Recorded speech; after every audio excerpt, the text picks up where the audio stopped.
seconds.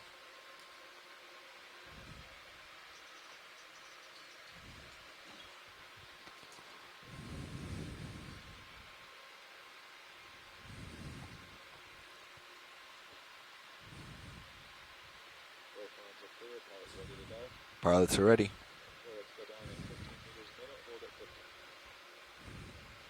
Hold at 50, aye.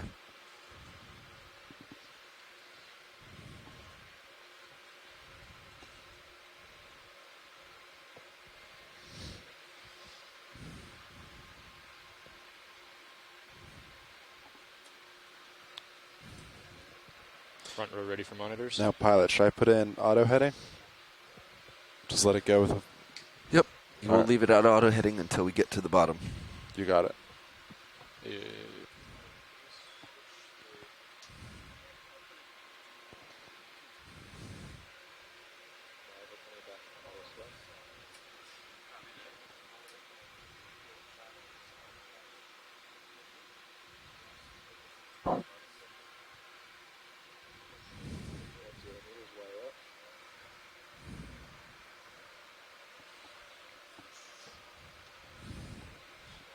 D2, 15, all is well.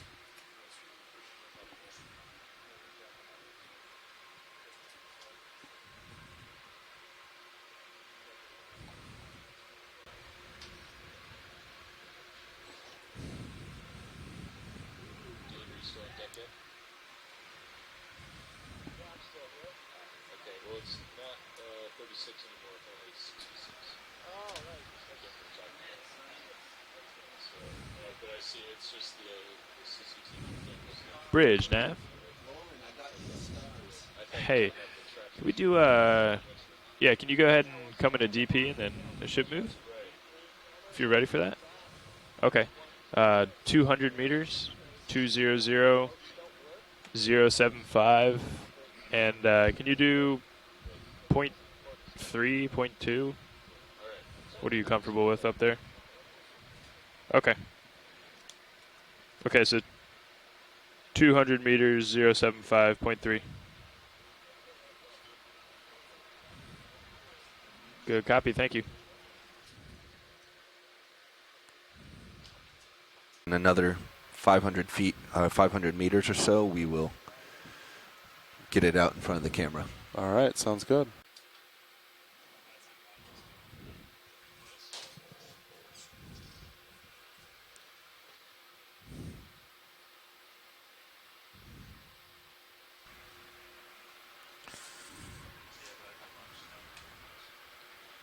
Nice.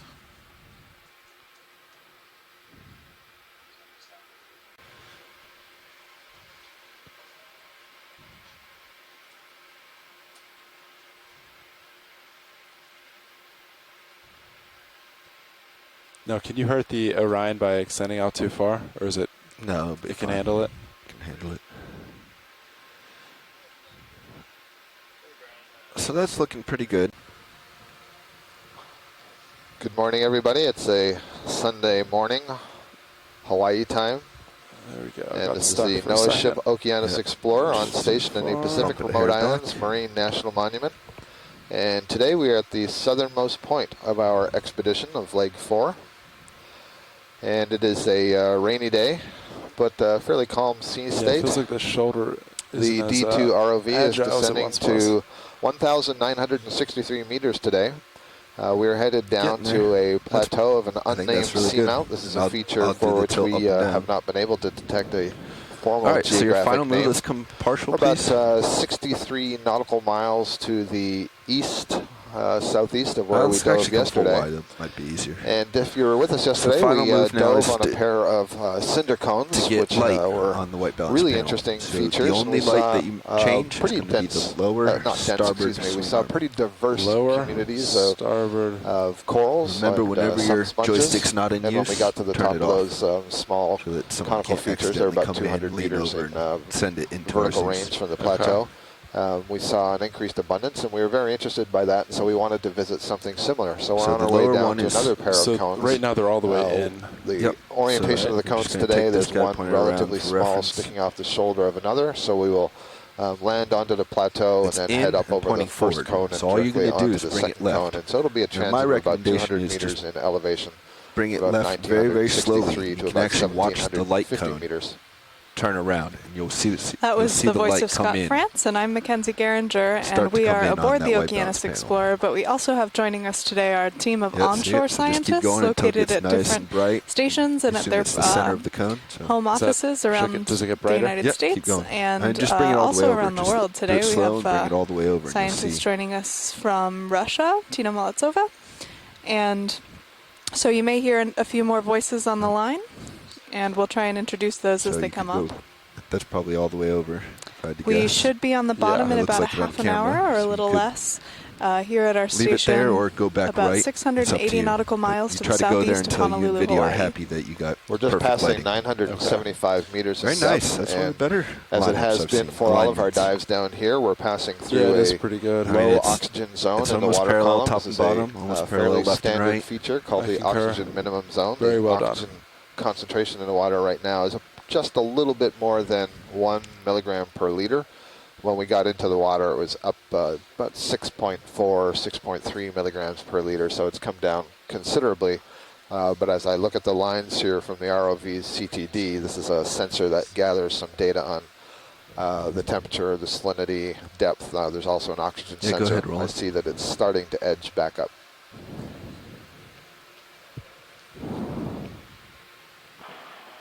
Hey, Scott Mackenzie, this is Chris.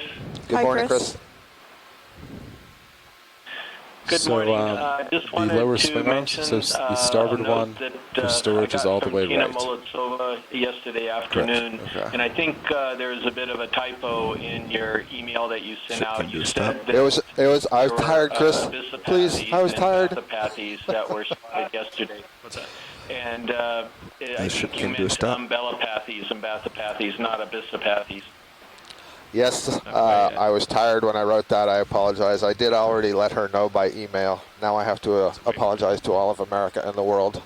So this is the team talking about those Antipatharian black corals that we saw a lot of yesterday, and we'll right. see Putting if we Sirius can right get some over good my imagery of so. those for Okay, you sorry, all I today as just well.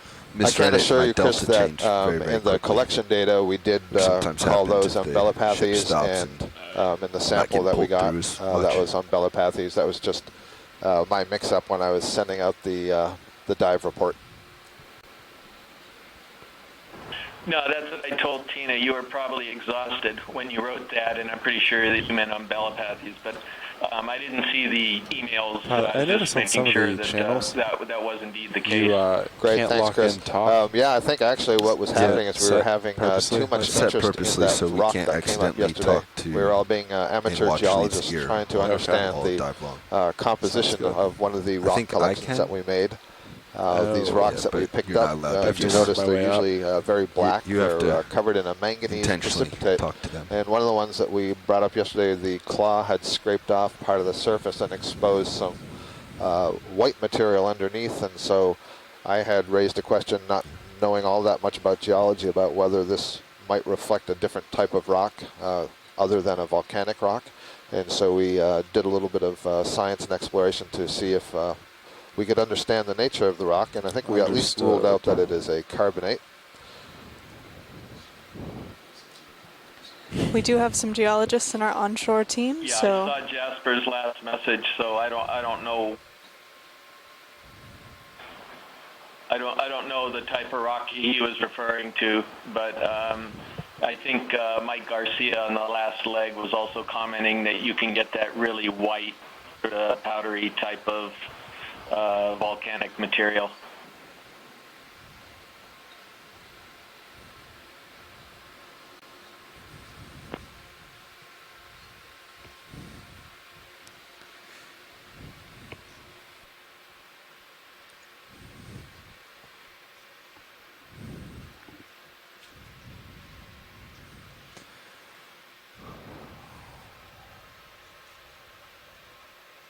So the upper swing arms. Bruce, to did I hear deploy your them, they need voice to be out there, in the Bruce Mundy?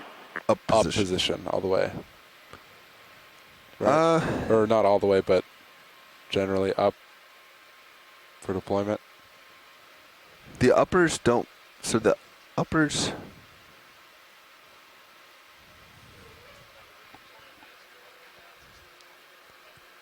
Yeah, the uppers don't matter which direction they face when you deploy them. It's only the lowers. Only lowers? Yes. Chris doesn't Right. think so. So you have to Yeah, but they don't have to be up or down.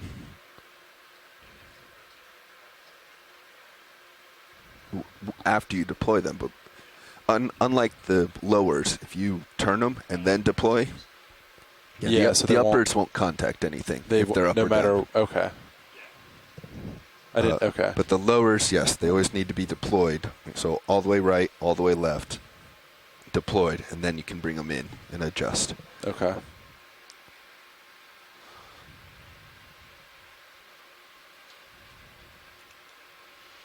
So all the little lines there in that X correspond to the various blocks from white to black.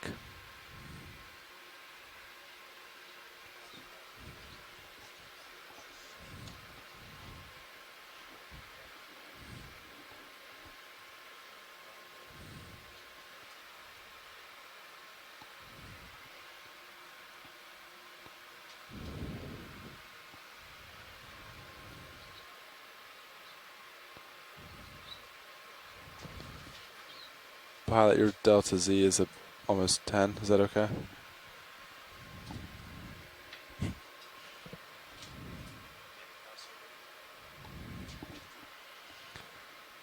How are we doing, video?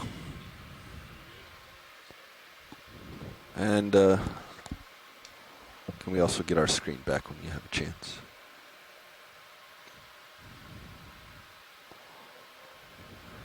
I do, but it's going to take a while for us to stow this arm. So I'd kind of like to do it sooner than later.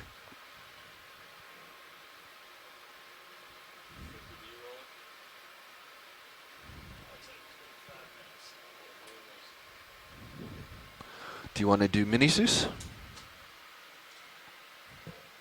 Are you talking? And talk to video.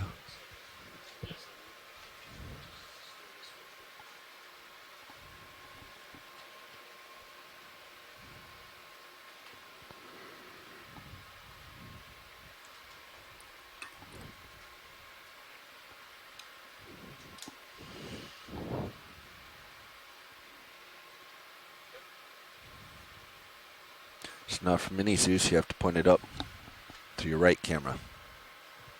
Are we clear to move? Okay. So point mini Zeus up where? You need to point the white balance chart up to the mini Zeus. Ah, I see. So this is All probably right. where you're going to have to go forearm the other way. Yeah, I'm just gonna get that off. Orion coming on. Yep. I'm gonna rotate forearm.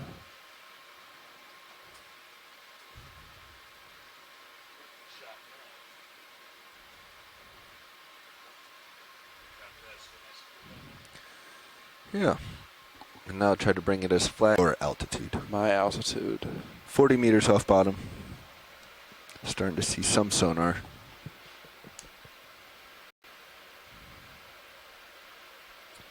Yeah, Yep, off to the left side, which is where we'd forward. expect it.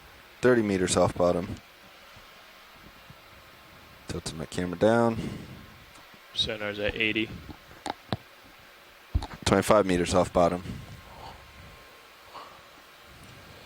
Nav's All right. watch lead when you have a I'm moment. gonna Could you start slowing talk to me? down. Sure thing, watch lead, stand by one. 20 meters off bottom. I And believe I have bottom in sight. that is about Yep. 30. Coming off. Coming off Z. And we are stopped. Perfect.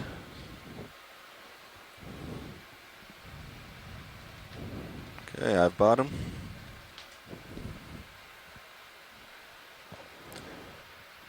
I need to come left to face bottom. Bridge now. So I'm going to back up in towards you. Go ahead and make your depth Hey 20. Brian, the Or altitude vehicles 20. have reached the bottom. Coming down to 20. Let's make a bailout west Normally we make it northwest since the feature is southeast of us, but there's another feature. If you're just now joining us, northwest we're of us, so let's make approaching it west. the base of a cone feature on top of a flat-top seamount that's part of the Pacific Remote Islands Marine National Monument, and we're at a depth now of 1,947 meters, about 10 meters off the bottom. Seeing now a lot of sort of rubble. And as we go on today, we'll make our way up this sort of cone feature, trying to hit the summit at a depth of 1,754 meters, because as we saw yesterday, those coral and sponge communities can really concentrate around the top. So thank you for joining us. All right, it's about 20. I'm seeing a lot of rubble on the bottom here, and looks like relatively heavy dusting of sediments. Should I initiate auto heading? And the location that we auto heading engaged. are attempting to land in was just on the flattish part of the plateau before the one of these cones that we want to traverse up along this slope. Starts to slope upwards. So let's get you to bring your heading around. around. Unexpected to see a little bit more facing the sediment contour, on this so that's flatter part, and then rough hopefully, estimate of what 120. as we get to an increased yeah. steepness in the slope, we'll see a little bit less. This is kind of interesting. Adjusting heading. Looks like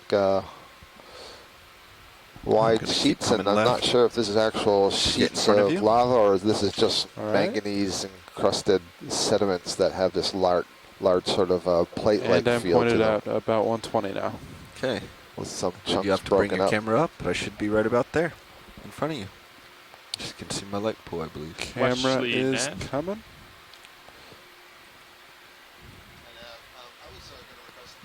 And I bet this light is you.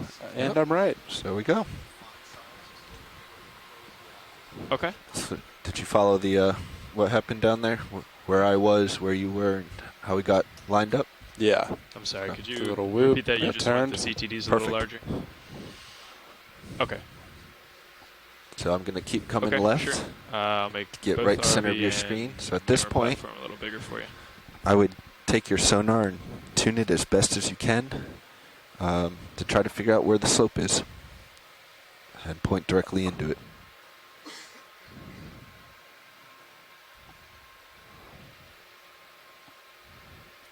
All right.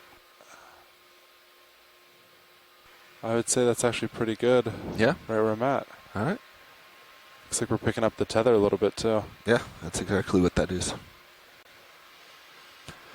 So while I'm setting up, use your cameras, the Zeus or the pan and tilt, to just confirm tether's happy, it's not wrapped on anything. Make sure you can see it come all the way out of, come from my tail end all the way into your tail end up there. All right, I'll pull up the mini Zeus real quick. Is that all right? You should need the mini Zeus. Which cameras would be best? Sorry, I would, between your Zeus and your one over there. Oh, okay. ID2 camera. Just see if you can follow the tether all the way back. Make sure it's not wrapped on your foot or something.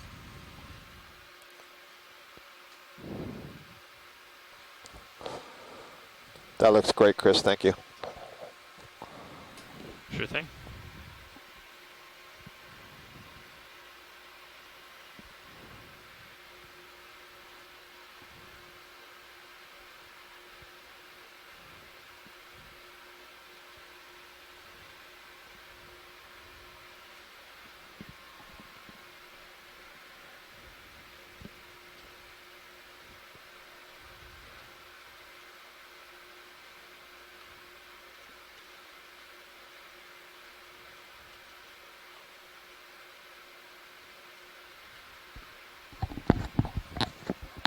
Yep. If I can try to describe our general setting, right, put it in some context here. Start deploying We're some on of the swing a arms. rather large seamount feature, and by large I mean it's on the order of 20 miles or so in the longest dimension.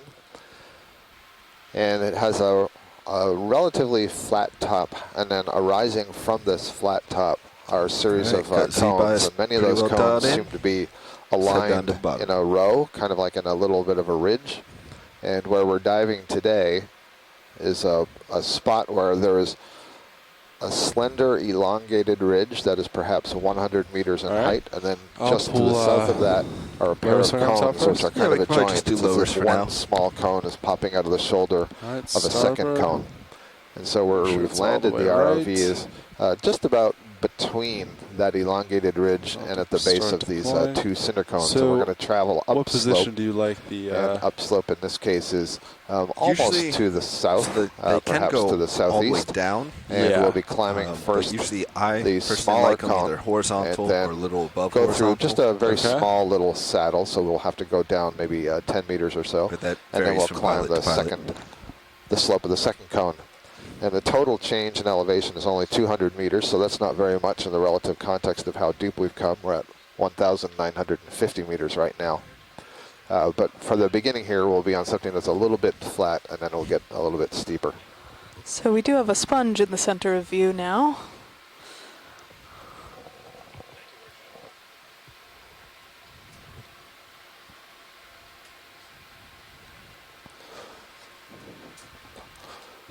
All right. Do you Now, want on the yesterday's dive, we lower swing also arms transited up a rotated couple of at all? these cinder Yeah, if you'd like cones, to. and we were Go ahead, pleased to video. see that corals and sponges were fairly regularly observed. And I'll hold off on that general statement until we look at this more closely. You'll see an ophiuroid brittle star on the right on the rock there.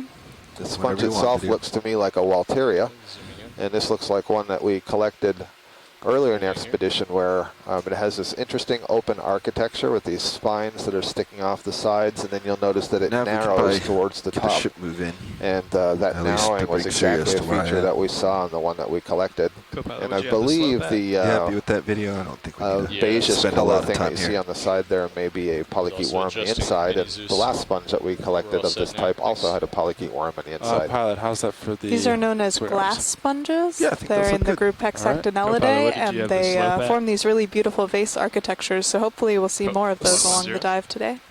Oh, sorry. So what I had started to say before we saw that sponge When you was squared that up, on yeah, it yesterday's was dive we about, went I up would the say cinder cone, and as we 115. increased up the slope, we started to see more and more corals Gotta until get a we got shot near movement, the get you a top of little the closer. summit, and it was relatively populated, Bridge, well man. populated with a good diversity of organisms, and we want do to a see if ship we move, see a please? similar pattern today. Basically, this would tell us 20 that meters, being up above the 115 plateau, degrees, 210. out of the area where sediments would accumulate and where the currents are moving somewhat more quickly over the bottom, might be a good place to find I don't think I'm going to be able to get sessile- out to that bamboo. find I'm gonna communities come of back in sessile towards you. organisms like the corals and Oh. the sponges. Look at We've got a dead sponge stalk here, and then maybe something red in the yeah, rock. I The just saw that pilot as sees well. it too. Good copy. Thank you, Perhaps the Bridge. sea star? That I think is within reach, and then we'll go to the stalk in the background. Whenever we get to the bottom, there's also always a process of settling out. That is, the vehicles that are being suspended into the water column on a cable from the ship have to sort of stop their pendulum-like movement, get the orientation correct between the D2 ROV and the Sirius camera sled. And once we've got all that set up and the navigator is passed on the information to the vessel which way to head, then we can begin our movement, our coordinated movement upslope. So this ahead, is video. a sea star, Zooming in. a relative of the ophiuroid brittle star that we just saw, but an asteroid this time. Holding here. Oh, no. Oh, there's I think that's an isopod just above it with those very, very long legs. And you were talking about roly-polies yesterday. Roly-polies are isopods. So this is a marine version. And the isopods as a group are very, very Zoom in a bit diverse. more. Lots of different morphologies in the marine environment. And this is one that we often see swimming. I believe it's in the family Munidae. Tina Yeah. Molitsova on shore agrees with that Oh, Munopsidae. great. Munopsidae, thank you. They're really neat, those long legs they can use for swimming, if this is the species that I think it is. Kind of looks like a spider, but it is not very closely related to spiders. It's much more closely related to amphipods and the mysid shrimp that we've been seeing swimming around. All of those three that I just mentioned are paracarid crustaceans, which means they are brooders. They raise their young in pouches, marsupial pouches, just below the thorax, just in between where you see those legs on the lower side. We don't get to see too many of these isopods, especially on the bottom. Yeah, I think I'm fine with that. And I think we may be at full zoom now. This is a very small animal here. Very little guy. So just noticing your. So back to this asteroid. Chris Kelly says he's not sure about this one, and if he says that, that means I'm probably not going to check the Hurl ID guide.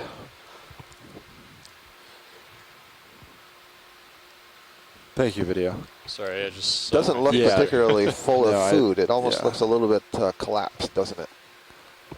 That should be It's better. got very spiny arms. Okay, let's come on.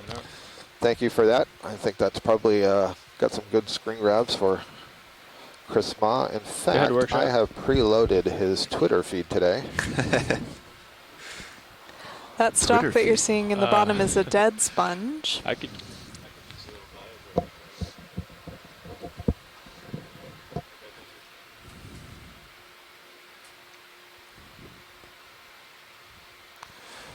So watch lead, I see that stalk straight ahead, but it's out of reach at the moment. Okay. But the ship is en route. We'll be there shortly.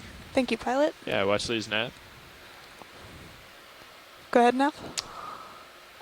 We just got a little ship move in to get Sirius closer to the slope so that Bobby can get whatever he needs to get on video there. But just in general, we only have 2 waypoints today.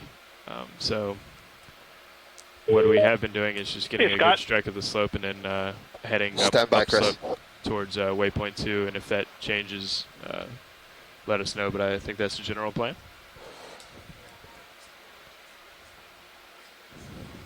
Okay, so to the southeast we go. Thank you. And Nav, just one note. I think you can see there's actually 2 cones. So yeah, that's going to be a cone. Then there's going to be a slight saddle. I don't think it goes down much more than 10 or 15 meters. Okay, understood. We'll so keep an eye out for that. Thank you. You know the deal now. So I heard Chris Ma just called in. Chris Ma is our resident echinoderm expert and all things asteroid. And I think you're going to share some information on that sea star we just saw. Yeah, I'm very happy that you're focused on the animal for such a long time. Yeah, it it's looks great like to have living shots of this particular one. This is a member of the family Benthopectinidae. Within reach. I believe in the genus Chirasters, Cheiraster. Benthopectinids are very poorly understood. They're largely deep sea animals. They've got lots of spines, and they have mysterious muscle bands in their body from between the arms and the disc. Some people have speculated that they're suspension feeders, but a lot of their morphology suggests that they feed on bottom sediment. Their discs, as far as we know, don't become all inflated the way that goniasterids do, the ones that feed on coral. Go ahead, video. But then we really haven't seen a lot of these alive before. So as I've mentioned before, even knowing what color it is really makes me kind of happy. So it's poorly understood, and even seeing it feeding or moving or doing anything really just is more than 100 years worth of knowledge about looking at dead animals has given us.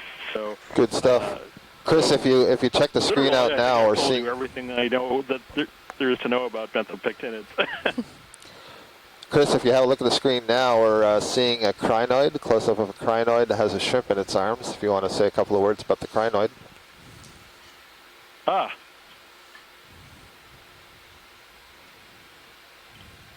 I can see some of its cilia are pointed upwards. Camatulid. Yep.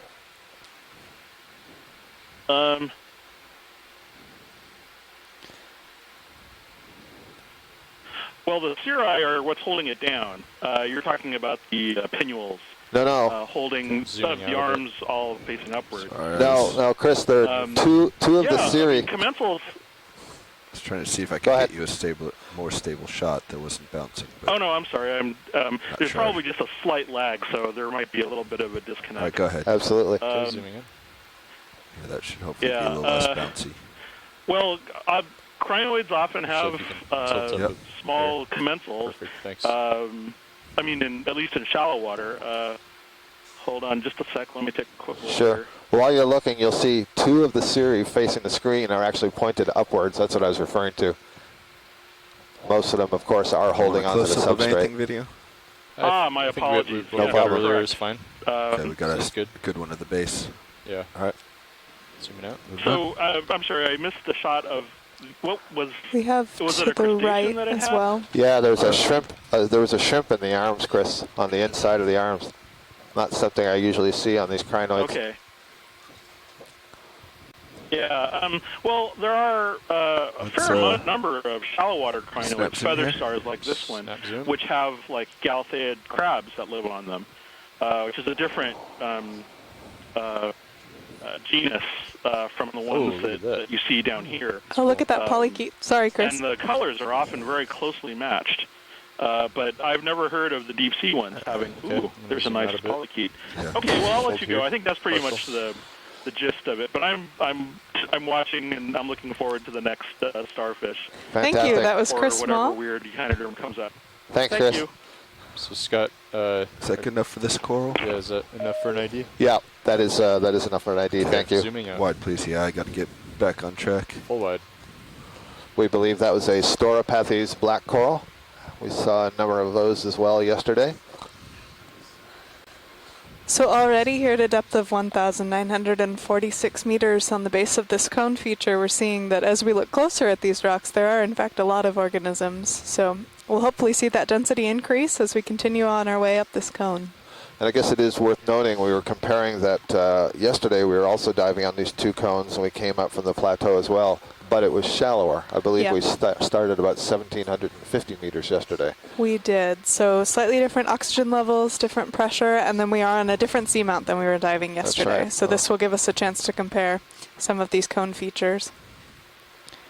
There's a clear, you go to very many places in the ocean, there's a clear stratification with with depth. There's a sponge and then there's a spiral colony next to it as well. So if we could check both of these out just briefly. Sponge looks like maybe the Caulophacus, I'd say. and the colony on the right is probably a bamboo coral.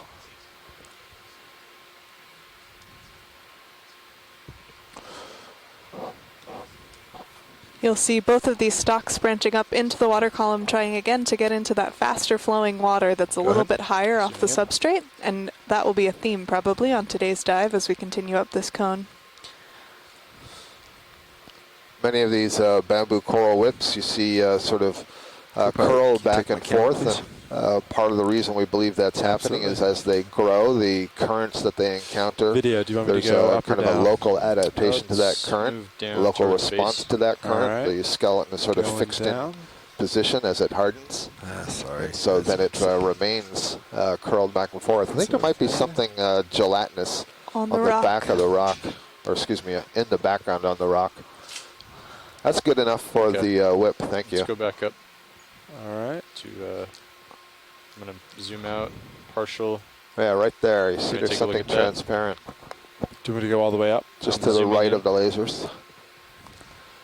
Oh, the thing behind it. We had Tina Maletsova on shore also pointing out Full this, zoom. Let's which we are trying to see. get a closer look at. Yeah. I Come think on. it's one of these Zooming hooded Tunicate. tunicates, yeah. So this is a carnivorous tunicate. Tina giving us an ID for this is an Ascidian. That's basically the name of the, let's see, the class. Okay. Acidaceae. So she's essentially let's saying go that back it's in. a benthic Zooming in. tunicate. Co-pilot camera, please. And once again, Yep. I'm forgetting the Partial. name. I should remember the name of this Tilt down. group Coral that is over the here. carnivorous Going down. tunicates. So tunicates are, for the most part, still suspension imaging feeders. the, They go draw for the current tunicate. into their mouth Zooming in. and filter out the food particles. But there's this one group that has full zoom. adapted the inflow to form kind of a hood, and this hood can close, and it can close over prey. And in fact, it looks like it has caught a shrimp in there. maybe even two. There might be two somewhat digested ones. Oh, there it is, octonebid. Thank you, Chris Kelly, for supplying me How are we the doing, co-pilot? name of the group Good. of You're off to my tunicates that starboard side, but are it's just- predatory. you're actually in a So decent these- position. oh, I'm go just, ahead. No, we know when you have it, So video. these look similar to your jellyfish, your cnidarians or Sirius ctenophores, is but they're just actually turning at a the other end, the more counter, derived which is, end of putting you out the of view, but animalian you're tree okay. of life we're good here with it. at the base of the All right. chordata. So actually closer, more So closely it looks related like to uphill us will be than about some of these other 130 things that we're seeing on today. HIPAC Absolutely. sonar, so you That, can actually turn to that little face the sun. gelatinous thing is definitely Let's go much more partial. closer related Get to this bunch humans as we come than by. Copy that that. was to the corals or the jellyfish. And if you looked at the larval form, you may believe us a little more. It looks a little bit right. more similar to a fish larvae It's or hard to imagine with that thing. There's a shrimp on the face of the sponge. All right, go ahead. Zooming in. Holding. the sponge we think is of the genus Calavacus.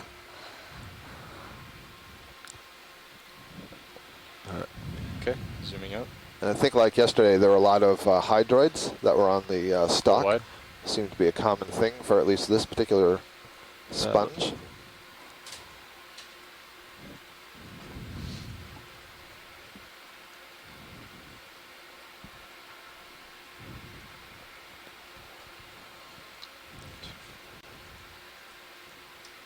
Yeah, it looks like 125 is about uphill in sonar. There's another bamboo coral. This is a characteristic coil. Yeah. Actually, I there would are agree. several kinds of different coral whips that will coil like this some distance above the bottom. Is this a fish or, yeah, there's a fish right there. If we can get a quick zoom, Go that'd ahead. be great. Zooming in. He's a little quick. It's a bit different. This is a little guy. Zooming out. That's Uh, that camera. You got Holding it? here. Yeah. It might be a very small ophidiid. Go ahead. Zooming in. Holding.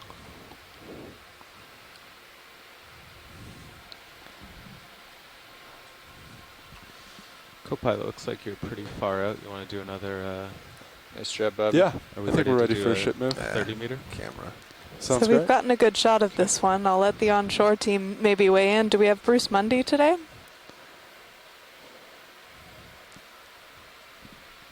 Maybe not in the chat log. He's not in the chat log this morning. But for this identification, we're getting a really nice view where we can see the dorsal fin and where it's beginning. Bridge nav.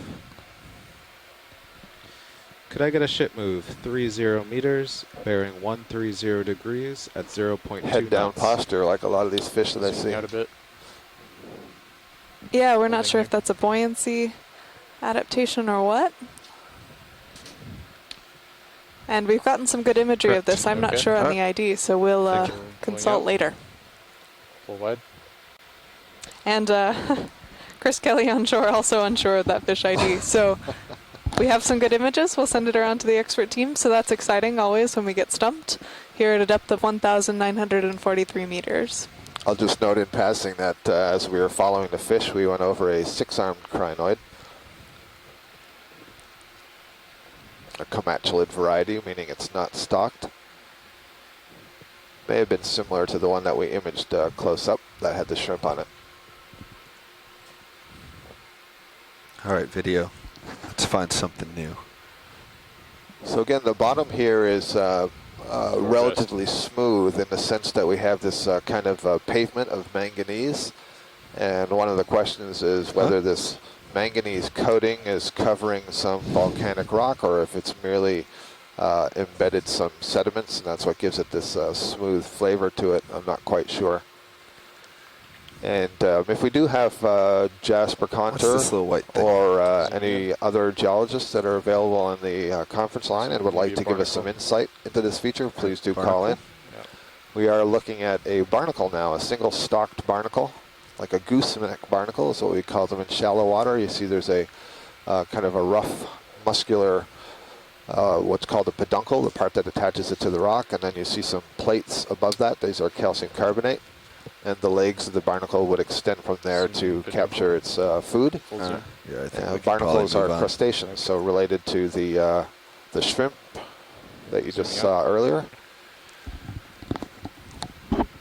And the isopod. Full wide. Okay, Sirius should be moving at 130 by now.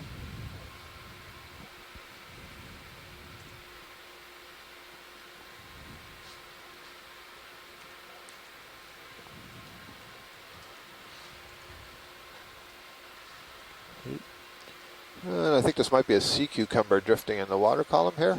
Snap zoom. Purple in color. Yeah, go ahead. Zooming in. Oh, he got way close. No, Backing up. it's probably a ctenophore. Backing out. There we go. It's a ctenophore with its tentacles retracted. Go ahead. And you can see those sort of rainbow shimmering on it. These are what are called the comb rows, or the teenies, that give the name to ctenophore. These are actually bands of cilia, so very small hair-like structures. And there's a, they're sort of arranged in a comb, such that there are hundreds next to one another, and they all beat together to form a paddle. And as they beat, they reflect the light. And so that's this light that you're seeing, the shimmering, that beautiful rainbow color, is a reflection as the cilia beat back and forth. So that's sometimes called a sea gooseberry. It's a pelagic animal. It's kind of like a jellyfish in that it's gelatinous, but it's not closely related to the jellyfish. Far away now. You can kind of see there the two sort of solid white areas in the body. Those are tentacles that are retracted. They use them like fishing line, and they can extend those many times the length of the body itself. So they may trail out a couple of meters from an animal that's really quite short, maybe only 3 to 5 centimeters in length. And if you've been following us along in any of these dives, you've seen us get kind of excited several times about what we call platy-tended ctenophores. And those are ctenophores that have adapted to live on the bottom. And we see them, we've seen them on several sponges, and we've seen them on several corals. And so it's nice to see the sort of more typical ctenophore here in the water column. And a really lovely view of that reflecting light again off of these little cilia that are beating. Yeah, a little light show, a little bunch of fireworks. He's still there. So they're using those comb rows to propel themselves through the water. Zooming in. And the way you see the tentacles that are trailing off, the tentacles are actually trailing off the back end, so the mouth is pointing forward. Every time we zoom in. Tricksy. He's a tricky little guy. Zooming out. Holding here. They have some interesting sensory organs also at the end opposite where the mouth is, in between the tentacles that are used in balance. So it essentially knows what way it's pointing. Just going to try to pirouette around him. That's probably our best bet for... He's just getting blown around. Yeah, I think you're washing in faster than you're turning. Yeah. All right. Okay. Let's go on. All right. Full wide. Leading you astray, that ctenophore. 130. 130. Co-pilot comm check. Comms check good. Loud and clear, Microphone co-pilot. fell off. Yeah, that one keeps breaking. Good to know you can hear me.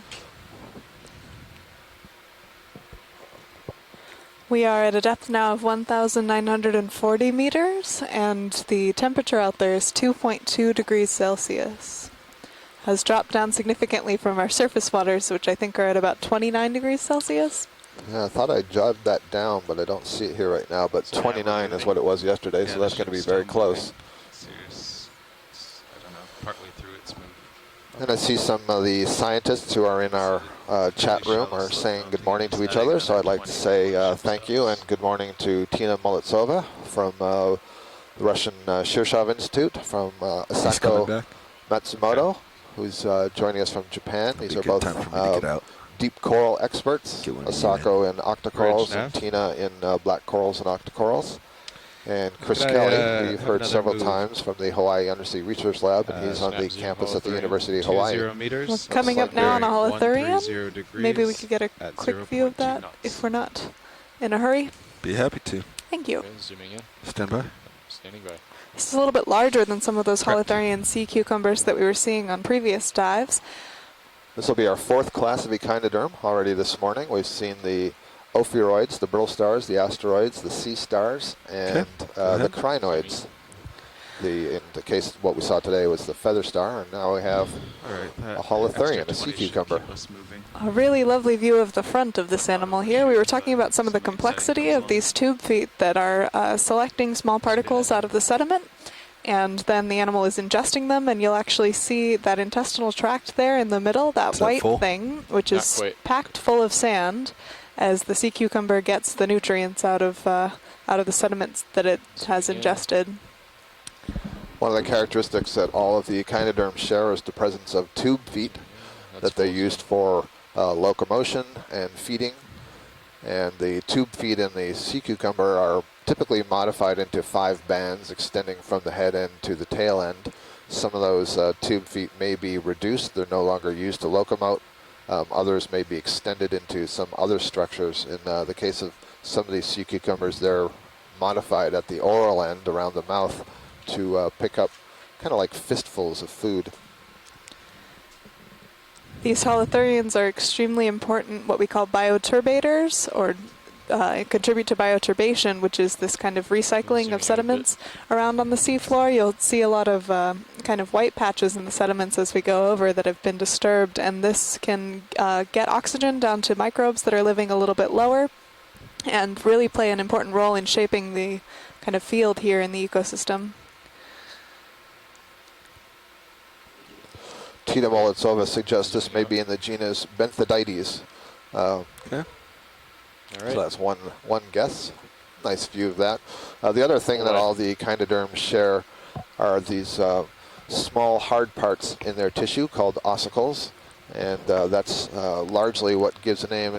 Can we have a look at this? You got it. Poof on the right. This might be a Metallogorgia, it might be a Chrysogorgia, might be a black coral. We'll see. But I was just going to say, Echinodermata translates as spiny skin and is referring to these hard parts that are embedded in the tissue. And you can see those very easily on the sea stars and the crinoids and the brittle stars. It's a little harder to see in the echinoderms. They're much more miniaturized and embedded in the tissue. In the holothurians, yeah. And this is an Umbellapathes. Holding here. I had to say that to show I knew what Umbellapathes was. So we saw several of these corals yesterday, and their density may increase again as we head up this feature. This is a black coral. Is that what I was going to say these are black corals. Excellent. But I'll let Scott talk about it because this is really his field. You want me to hold here? Yeah, hold here. And I've gone mute.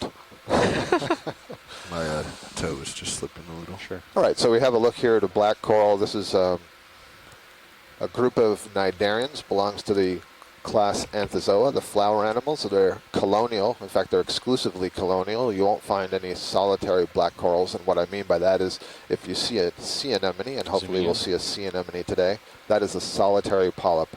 It is an individual that has one mouth, whereas this is a colony.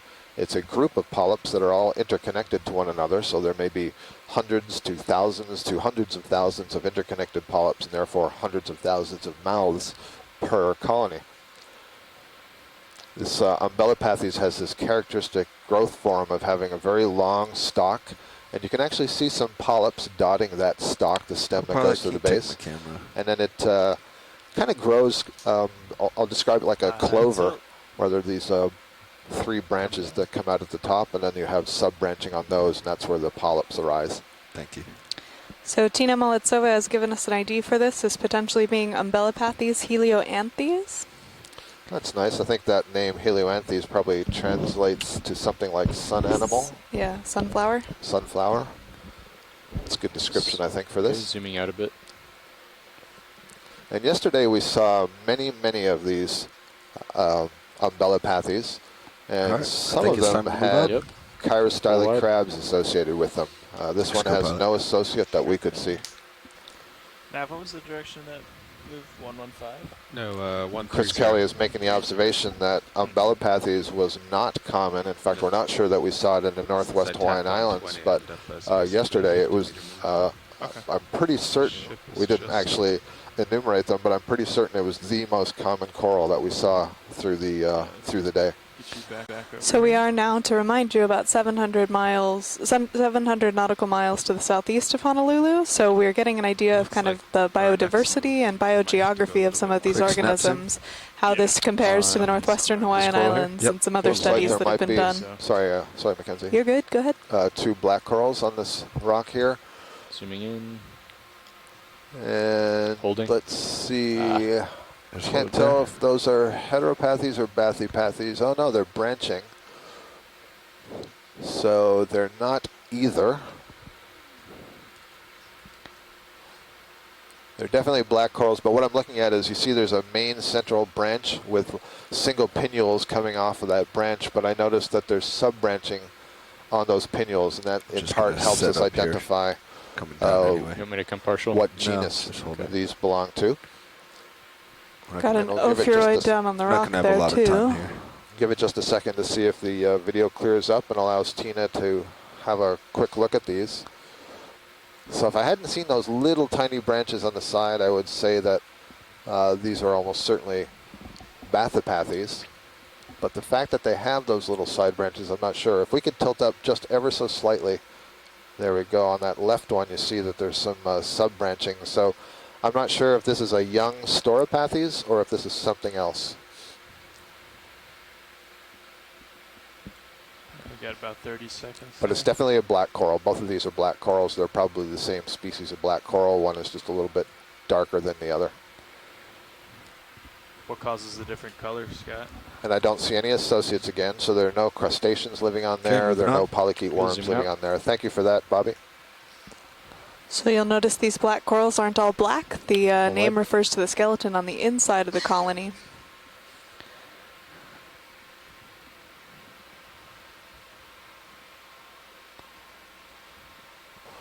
So Tina has offered that indeed those may be young colonies of Storopathes. We saw one Storopathes earlier in the dive, and as they get a little bit older, they have much more complex branching.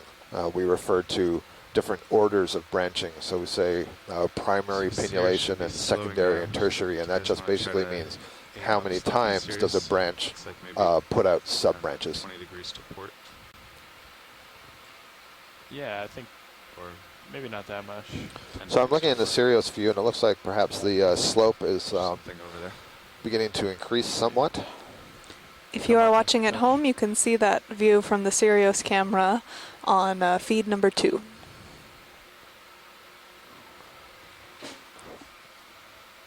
They've come up, I think, about 20 meters in depth since we landed. Topography hasn't really changed meaningfully, although there is, I think, less sediment right here and at the bottom. I see another whip on the left side of the screen. Yeah. Again, it's still quite smooth. In a few areas, we see what appear to be little 40 pits or meters, 115? collapses. Sure. This does have the impression maybe of a little bit more smoothed over pillow flow. Not sure. This might be, it's so smooth, it might be a primnoid whip. And yesterday we were seeing a species that we tentatively identified as Candidella gigantea. So I wonder if that's what this is going to be.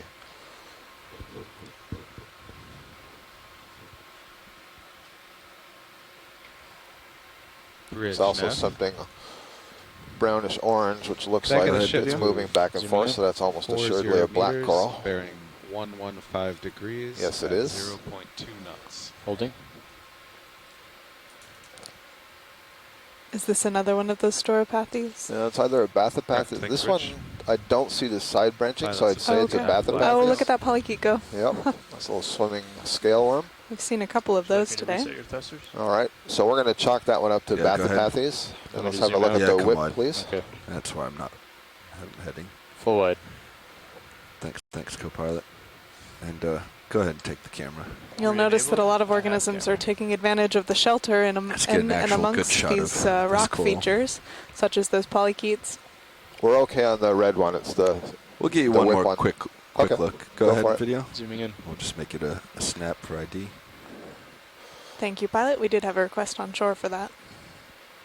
So yeah, I don't see any side branches. The coloration looks a lot like the Storopathes we just saw, but based on the characteristics I'm seeing, I think we're going to have to call that Bathypathes. So we'll see what Tina has to say.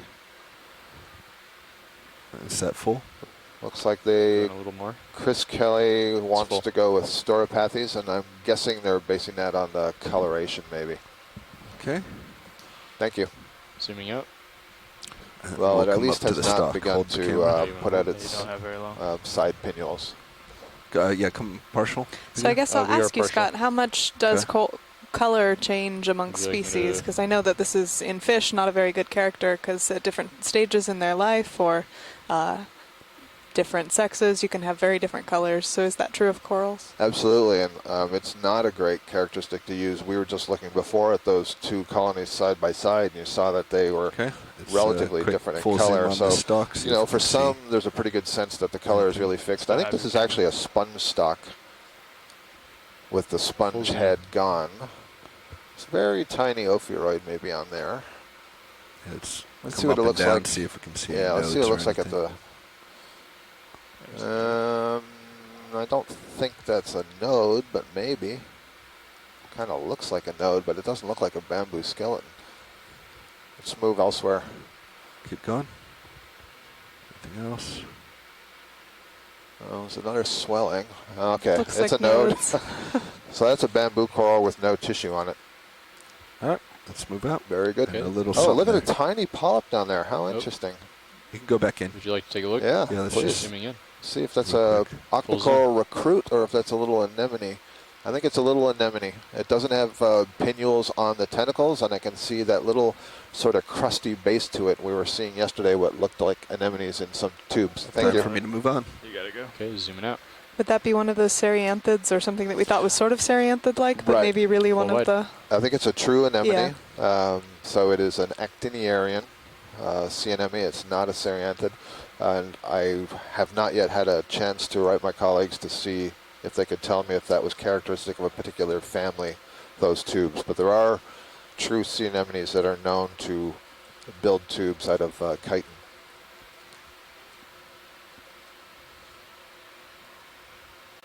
You're back on heading. I am. So just reading back in the chat log now, Tina is wavering, so now they think maybe that was a Bathypathes. Like perhaps we're all perhaps on the same page that it's a little bit hard to tell. We can say that.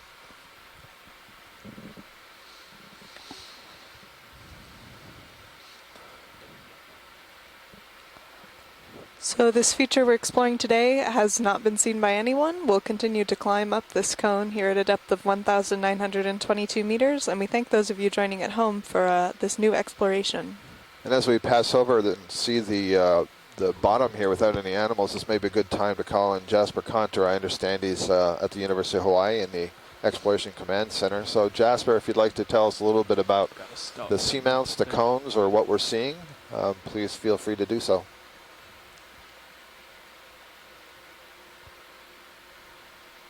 Is this a Brachyndrid or a crinoid up in the... Hi, Scott. I think it's a crinoid. I just came in. Yeah, it looks like heavily coated stuff. I'm having a hard time deciding if there's pillows underneath. And I have a feeling we're looking at an inch of manganese coating on top of everything.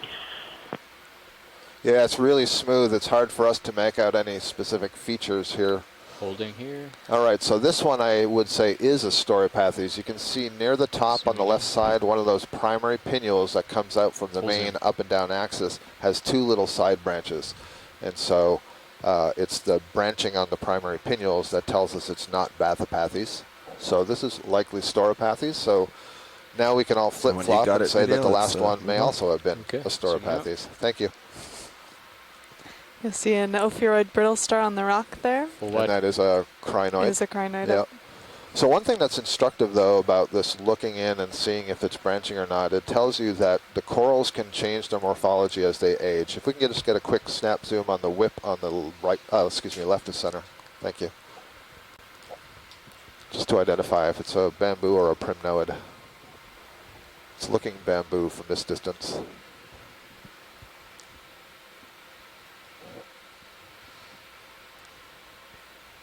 Go ahead. Zooming in.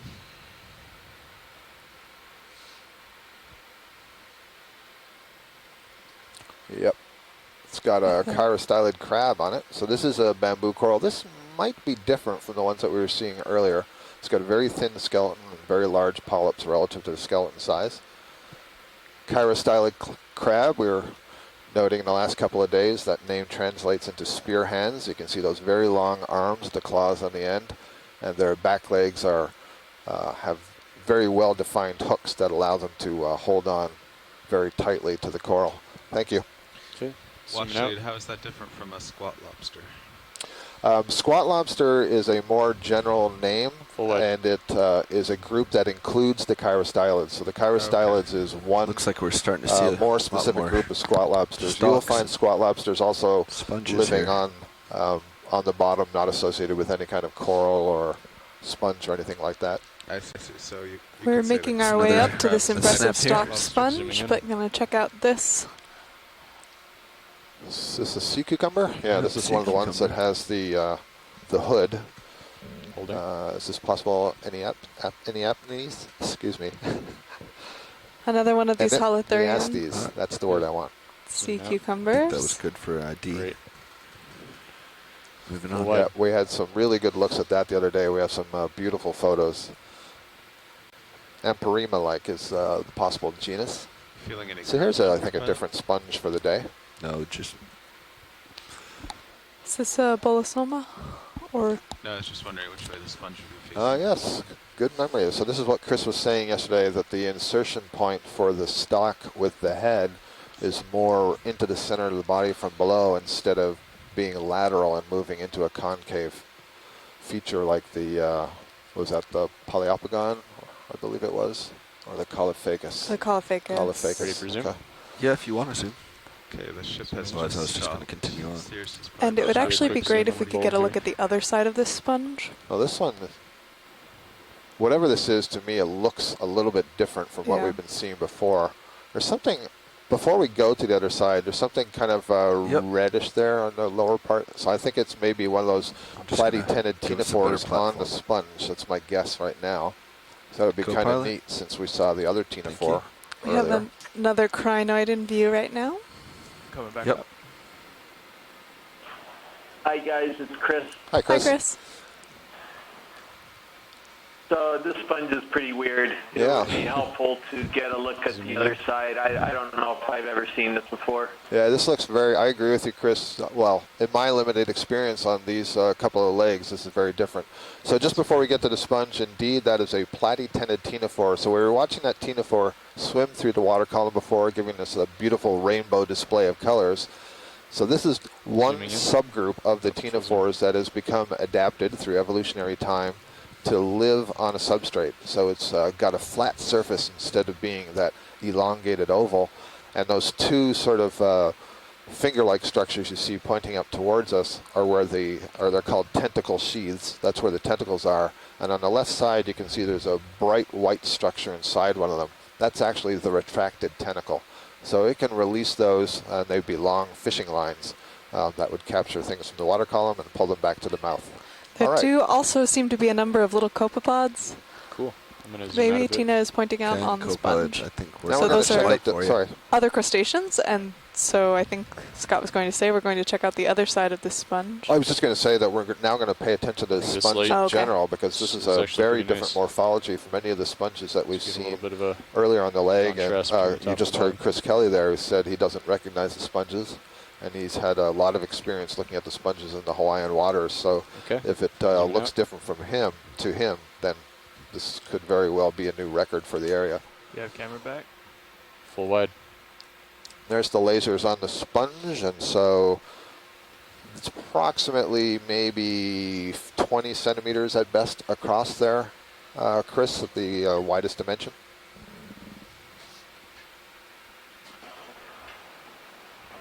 Yeah, thanks, Scott. That's bigger than I first thought it was.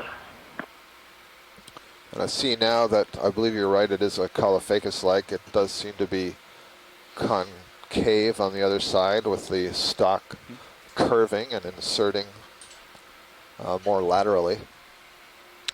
For those of you watching at home, those lasers are 10 centimeters apart, about 4 inches, and they help us get an idea of the size of some of the things that we're seeing.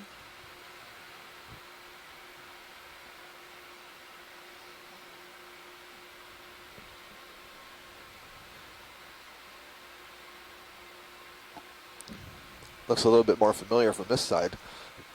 The general structure, I mean, of the sponge. Looks like the This is Caulophacus. ship is stopped. Yes, Ship is settling out here. This, Yeah, I've this got could series be sonars something into that the I actually marker have in my meters. lab right now that was collected a couple years ago. It's going to be a new Okay. species. It's a. I think I'm going to go with that. I think we do. We No, might it's have a got specimen of it, but it's undescribed. Do you The tether remember what cam threw depth me it off came for a from, second. I've Chris? seen it down here. Got very confused. Do you remember what depth it came from? The one that I've got in the Yeah, that's lab, what I'm I actually thought, going but to it's send not. it to I Henry just- Reiswig in on such a Vancouver slope here. probably this fall. It came from about 800 meters. And look at Oh, my well, then other this is significantly tether cam. deeper. Take a look at the Kongsberg. Yeah, and it's a little different, Yeah, but that's I'm the one not that sure threw it's me off. different All right, enough video. This is to, about best I can do to get directly behind. collect, though. It's quite a slope here. Copy that. That's all right. Let's see if there's anybody hiding in here. Oh, Yes, yes. there is. We a have few a shrimps. collection, yeah. So let's see. And Definitely- maybe little polychaetes or something. Yeah. Doesn't want to. So these sponges form a nice house for a number of different associated organisms. You can see they Can you, provide a little tilt bit my of camera up real protection, quick? but also because they are filtering things out of the water, there might be an increased amount of food on the surface of the sponge that some of these little worms may be taking advantage of. And not only Hold that, that something for a we've second. mentioned a Zoom couple in. times, Yeah, we I can haven't hold dwelled this. on it very much, but there's probably bacteria associated with a lot of the organic particles that settle on Certainly. things. And so that's also a food source for zoom these in. animals that can kind of scrape the surface and feed. There's also maybe some Going for crabs? snail. Or, sorry, shrimp. Not sure what that is on the left side of the stock.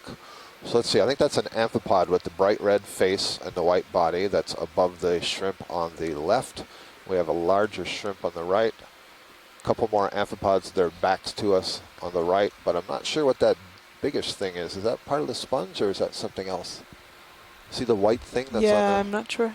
So these amphipods are crustaceans, similar to those mysid shrimp that we were seeing a little bit earlier, or And- maybe yesterday. And the isopod. Yeah, and the isopod. Made it disable? No. Do you have a log of that, Copilot, or should I log it here? I can. Oh, that's an isopod. Go ahead. It's an log. isopod facing away from us. Oh, okay. Look at that. Huh. Check. So you can see its eyes are dark on the end, and I can see a couple of tilt the up just a legs hair. coming out Sure. just to the right of it. So it's kind of upside down and facing away from us. I can see the wide telson. Yeah, that's perfect. It's like a cymathoid or a flabuliferan isopod. Oh, Are how you happy cool. Surely with you this? must have made up the name flabuliferan. No, I did happy. not. Watch lead, is this enough? Is it possible to get any closer to? This is full zoom at the Okay, moment. then that's And good. I think the pilot's Thank on you. a precarious setup. So Yeah, if you look in Sirius and then in my manip cams, I'm actually looking down Yeah, onto this thing. I I had see, to you're back almost into in the the slope. sponge. Yeah. That's good. Okay. That's good. Zooming out. So that's cool. We have both isopods and amphipods there. Both types of paracarids. Yeah, The that's isopod awesome. is That's basically full your garden variety roly-poly. If our The terrain amphipod were is flat, right, most closely get related closer. to the beach hoppers or the beach fleas that I was asking if you're going to lift off. you without find disabling in the it. rack line and the Oh, seaweed yeah, that's let me just washed get- up on the seashore. Thank you, pilot, for getting that Out view of on this this area. slope here. Tether's clear. I just didn't want to catch it on a swing arm. So 3 major groups of crustaceans in that sponge All in one together. sponge. Yeah, and I'll Yep. grab the thrusters. And maybe 4 if Tina saw copepods on the other side. Hmm. You got it. Yeah, thanks. So Well, that was a cool currents sponge. This morning. So good teaching images on that It's dropped sponge. out a Yep. few times this morning already. Maybe We're that's at a just the depth now gains of that we didn't- 1,911 meters, and the bottom temperature out there is 2.3 degrees Celsius.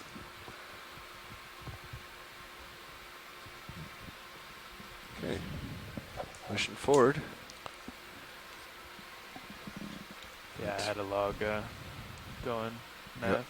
And it's right below me. Thank you. Coming up. All right. Just Pushing wondering forward. if we make the decision in the winter to buy 7 more of these or something, we can't have them all dropping out every I would half think hour. it. My uninformed theory is that it's the gains. Before we retrofitted the entire vehicle, we'd get the proper Yeah. numbers. We were talking a little bit about bacteria, and you'll see all of these floating particles in the water, and each of those will have an absolutely rich community Yeah, of we need a- microbes growing on them as well, and this serves as Roll that. food at the base of the food chain here in the deep sea, where the food you is can't see it on raining deck. down from above. Can't see until it gets dark like this. We should just get another one of the same on the port. Oh, Bingo. the flat one, you mean? Yeah, I think that one, it's hard to tell your angles and Yeah. things. It's all just I don't like that one. I'd like to just move the HDs. Get 2 of the flat port HDs and put them on the rail. Those ones? Yeah. We have the fibers now. Yeah. So we're climbing up the It's true, slope we're getting rid of of this, one. what I'm calling a cinder Put cone on yeah, this 2 domes up there top and of the this flats plateau. on the The rails. plateau That'd be The surface of the plateau is a depth of about do that much better than the 1,960 odd I mean, meters, yeah. 1,960 some nicer. meters, just about a mile and a third deep. And All right, the lots of stuff around cones here. itself rise about 200 meters off the bottom. Okay. So you guys Yeah, are there's in a lots of little position, I think, sticks. to Are you going to So want to have a look look at at- all of it, Well, Watchley? let's have a look at the ones in the front and then see if the Okay. other ones are more or less similar to what we're seeing. Sounds like Thank you. take a look there. Okay. Can't tell if these are sponge sticks right now or they're crinoids. Almost looks like Looks a like stock crinoid one on the of right each. side. Go Yeah, ahead, video. Zooming in. might be one of each indeed.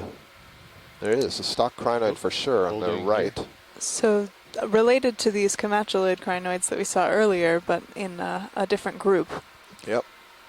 And I think that is a sponge, possibly pilot, now dead me, rather please? than growing. So I'm struggling. that straight white stalk you see on the left side was a sponge. And that beautiful yellow one that you see on the right is a stalked crinoid. The common name is sea lily.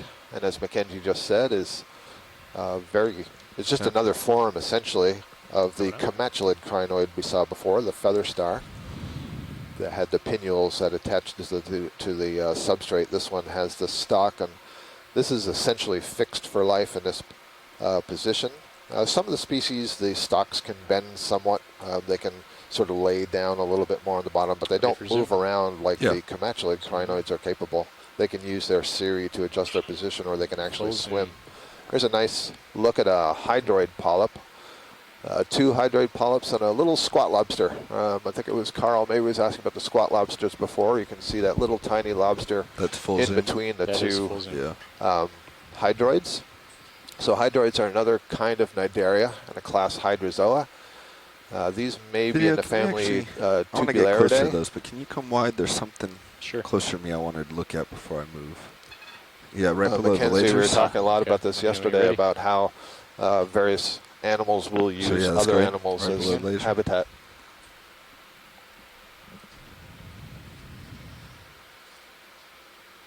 And what have we got here? This looks like a small crinoid on, I can't tell right now if that's a sponge or a little think we can get a better bryozoan view. or a Let's come wide. hydroid. Something very small. Try to get better position for both of these. Full wide.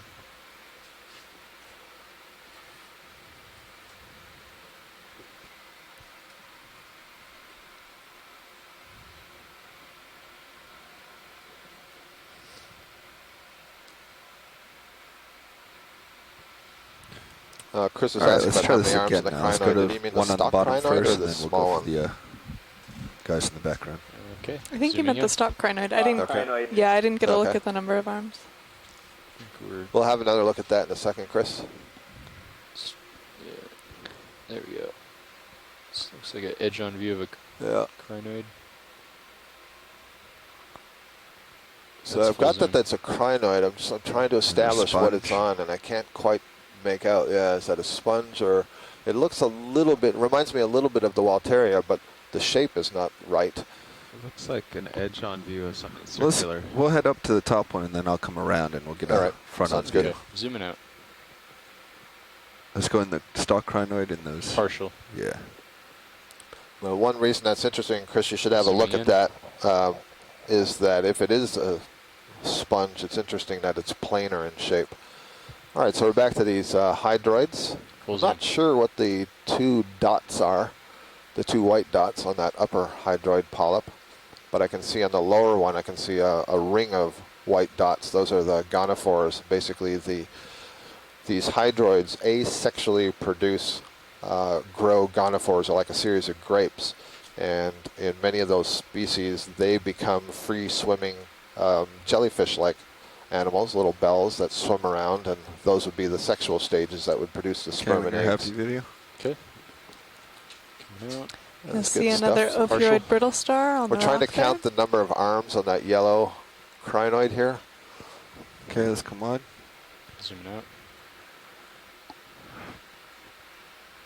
Full wide. I have to come around the side to both of them. Maybe an asteroid sea star on the left too. All right, back in on the crinoid. Zooming in. Looks like 5 arms, Chris, to this crinoid. 1, 2, 3, 4, 5. Yeah, Yep. 5 arms. Very interesting. The pinnules are quite long and offset. I'm wondering if this is a very young one or it's regenerating. And I see some. This is a really weird one. I agree. There's some discs just underneath the calyx, which is the main part of the body. And you know, it's not the swellings that I'm used to, the sort of ossicles that make up the main stalk, and I can see a few other discs further down, so I'm not sure what's going on there. Yeah, Carl, actually. Would this be something we might want to collect if I it is wonder. so different? I'm just hesitating a little bit to see. Oh, Tina says perhaps it's a rhizocrinus. She thinks it might be interesting to collect. I wonder if Chris Ma is watching and if he is familiar at all with these stalked crinoids, if he can provide some input. The crinoids are interesting in general for their rich fossil record, and the stalked crinoids are particularly an ancient group but not well represented in shallow water. Bridge nav. So I think we'll just, we're not going to leave, but we'll get a quick look at this other small thing that's sitting on the rock here as we wait to see if we can hear from Chris. Degrees at 0.2 Exactly, watch knots. I'm getting, Pilot, I'm getting a lot of comments about how weird this is in the chat room, so I think this may be a collectible. We're not going to go far. Thank you. Go ahead. I still have camera. Yeah. Coming down? Yeah, it's right down in the bottom of the screen. Video, let's start to go in.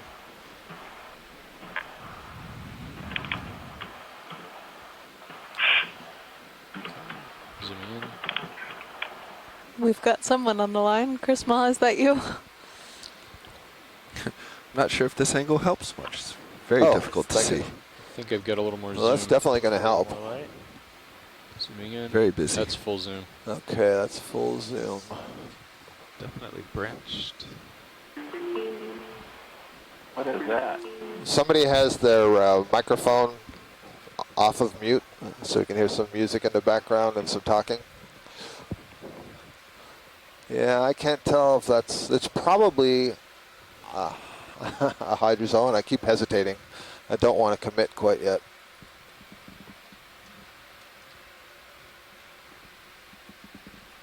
Huh. Well, it's a small crinoid on a small fan of some kind, and it's just too small to be able to identify. And I don't think I can get any closer. Right, yeah, I get it. So on the first Let's go cone we ahead and, visited we'll set yesterday, up we back saw for the very crinoid. few of these crinoids, and then on the second one we did see a few different stalked crinoids, but this is a higher abundance than we were seeing on our previous dive yesterday. So guys, let's go ahead and make this our first biological collection, if that's okay with you. Yeah. Super. I'm not 100% certain, but I maybe it's just now I think I'm seeing them everywhere, but I thought perhaps I saw a snail. We're heading down to this red coral. All right. Tilt down. Come around right. We haven't seen anything that's good. They're too thin.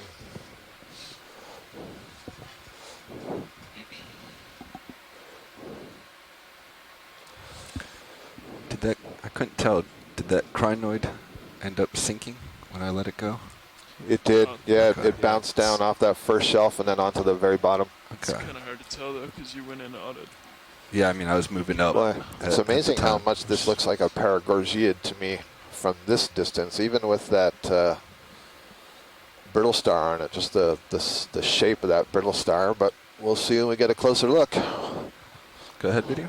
We're looking to identify this cold deep water coral here in the center of the frame at a depth of 1,897 meters, with a lovely ophiuroid brittle star in the middle. Yeah, it's certainly an octocoral.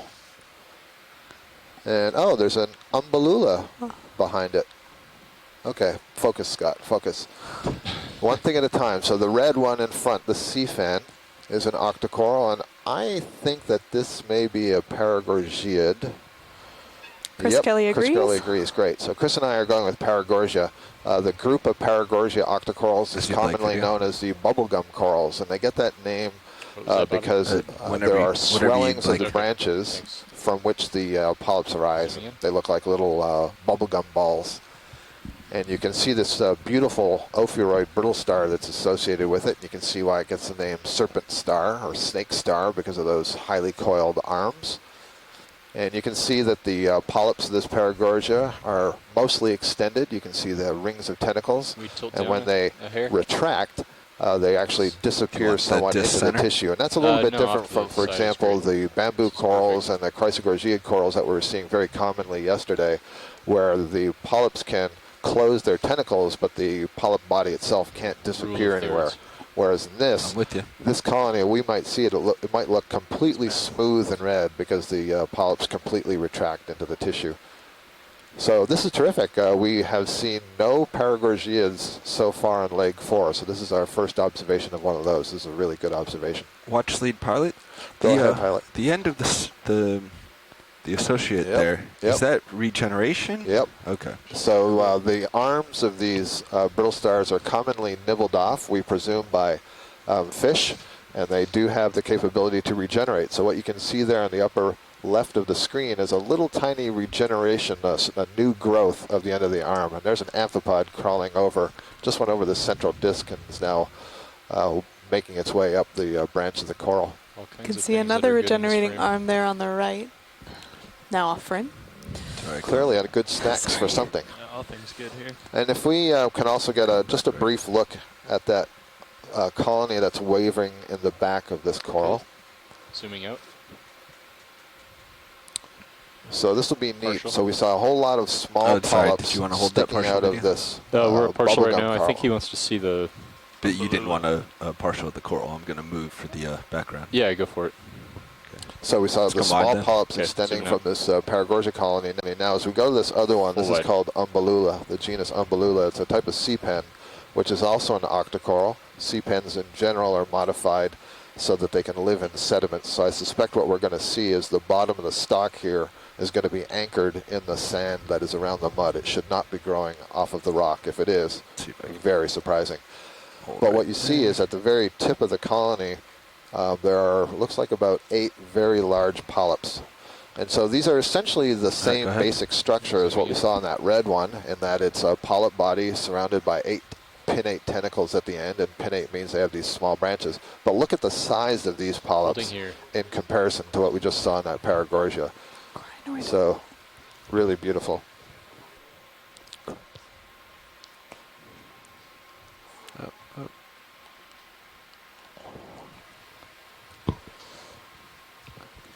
All right. A little more. Yeah, go ahead.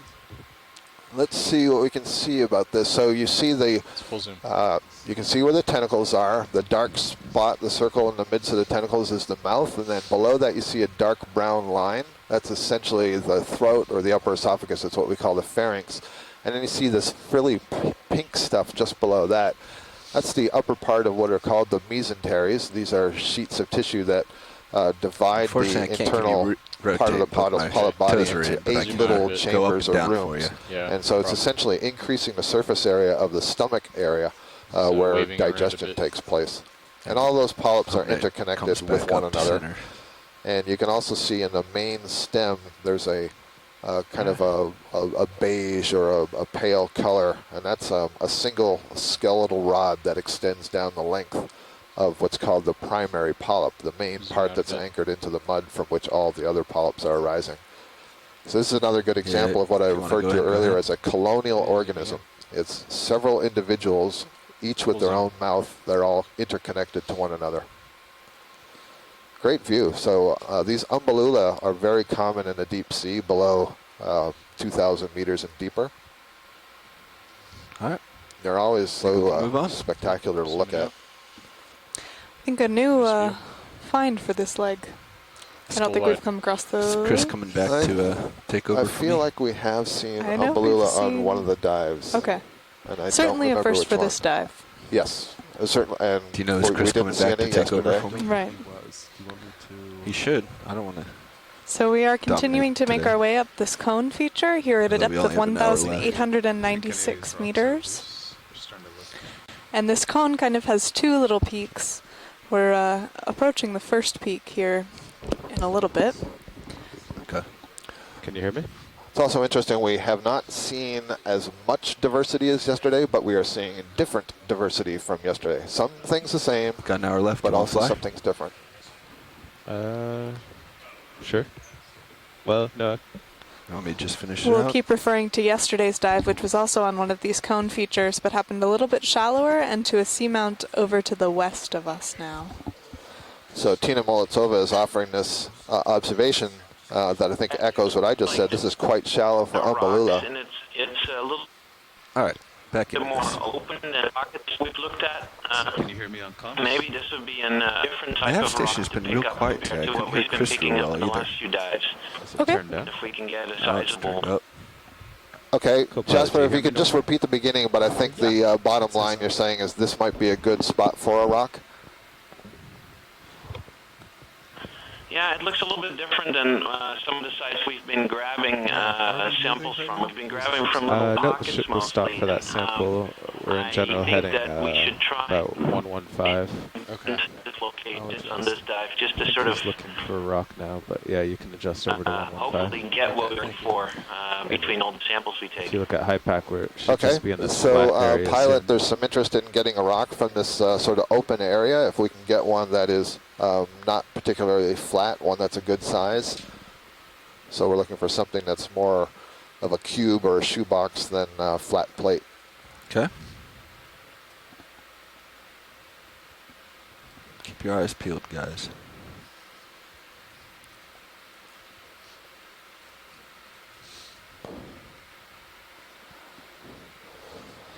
You're already out there. I'll get a 20-meter move in. If you guys agree. And Jasper and others, I should note that we're getting pretty close to He the shows up at summit sonar, of like the 25 first meters away. smaller cone.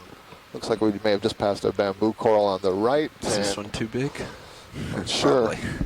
Probably. Bobby, while you're looking, can you check out that white fan on the left side of the screen? Thank you. That one looked nice and shoebox-like, though. You're right. Big But it's- shoebox. Yeah. It's a boot box. What about the one that's kind of on an angle? It's like it's propped In the up center. just to the right of center. Let's have a look at this Yeah, let's go for the fan core. first. This looks different from anything that we've seen so far. Holding here. I am unwilling to blurt out Bridge an down. identification other than that is an A cup Go coral on the rock to the coral, left, too. maybe. I'll get it in view. Ready for a ship move. 15 meters, And I think bearing on this rock, too, we 115 also have a cup degrees coral. at 0.2 knots. I missed that, Mackenzie. I heard It you is say it. to I the just didn't left see it. To the left, okay. of Thank you, Rich. A little sponge. Huh. Okay, I'm going to zoom in. Yep. It's full zoom. Well, so we're looking at an octocoral, and I believe it's a, quotes, sclerexonian type octocoral, which is the group to which the paragorgiids belong. So maybe this is some other kind of paragorgia. It's not red. It does have an associated brittle star, which seems to be in the same general group with those highly coiled arms, but I honestly do not recognize this. So I'm hoping Chris is having a look and can give me some insight. You notice how bumpy the main branches are. I believe what those bumps are something called Video that's come live. siphonozoids. Okay, zoom out. So they're really get closer. small, Look at miniaturized those bumps a polyps little that bit better. don't have Sounds great. tentacles that funnel water into and out of the colony. So I see the cup coral. I also see a chrysogorgia coral on the upper right side of this rock, and then there's a black coral Stauropathes far over on the right. Chris has suggested maybe a white hemicorallium. All right, let's Okay. go back in. So white Co-pilot, can you take my camera, hemicorallium, please? so the Yeah. coralliids, the family Coralliidae, is indeed sclerexonian. Can you take my camera? They Co-pilot? would have these two kinds of polyps, the siphonozoids and then the regular autozoids, which are these larger ones with the tentacles that do the feeding. And they are very closely related to the paragorgiids, so all of that would fit. Thank you, Chris. It's full zoom. Yep, standing by. All right, good stuff. Oh, yeah, I lost it. Hold on.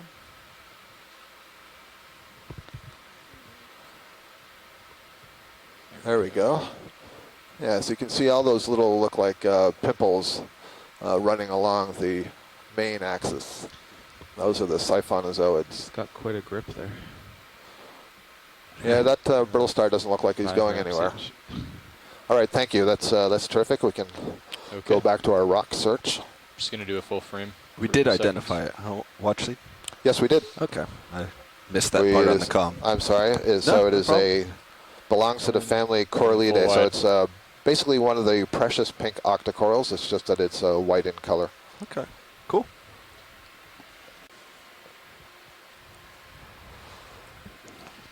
So one of the differences between Metallogorgia and Umbellapathes is that Metallogorgia is more like a poof of branches such that it is like a globe at the end of a stalk, whereas Umbellapathes is more like a flat umbrella, kind of as the name suggests. Petals? Like petals, yeah, right, okay. exactly. And as this thing rotates, it looks like it's flat, which would make Yeah. it Umbellapathes. Go ahead, Pilot. So I see 3 corals in our view. I imagine you're going to want to look at least one of them. Yep, so the one we're talking about most right now is the one that is just to the left of center. Looks like a little you got it. Going in for lily closer pad, look. I guess. I think that's a good analogy. Yeah. Dandelion is what I probably Yeah, would've so said. I'm reserving dandelion for the Metallogorgia we were describing. Metallogorgia okay. is kind of like a globular coral, whereas Umbellapathes is more like a flat. If I came around, this would be flat. Okay. Right. I would prefer this was the dandelion, but I think it's going to turn out to be... Would you prefer side view? It is. Well, let's come around side. Can't tell. It is the Metallogorgia. Oh, excellent. Oh, stand by. It's not the Metallogorgia. We're building suspense here for our viewers. Yeah, look how flat that looks. At a Let me know depth if you need now of anything, Pilot. I got a dial 1,892 contact. meters. You happy with that side view? It depends what it looks like once we zoom in. I can't tell you. Okay. Thanks. Yeah. Oh, what are you looking for, Watchley? I need to see what the polyps look like. Is that better face on or from the side? This may be okay. Okay, we'll come Thank down you. right here.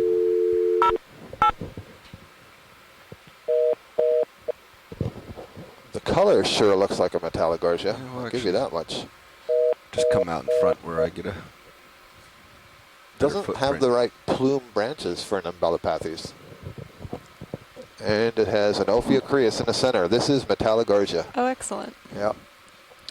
It's got these little pink dots, these little pink droplets. Video, when and you that's get a perfect chance, example of a Chrysogorgiid coral. Let's go in. So wonderful. Now we can go back to the biogeography story. So this is a really interesting species in that it's a global cosmopolitan. We find this Metallogorgia, I'm presuming this is a species Melanotrichos, all over the world. Genetically, as far as we can tell, very little difference among them, which is really interesting. And every single colony that we see has this one ophiuroid, Ophiocreus, and again, I'm forgetting the species name, I apologize for that, but there's a very tight association. You will not find that particular species of ophiuroid, the brittle star, the red one that's in the center, anywhere else. It will only be living on this coral, and this coral will only be found with that brittle star. In fact, I don't believe we've ever seen a live one that didn't have a brittle star. We have occasionally seen dead colonies where the brittle star is still kind of hanging out. Otherwise, you can see this is an octocoral, 8 tentacles to each of the polyps, belongs to the family Chrysogorgiidae, which are the octocorals with the gold-colored skeleton. So, great view. Thank you.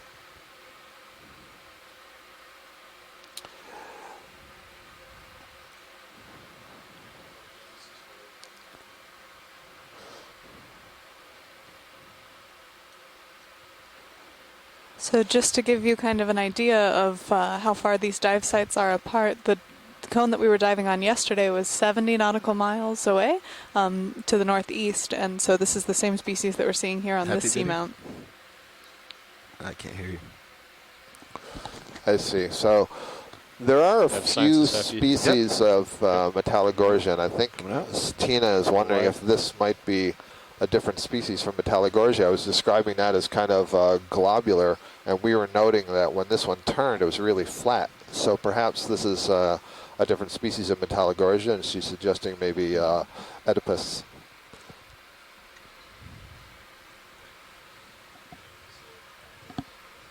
Video, can we, if you get a chance, can we snap zoom right here?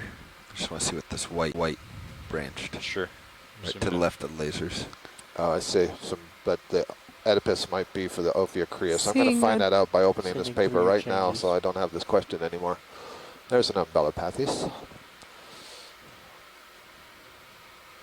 I think we could probably move Nothing. on. Yeah. Thank Yes. you, Violet. Okeanos Not hearing has anything, rejoined so. the conference. Just verifying that you guys can hear us Full on the wide. shore. So it looks like a couple more of these hemicorallium colonies. And is that a yellowish one on the right side, or is that just go pink find and it's out. just an odd angle? So I've got the paper open in front of me and the help with Tina Molitsova on shore. So the It's in. brittle star's name is Ophiocrius Oedipus. All right. Well.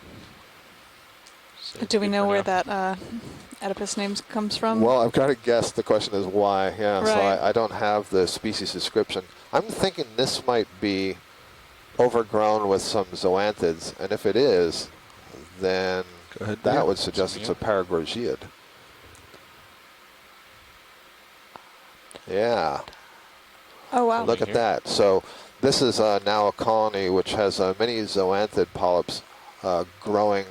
That's the Pilot, yellow can you take ones my that you camera, see please? that are overgrowing the original octocoral colony, which is the red color. So this is another one of the bubblegum corals that we saw earlier, the Paragorgiidae. That's what the red stuff is. And then when we look closely, you'll see Just hold that this for a the second and I'll zoom polyps further. that are coming out of the octocoral, the red ones, have 8 tentacles. But then the yellow stuff, it's parasitic, it's overgrowing it. That's another kind of anthozoan, the flower animals, in the order Zoanthidia. So we call them zoanthids, and you can see their body wall is very granular. They're able to embed grains of sediment, etc., in there. And so we see this association very often where this zoanthid is able to overgrow, in particular, Paragorgia. There are lots of different species of zoanthids, and some are specific to sponges, some are specific to other corals, but it may be that this particular one is Going back left. specific to Paragorgia. This example being excellent proof that this polyp structure of feeding things out of the water column is a very successful morphology for collecting food. And once again, we have the brittle Did you hear star. that, Roland? That is Can you Anything activate else that? you'd like living to look on at here? the Watch coral. leads? Nope, I think we're good. Base or tips or anything? Nope, Okay. Okay. we're pretty confident in this zoom one. out. Pulling off. There's a recent paper came out in the last few years that describes some of these zoanthids that are living here off of Hawaii. And maybe Upwards Chris of Kelly can 110. remind me of Should be the getting to a genus flat name soon. of Okay. the This ridge. So I could of cover maybe one of them 40 that was meters associated this with the Yeah, let's cover some ground. Paragorgia. And I'm thinking the one that starts with K. I know there's one called I think it will fly. Bulligumi zoanthus that was specific to Paragorgiids, but there's another one that has a Hawaiian Bridge name, nav. starts with K. continue, press star 1 now, or the conference will be terminated. Could I have a ship move 40 meters, bearing 110 degrees at 0.2 knots?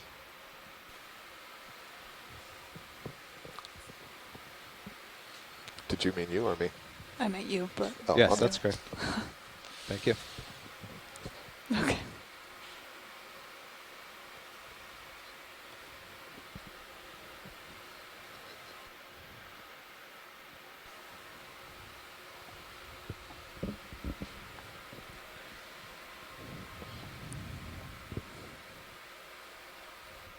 Please pardon the interruption.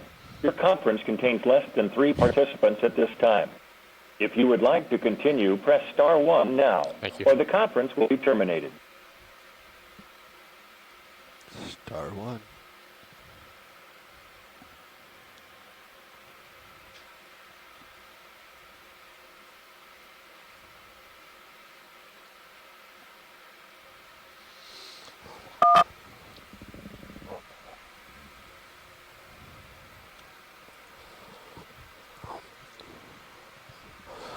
Thanks, Chris, for helping with the conference line. I see a little Caulophacus Great. sponge that we just passed over.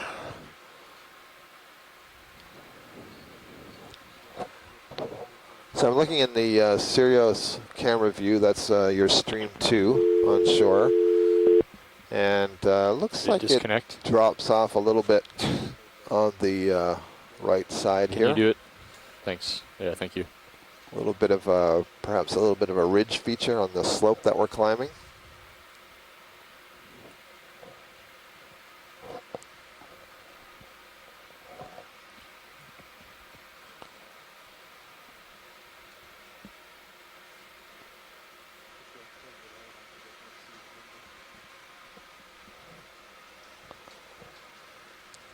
Can you read it?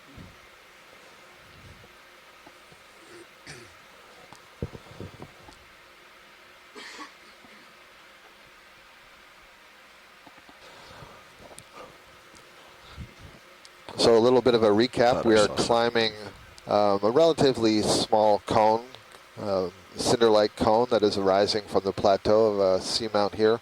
And we're approaching the summit of the first of 2 cones that we're traveling today. So this is the shorter one that appears to be more or less, let's say, arising or growing out of the shoulder of the larger one. And the approximate depth at the top of the smaller one is about 1,864 or so meters. We're currently at 1,880 meters, or 1.8 kilometers. So still more than a mile deep here in the Central Pacific, about 780 miles to the southwest of Hawaii. There's a black coral. I believe this may be a Storopathes. We've seen several of these colonies today. Snap for ID. Zooming in. And oh, good call on the snap zoom. That is a black coral. You can see the black skeleton quite clearly through the orange-brown tissue. But this is a new genus for the day. This looks like the genus Trissopathes. You can see it has. Instead of, we've seen a lot of the black corals today kind of look like a feather with some slight branches on the pinnules of the feather. But this one has much longer branches and finer sub-branches, characteristic of the genus Trissopathes. Thank you. Okay. Zooming out. Full wide.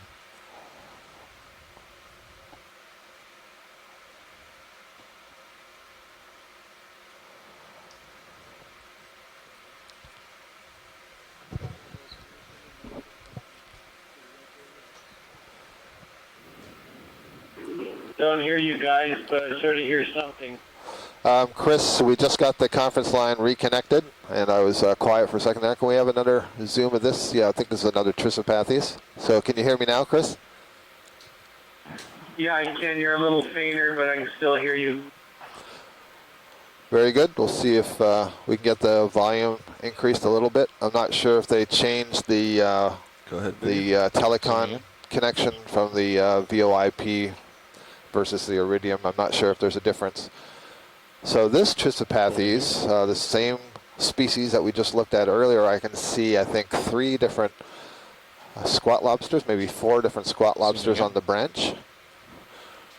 So we just saw one on the upper left. There were 2 up there. There's one in the center of the screen. There's also a polychaete worm right at the top center of the screen. It's kind of a pale color. Oh, or did you want to look at the polychaete shot? No, this is good.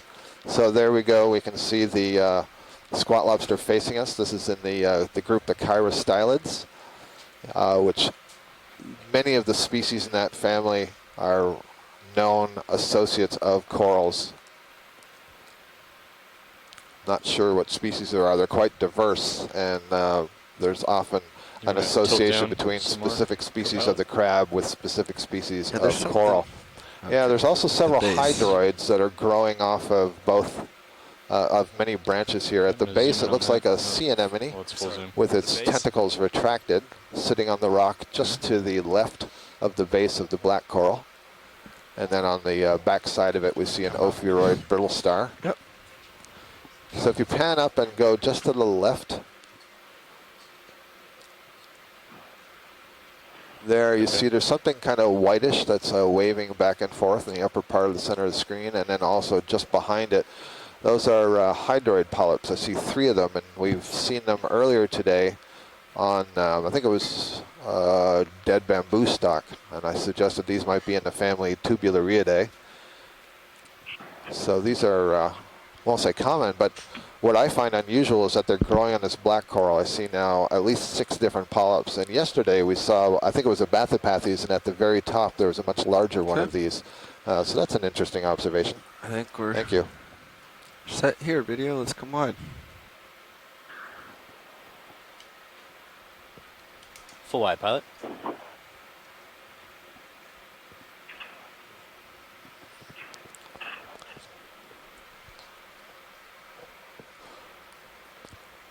So my sense is that in relation to yesterday, we're seeing a smaller number of corals, but we're seeing a pretty good diversity of corals. There may be a Bathypathes there just on the left, upper left of the screen.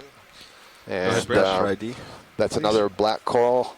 And this one, based on the pale coloration, I feel more confident. Yeah, definitely. That's a Bathypathes. Yeah, keep going. Bathypathes are recognized by sort of a starboard. feather-like appearance. One main central stalk and then these long secondary branches that are called pinnules. Excellent, thank you. Okay. And as we zoomed in, I noticed on the right side of the screen there's a Walteria sponge. There we go, it's right in the center, and this looks like the one that we collected a couple of days ago. And this is a Storopathes black coral. This is what we were seeing down the slope a little bit earlier. It's far more branched from that central stalk.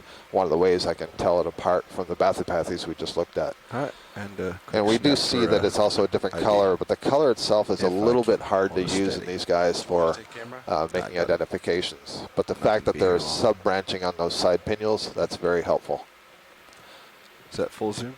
Polyp size and tentacle size may also be helpful characteristics in making identifications from video of these guys. But ultimately, the way to identify these species is we have to look at the skeleton. The skeletons themselves have a lot of spines associated with them, and we look at the shape of the spines, the number of spines, and the pattern of the distribution of spines on the skeleton. Good for you, Watchley? It is excellent. Thank you. Let's move on.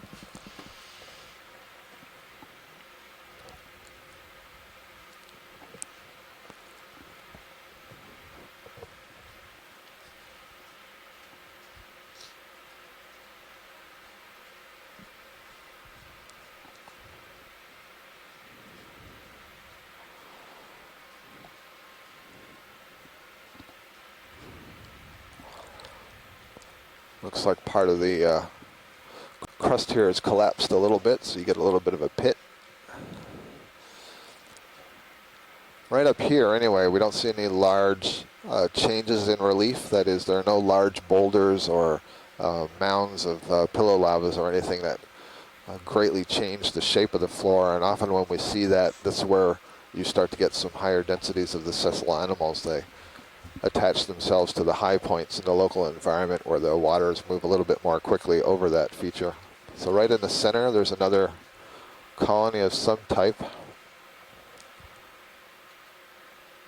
Let's just snap for ID. This is a little Chrysogorgia colony. And earlier we saw a bottle-brush Chrysogorgia. I don't think we saw one of these. I think this is what we were referring to as Chrysogorgia chryseus on a previous dive. That is good for ID, thank you.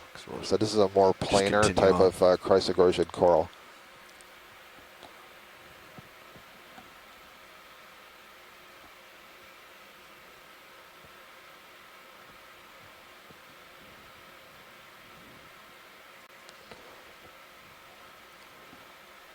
I think that colony had a squat lobster in it.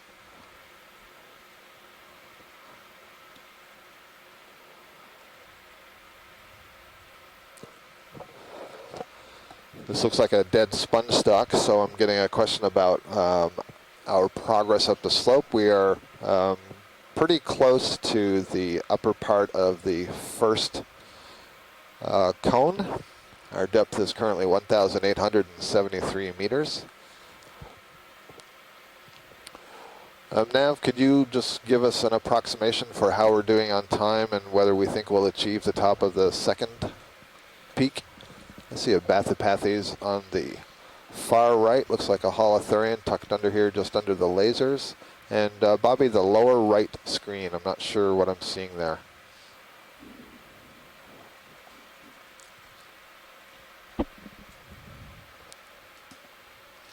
Looks a little bit more yellowish than some of the other stuff that I've seen.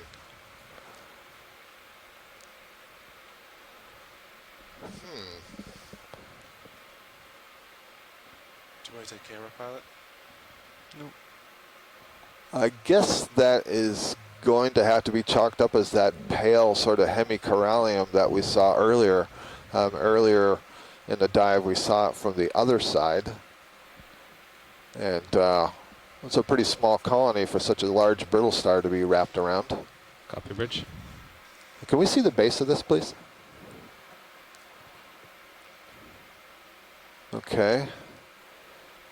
Is it possible to get any closer? We can. Just go wide, please. Oh, you have a little more zoom. Get you a little. Yeah, Bobby, it was kind of a negligible amount.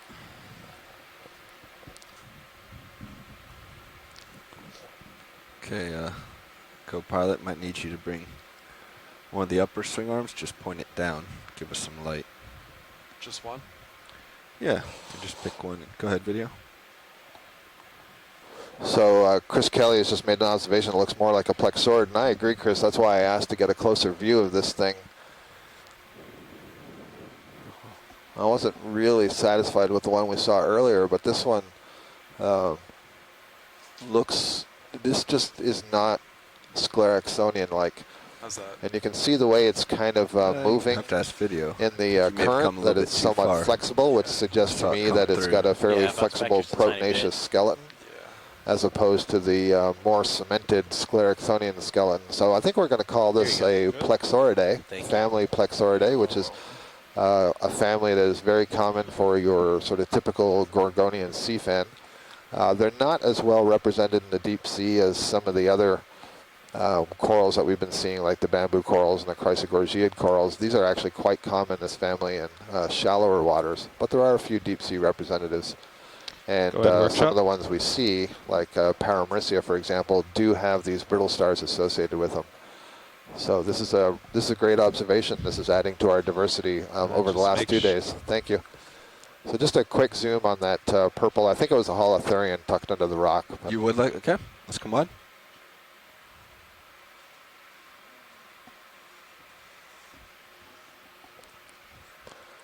So the interesting thing about this, it looks like a sea cucumber, but the interesting thing is its position is on the side of this rock rather than on the bottom of a more horizontal surface feeding on sediments. Okay, that's so that's one reason I thought we should just have a quick look at it. Yeah, that's why it seems strange to me as well, watching. Yeah, not your typical position.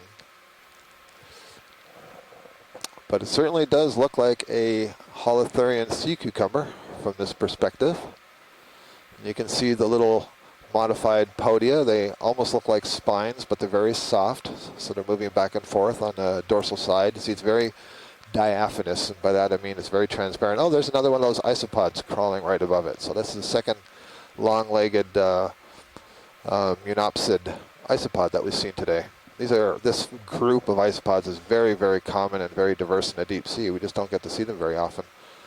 I don't know what it is that's kind of waving back and forth around the sea cucumber.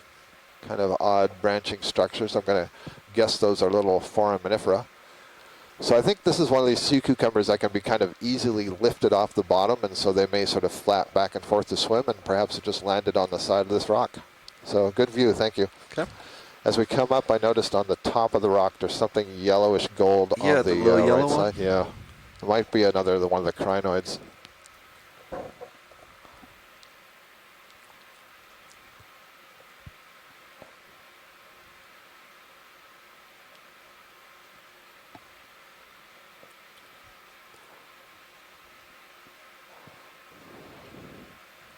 Let's go for ID. Right, so that's, oh wait, that's the little stock That's one. come wide. Oh, that's interesting. I was going to say that that's It's the like same the of our little sample. Right, exactly. At first, I thought that was like the initial comatulid crinoid we saw, the feather star that Go ahead, Chris video. Ma called in for. But in fact, here I can see those little discs that I That's thought gonna were come back. unusual on the one we collected. So it's either the stock is laying horizontal, or it's just beginning to grow. How interesting. Another possibility, if I'm not mistaken, when they first settle, the comatulids may be stalked and then they break off of the stalk. So I wonder if that's what's going on. So this is going to be a really good view, and I'll send this off to Chuck Messing, who's an expert on the crinoids at Nova Southeastern University in Florida. Thank you. When you've got it, video, I think it's time for me to move on. Right, okay, so Clear, Nav, I thank see you. you're zoomed out on the screen. Are you ready to give me an update? Great. Okay. You can Okay. put my swing arm back where it was. Okay. Okay. So. Okay. So we will speed up a bit, but first, as we approach this peak, I just want to be ready in case the density picks up, just to get some good images of what might be up there. And if the density doesn't pick up, although it does look like it has been a little bit, then we can sort of speed over towards perhaps where I see that 1,800 meter marker. Stubbing my toe all over.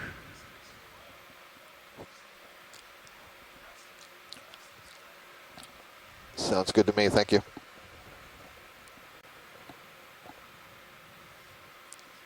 Chris Kelly suggests that sea cucumber that we were looking at that was on the side of the rock may be in the family Synalactidae. And a possible species name is Hansenothuria bentai, presumably named for someone named Hansen. Here's another sea cucumber, I think. This would be a different species. It's more blue or transparent in color. So where you see sea cucumbers, you have to imagine that there's enough sediment that's accumulated on the bottom for them to be feeding on. So that's an indication that there's at least some level of organics settling here on the surface. Looks like maybe another Paragorgia colony. The bubblegum coral, this red one on the right, and I think it has the appearance of some yellowish on it, which would suggest that it's also being overgrown with zoanthids, and maybe there's a sponge stalk just to its left. Let's snap zoom, just to see if there's zoanthids on board. Yes, indeed, there are zoanthids on board. This one, you can see there's fewer zoanthids here, I think, than on the previous colony, and you still see the ophiuroid that's associated with the red bubblegum coral still hanging in there, even though there's all this zoanthid as well. The sponge stalk was dead. There was no sponge associated with it.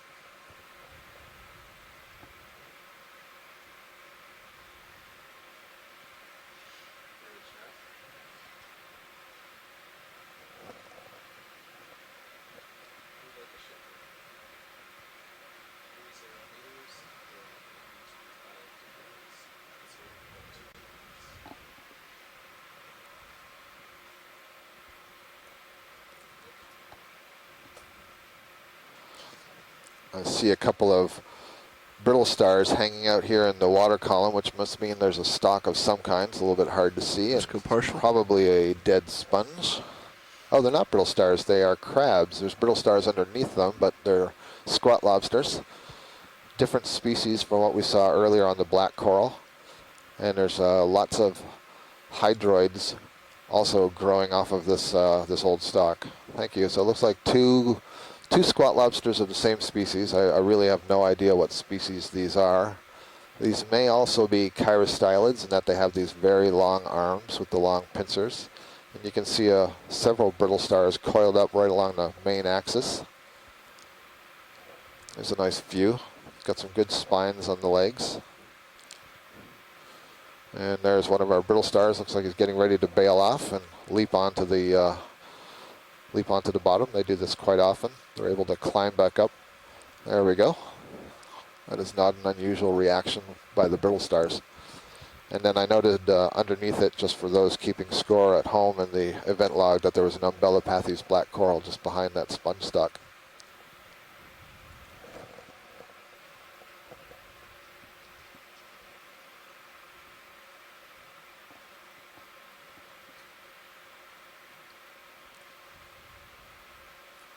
Looks like the same thing going on the left side, another sponge stock with, I can see there's pink on it.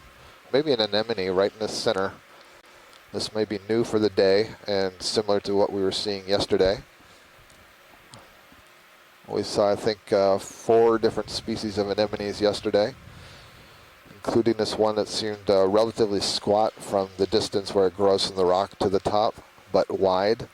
And it had these relatively short tentacles with knobs on the ends. It was pretty impressive when we got to the top of the cone yesterday. We saw a really big anemone that was quite impressive, and it had a number of different polychaetes living on the surface. It was very, video. Very beautiful to watch. Sorry. So, Chris, you're going to have to remind me yet again of the possible genus for this thing, because I forget if it was, I don't think it was Bolacerius, I think it was something else.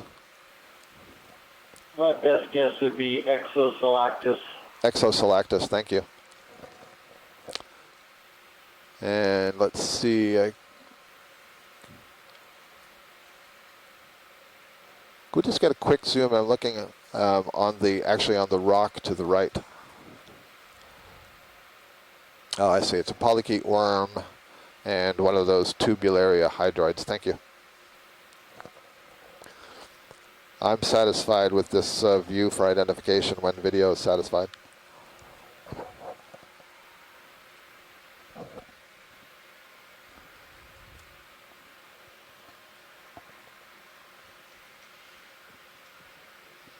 All set, pilot. Thanks. You know, much like yesterday, it's been a relatively weak day for fish as far as fish are concerned. I think we've only seen 1 or 2. And I don't believe we saw that many yesterday.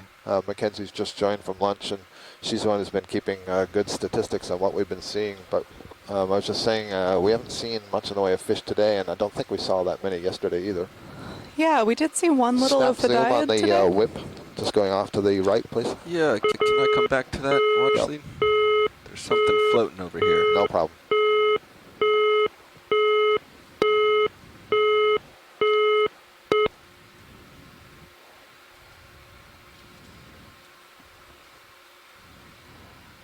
Okay, video, let's start to go in.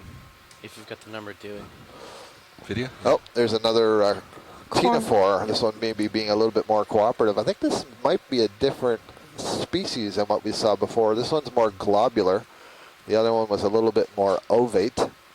And I don't see the comb rows beating right now, but there we go. You can clearly see the tentacles that are coming out towards us. What a great view. So on this one, the mouth is actually oriented upwards, I believe. The mouth is usually in the orientation opposite where those tentacles extend. And there you can see on side view the beating of the comb rows, the aggregations of cilia that are all aligned in 8 rows going from one end of the body to the other. And it's the beating of those cilia, the coordinated beating, that allows it to swim. We're going to have to let him go. And that's what is reflecting and lets you see the rainbow color. These are the largest animals that still use cilia as a means of locomotion. And that deep red color you're seeing inside is basically the guts of the animal. Yep, pilot, you're...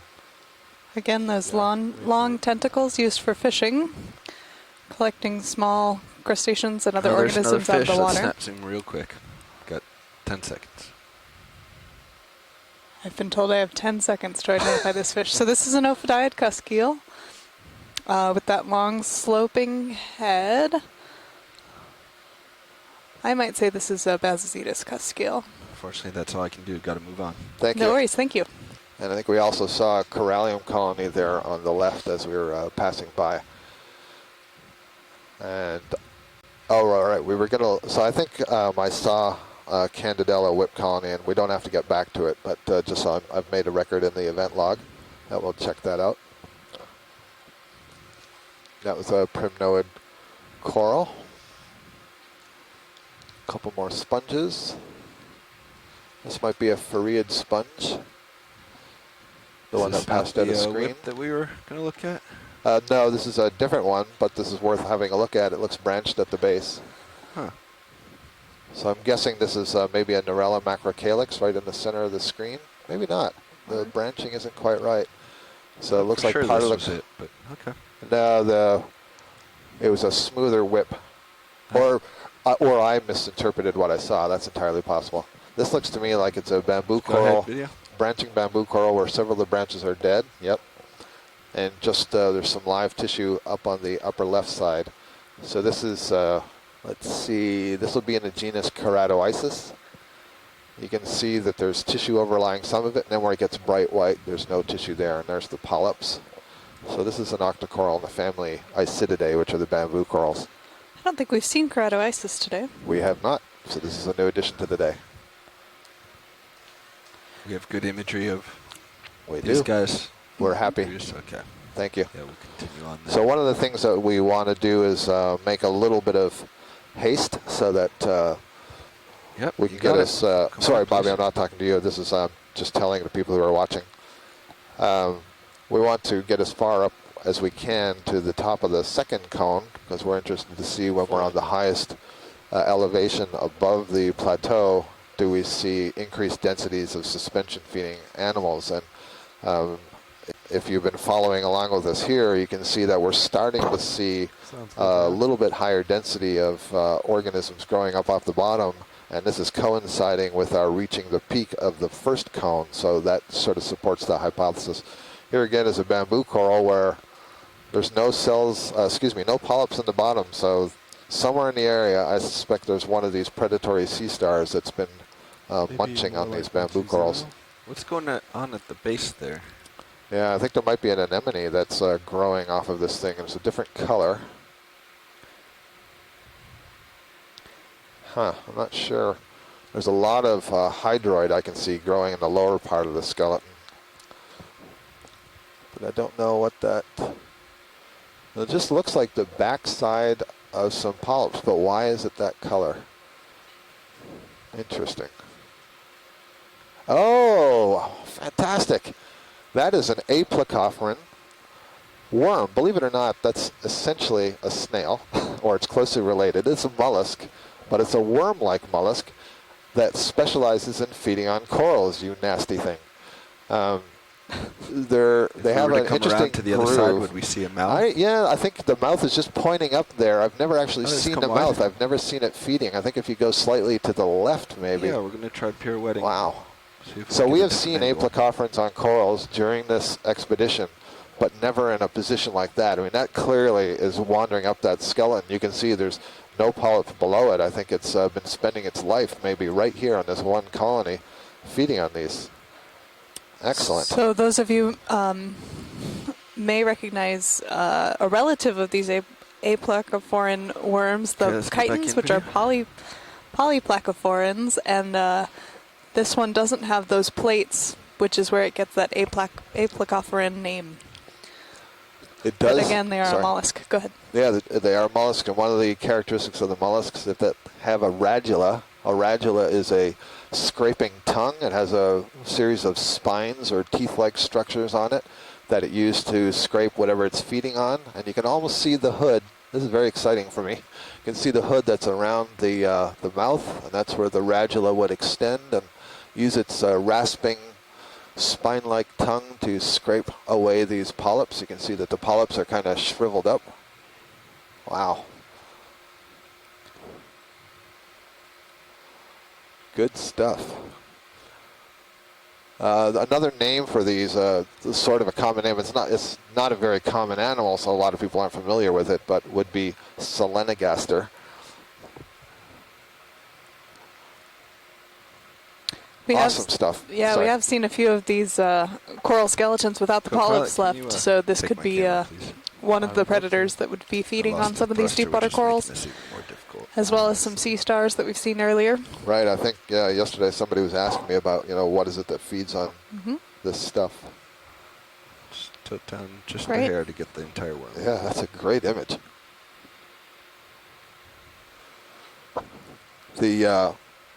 This thing has gills, and the gills are actually at the hind end.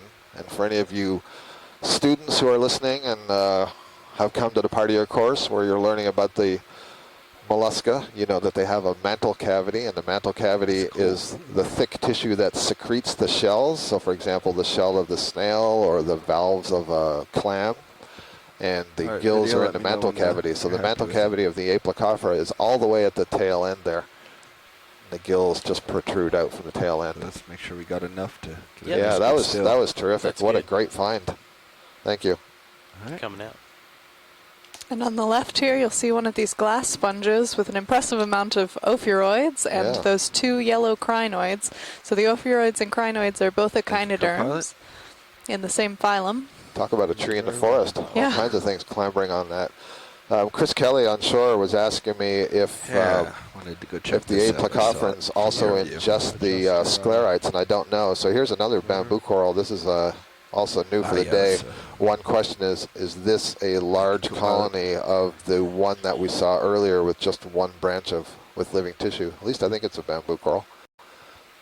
I suppose I can't rule out that it's a primnoid yet. So yeah, Chris, I do not know the answer to that about the Aplacophorans.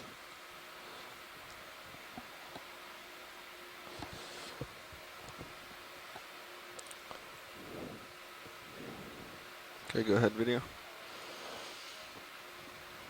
Yes, indeed. This is what we would refer to probably as Isidella. You can see that the branches come out from those black stripes. Those are nodes. They're made of protein. And one of the characteristics of the genus Isidella is that it branches from the nodes and it grows in a plane. So you can see that very flat fan instead of growing in a three-dimensional like pattern. That's the easy version. There are some other genera that do have similar sort of growth forms like Jasonisis, but there are other characteristics we would have to look for. Thank you. That's good for me. Okay. Come on. When you're happy, video. We've come up now to a depth here of 1,852 meters. We started our dive today at 1,955, and we're hoping to make the top of this second cone feature here at 1,750. So 100 down and 100 to go. Kind of looks like my way forward here drops off.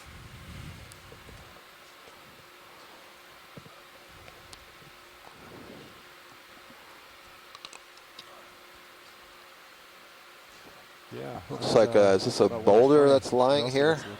Or is this a big pillow? Huh. This is interesting. So we're really close to the top of this first cone. And look at this. So I hope Jasper is able to get some signal and is listening. Cool. You can see in stream 2 the Sirius view. I don't know if that would be better. Well, it sort of looks like a... But it kind of looks like it's right up the ridge. a very wide tube. I'm guessing maybe 60 to 70 centimeters in diameter. And as it's moving away from D2, we can see in the Sirius view that it's broken up into chunks.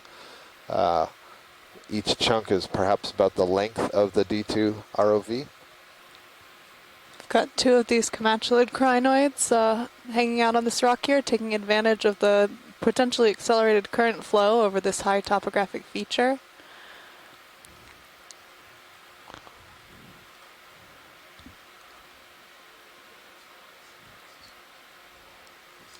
Very interesting.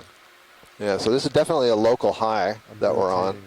So we follow this little, what looks like a tube of some kind. And I don't know if this is kind of, and there's a bamboo coral on the left. I don't know if this is an extrusion tube of lava or if this is a remaining dike where there's been stuff that's moved away on either side. I don't know enough about the geological formation of these things, but it's an elongated feature that we're moving along, and it's also climbing, so it's mounding upwards in size.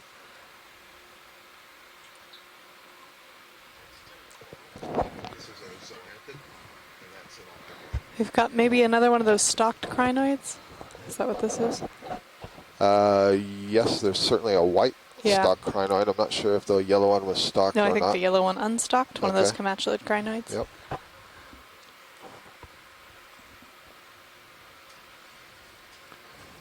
There's some Bathypathes colonies on the top there. Oh, the here's black the corals. local high, that's for sure. Yep, well, so we've achieved the top of this little feature. And so we do see some sessile fauna on this feature, but there's not all that much. There's certainly not a lot like there was yesterday. So it's not like this particular high point, this particular pinnacle is rich in fauna. Is there something between those two rocks? Or is that just might have just been a rock that was Stand by, watch lead. I flat? just want to make sure I'm not going to run into anything. We are about 200 meters deeper than we were diving at the peak yesterday of those cone features, so that could be playing a factor. We're also on a different seamount, about 80 nautical miles away from where we were diving yesterday. So this is one of the things that we were after on this dive, I think, asking how much the role of these local highs or cone features are playing in structuring this community down here. I think it's just some sediment in between the rocks. Yeah, Bobby, I think what I was looking at is probably just one of these sort of collapsed rocks between the two high peaks right at the top. Let's snap zoom on that upper one. It still looks a little different. I just saw it's discolored and kind of bluish, and I thought maybe something was lying in there. Broken stalk. Well, just a little sediment accumulation in there. A little thinner, so the black's shining through. Yeah. Okay, let's come on. Chris is noting that this looks like a really big pillow lava formation. I agree. Yeah, this whole thing. So we're going to come back down to the base of this. We're bringing Sirius towards it, so we can come back up to the top as we get more tether. Yes, guys, I agree too. This looks nice. It's unfortunate it's so huge. Yeah, it's really big. So I don't know if did you follow the whole thing along? When we started at the end of it, it looked like it was maybe 70 centimeters in diameter. Was a tube, and then it sort of turned into this much larger mound. I don't know if there's any interest, watch lead, but there looks like there's What about a rock here? I thought I good saw section some of rocks. angular ones over to the left that could possibly be from the pillow. Yeah, what do you think, Jasper? Because that's what Bobby the pilot is offering, that there's a nice jumble of very angular rocks here, and we could grab one. These rocks look really different from anything we've seen before. They're not smooth and rounded at all. Yeah, no, that sounds good. And we just want to make sure that we don't grab basically a piece of manganese pavement that's sort of... So I don't know that we would know that before we got it, unless, would you want them to try to squeeze it to break it in half to look? Is that something that would be normally done?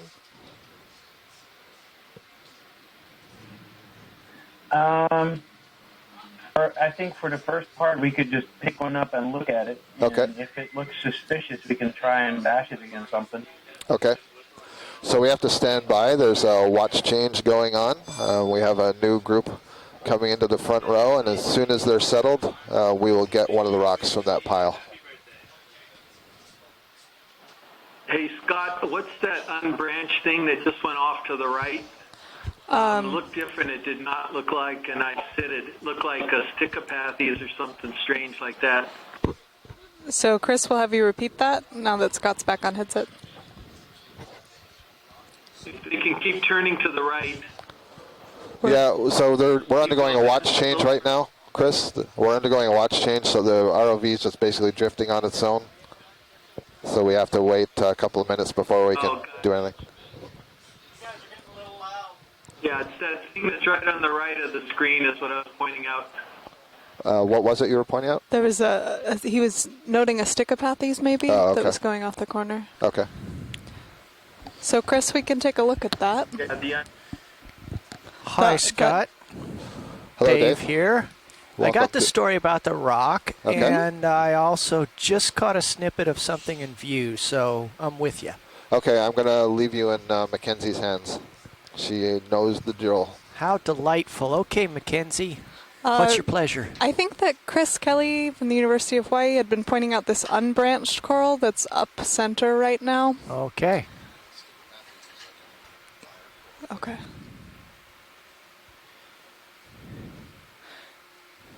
Thinking that this might be something that we haven't come across on this dive today, known as stichopathes. Okay, I'm going to maneuver over down current, which I take to be the east side, just judging by things floating around here. We are seeing a lot more crinoids on this feature than we saw yesterday on the cone. We were able to collect one of the stocked crinoids earlier, as well as a rock from lower down on the base, but we're hoping that we can get another rock that might not be quite the same variety.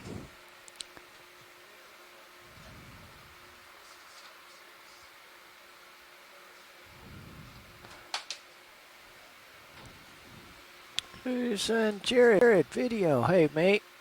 We're good to start some zooming here. All right, coming in, Dave. We'll get a zoom here on the polyps. This looks different. So that's Max. We've lured Scott back with this coral. I came back for my glasses and I see what you're looking at. It's a black coral, but it is absolutely not stichopathes. I don't know, it might be heteropathes or hexapathes. Okay. Huh. You can zoom now. Yeah, it's a real shame that Tina's not here. So what we're looking at is something a little bit like a parantipathes, in that it's got a central stalk, it's got very short pinnules off it, but then it also, that come out laterally, but then it also has even shorter pinnules coming out anteriorly. And I think that's a characteristic of heteropathes and hexapathes, so I don't know how to sort those two out. Just going to try to We're get getting the some terminal pretty good images of it. This does seem to have very different polyp structure than the other black corals. Right. So this may be in the family, I think, Cladopathidae, and the other ones we've been seeing are Schizopathidae, and in the schizopathids, those polyps are much more stretched out, and the tentacles are very long, so that's a good observation.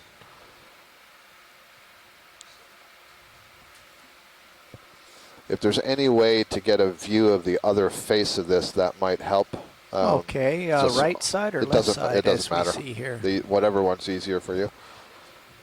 Well, it's kind of 6 to 1, half done the other. Wide, please. Let's have a look. Downhill would be easier. Just watch my feet here. There's a bubble gummish.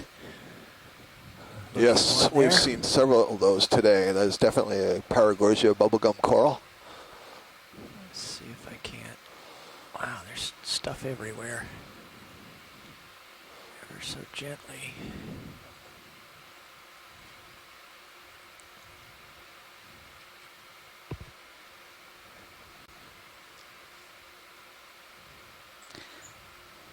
You see the crinoid here has put up its arms, and we noticed that when we collected the stocked crinoid earlier, this was kind of a defense response, so that might be us getting close to him.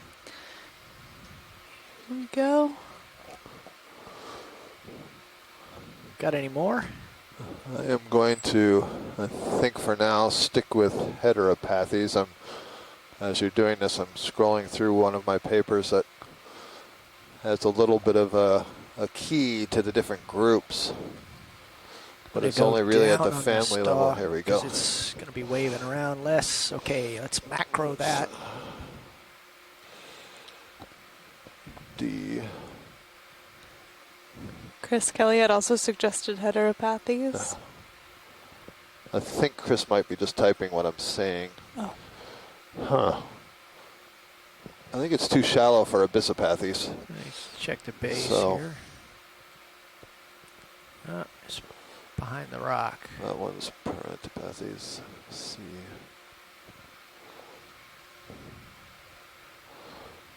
Well, I think we're going to have to leave it at that till we check out the images later. Unfortunately, Tina is no longer with us in the chat room. Why, please? Thank you. Now I really am going to lunch.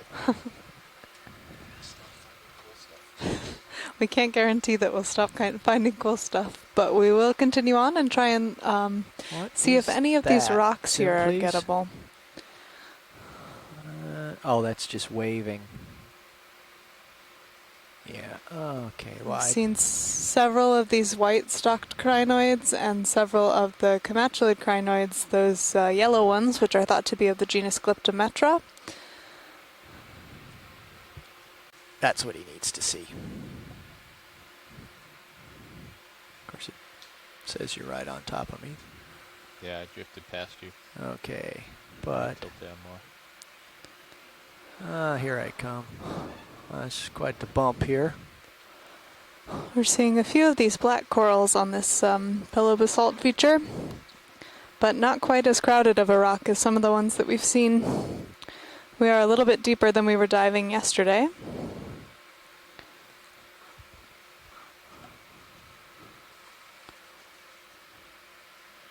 Alrighty. Just needed to get around old Baldy there. We mentioned that this cone kind of had two peaks, so this was the first one. And we can see it was geologically dramatic with several crinoids on it, and we'll continue on along our way. So I'm heading up what looks like the ridge here at about 155, 160 is what it looks like from here.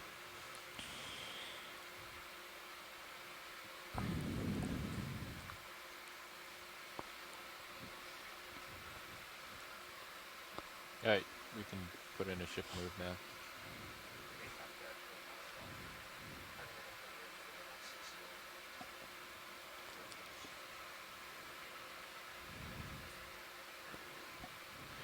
It's just covered with this broken crust. Oh, sorry for tugging you, Josh. Come down a little bit.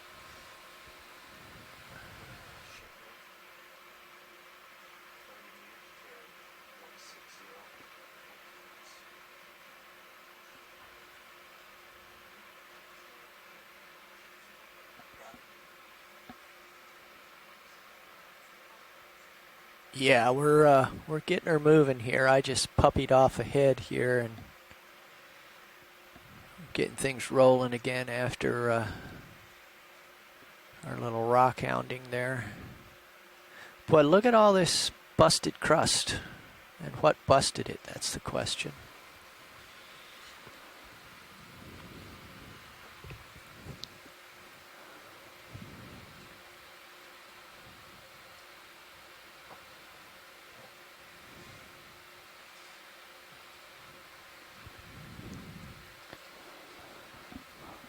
Temperature down here is about 2.38 degrees Celsius.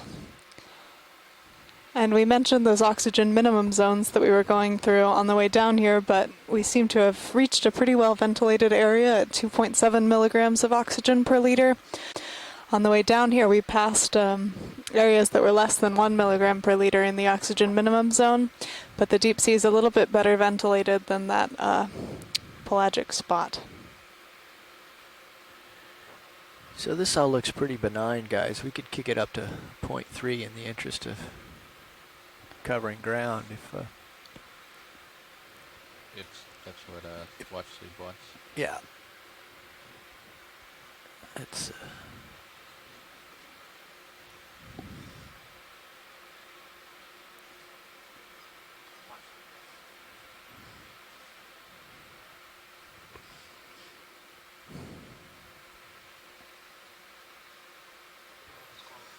Oh. She's on 2. I'm on 2. Sorry, go ahead, Nev.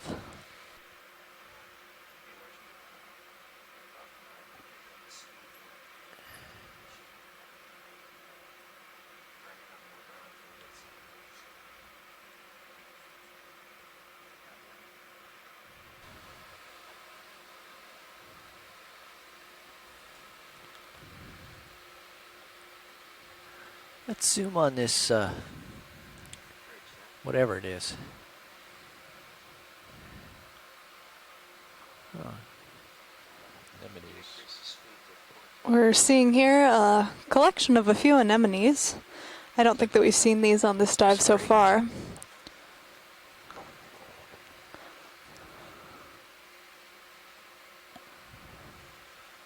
These are again relatives of those corals that we've been seeing, and you'll hear the word polyp a lot. This refers to the sessile or stuck on the bottom structure that has all of these tentacles coming off. So those corals are kind of colonies of little anemones all together. Wide, please.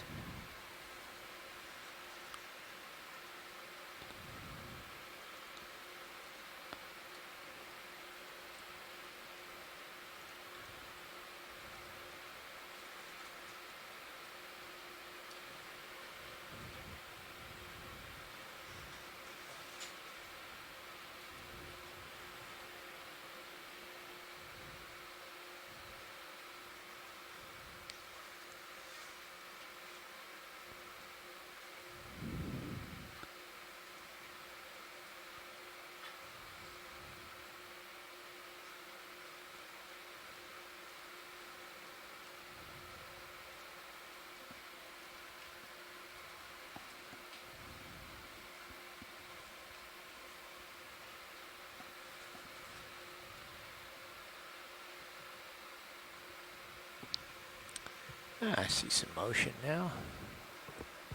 Things are happening.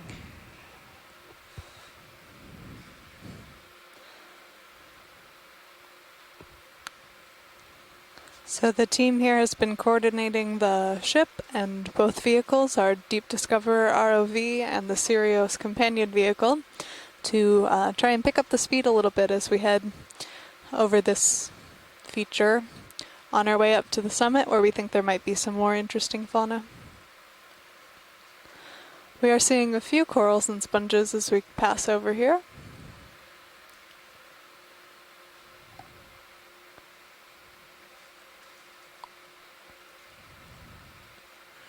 So here's a question, Josh.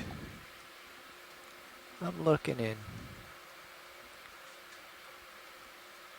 starboard rail cam, thinking about if I'm going to jettison that ballast, how do I get to it? Oh, we can see it with, can we see it with the Mini Zeus? That's the question. Can we see it with anything? Oh, there's the loop. Awesome. Yeah, how's your Z-bias? I'm down to like 14 from 26, so we're using less energy.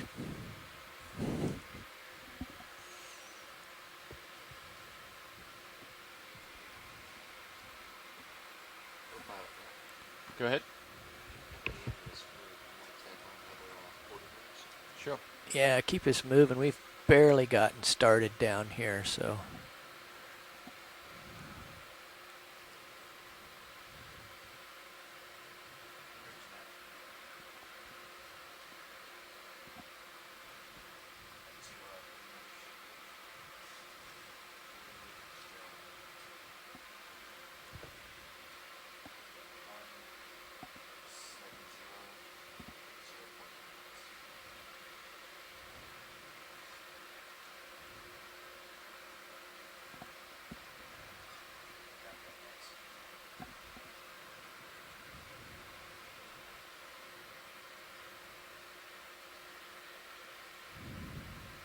That forward-looking utility camera on Sirius is not terribly useful.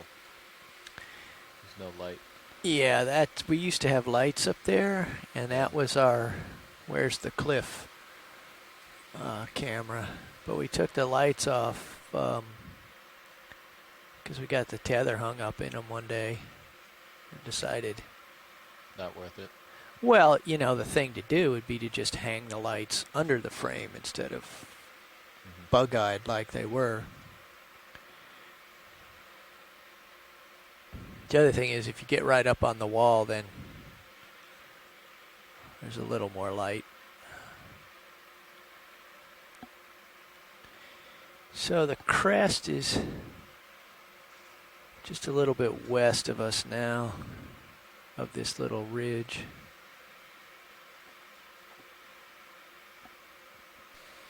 Something to your starboard. Or it might be just a rock. Yeah, see it? Center? Yeah. Is that zoom, please, video? I think it's a sponge.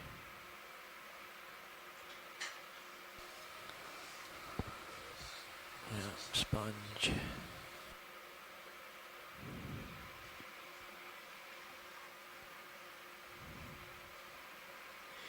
So now on the next move, take us, well, I don't know. Don't necessarily want to go further west, really. But this feature that we've been following, we are now a little bit east of it. But I would say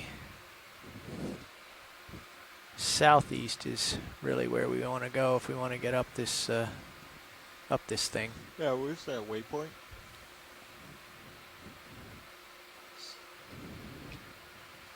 If you right click on the waypoint and click select,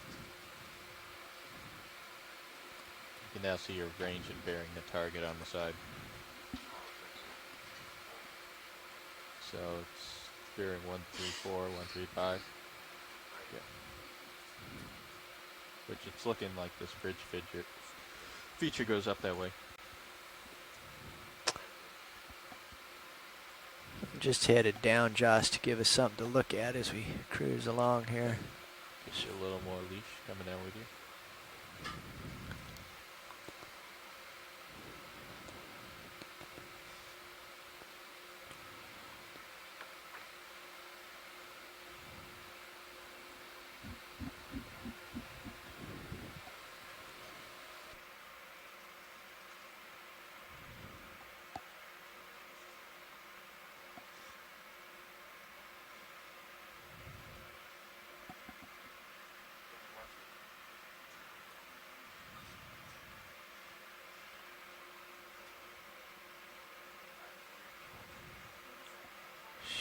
I think she's muted. I'm not hearing anything. Check of the mute. There we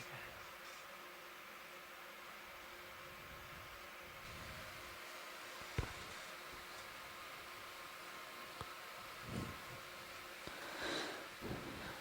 Do have one of these coral whips here. Let's zoom on that, please, video.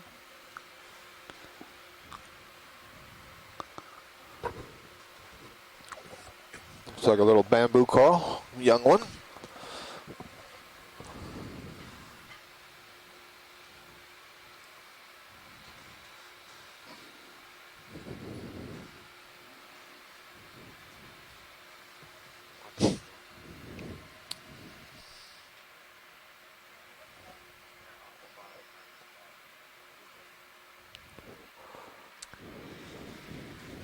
Okay, let me get back in the picture here. Wide, please, video.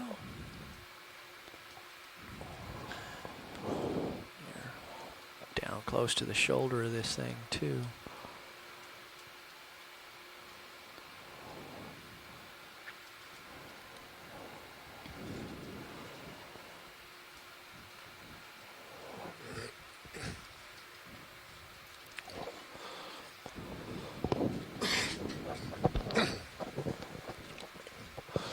Hi, David. It's Scott. Just back from lunch. Hi, Scott. So, I think you must have got the update, and you can see the map that we got to the top of this, or are at the top of this conical feature, and there's a bit of a saddle between here and the next slope that we're going up. Yeah, we've picked up the speed, and we are great. attempting to get there quickly.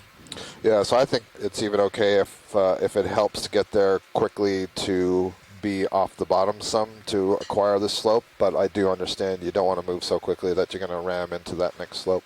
Well, we're not worried about that. We're just trying to make it interesting as we go here. Okay. One of our primary objectives today is to get to the top of the next feature, so so long as Nav is aware of that and we can factor that into how we move over the bottom, we're willing to sacrifice the distance between here and some part of that slope for the interesting stuff now. Because we hope, our anticipation is that the real interest is going to be near the top of the next peak. Yeah, we've picked up the speed to get there quickly.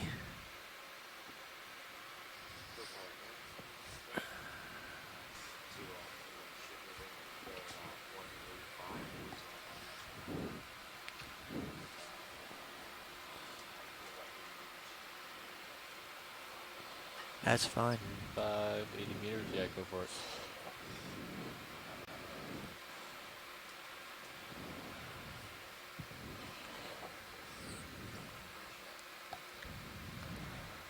We've come across a much more heavily encrusted area than where we started.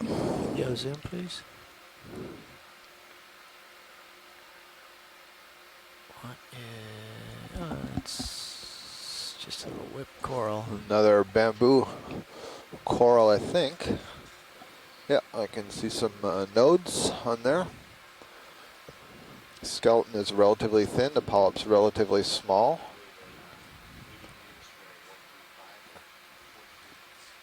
Wide, please.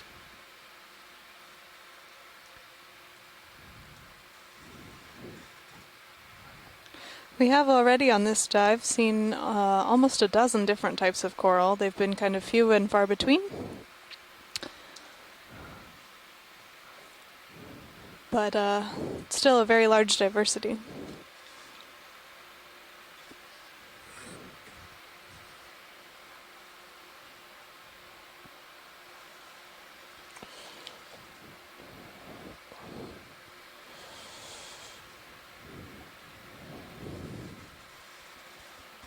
Okay, we're starting to pick up the east side of this ridge.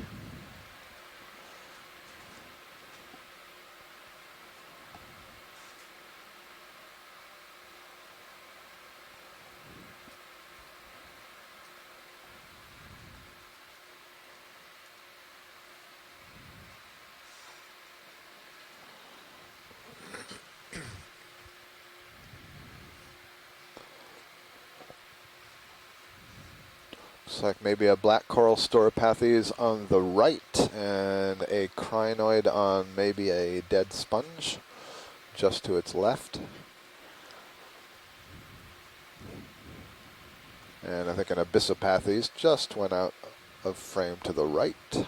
Oh, is that a dead sponge? Maybe it's sitting on something Let's get else. a little zoom here, video. You had mentioned a little earlier that we might be shallow for Abyssopathes. Is that? For That's good, hold that. wait, no, for Umbellula. Oh, okay. That's what we said. That's Trissopathes, I believe. Another type of black coral. So we can see two different genera of black coral sitting next to one another. On the upper left with the crinoid and the branches is a Trissopathes. You can see the individual branches that come off the main stalk are much longer than what you see on the more yellowy gold colony Storopathes that's right now under the lasers. And Lots of different ways to build a colony. something off to the right here. There we go.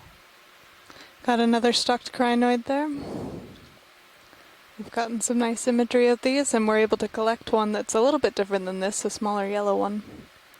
We were having a discussion at lunch about the parasitic snail that we saw in that crinoid, and getting into this interesting discussion that we've had with respect to many of the associates that are host specific, that is, they're looking for specific kind of corals or specific kind of sponges, and with respect to this parasite is how does it find that crinoid in this vast open space. And we've only seen one or two of those crinoids, maybe only one today. And it's a great question, and one thing, I have to go and read some more about those snails, but my hypothesis, let's definitely have a look at this thing. This, I believe, is another plexaurid sea fan. I hope that, Chris, the video is coming in right now. This may be the same fan that we saw earlier, although this is a much nicer whole colony of it, I think. The other one was missing some branches. Actually, so was this one, ironically, on the right side. It's dead again. It's pretty much what we saw before, but you can see the very large ophiuroid brittle star with its arms kind of tangled in different places in the colony. There are several genera in this family Plexauridae that are found in the deep sea, although the family itself I think is more characteristic of shallower waters.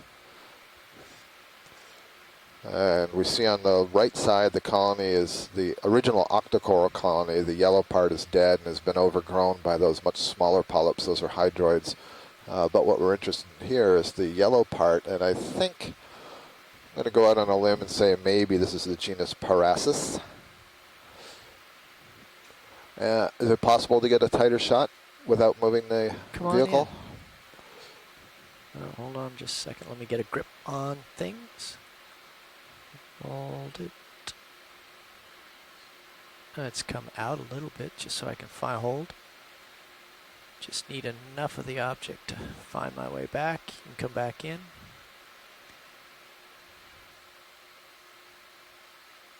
Yeah, so these plexaurids, the family Plexauridae, these sea fans belong to a group that used to be known as the order Holaxonia. And one of the characteristics of the corals in the order Holaxonia is that they had a largely protein-based internal skeleton, and so it's very flexible.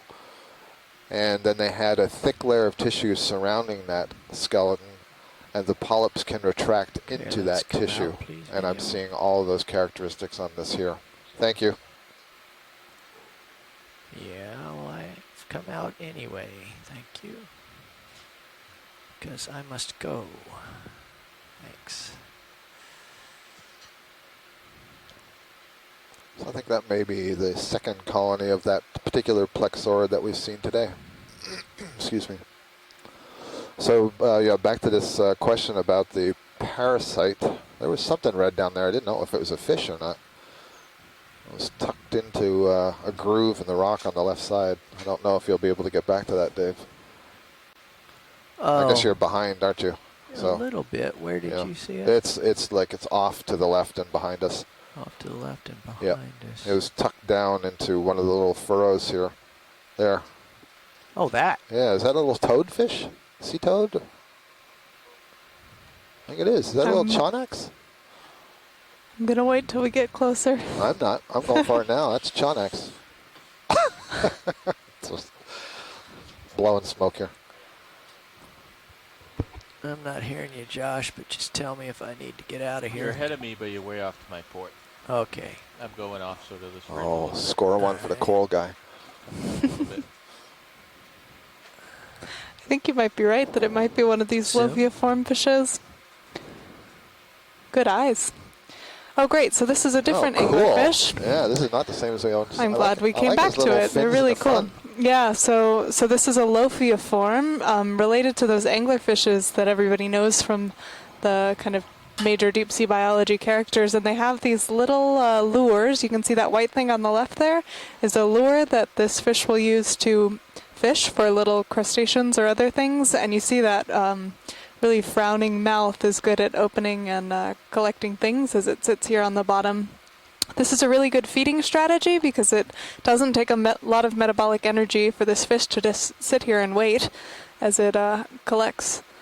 It looks like that lure is inset into a depression in the head. And so it can actually come out a little bit. And a lot of those lures have a collection of bioluminescent bacteria that create a light for the fish that it uses to attract different organisms.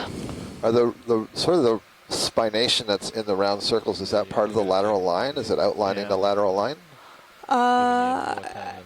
You see, it looks like there's two like rings of chains. The lateral line is probably that one coming up out of the eye. This lateral line is a kind of sixth sense for fishes that allows them to detect vibrations in the water. Thanks for that, Dave. That was a really great observation. Yeah, so I don't know if that's Chownox or a different loviiform, but... I shouldn't have gone that far. I should have stuck with sea toad. But good eyes and a great find. Thanks.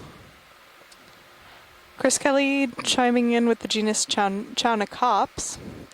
or Chownocid. We did get some good imagery of that, so if you check out the highlights that will play on stream 3 tonight, if you're getting kind of limited connectivity tomorrow, we will be playing highlights from this dive all night long.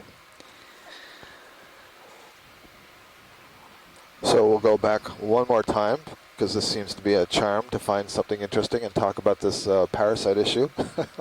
So what I was going to suggest was that it's likely that these snails may be looking for the crinoids at the larval stage, and in that way they're more mobile, they're moving through the water column, they may have some ability to swim short distances, they're probably trying to detect some kind of an odor plume that is characteristic of the species that they're looking to settle on. And then perhaps once they settle upon it, they remain there for life. And I suggest that because that makes more sense for finding an organism that is very sparse in its habitat than if it were a snail crawling around trying to find it. There are a lot of parasites that will do that in the larval stages when they're sort of moving through the environment trying to find a host. And then they will, once they find it, they'll metamorphose into the adult stage, which actually does the feeding on the host. Of its habitat to its own detriment. We did just come over one of those Poliopogon sponges and a crinoid that we think might be of the genus Glyptometra. For a scientist on shore, I can tell you that we are now ascending the slope of the second cone. We're at a depth of 1,840 meters, and you can see that the slope is changing in front of us. Maybe a Walteria sponge here on the lower left. Looking much more pillow-like flow. It does. Much more definable than what we were on earlier. So I don't know if this is the same Walteria that we collected a couple of dives ago, but I do think that's what this is. It kind of has this central open architecture to the body with lots of these spines coming off. The spines are quite long in this case. All right, Chris is not receiving a video right now, so I'll do my best to describe it. Pretty high update. Those lateral spines are long and curving, and the top of the sponge does not come to any sort of a conical point or narrow extension at the top. But otherwise, it had all the characteristics of what I was seeing as Walteria on leg 2. We haven't seen this face sponge today. That's coming up. Right. So these sponges are made up of a tiny collection of little silica structures called spicules, and they look sort of like jacks or can come in little X's or swords or different shapes, and they form these really beautiful architectures that you can see. They're known as glass sponges. Main monitor? Of the group Hexactinellidae, and there are several different deep sea varieties, and they can get really spectacular. I've seen that in the past. I've seen that in the past 2 legs.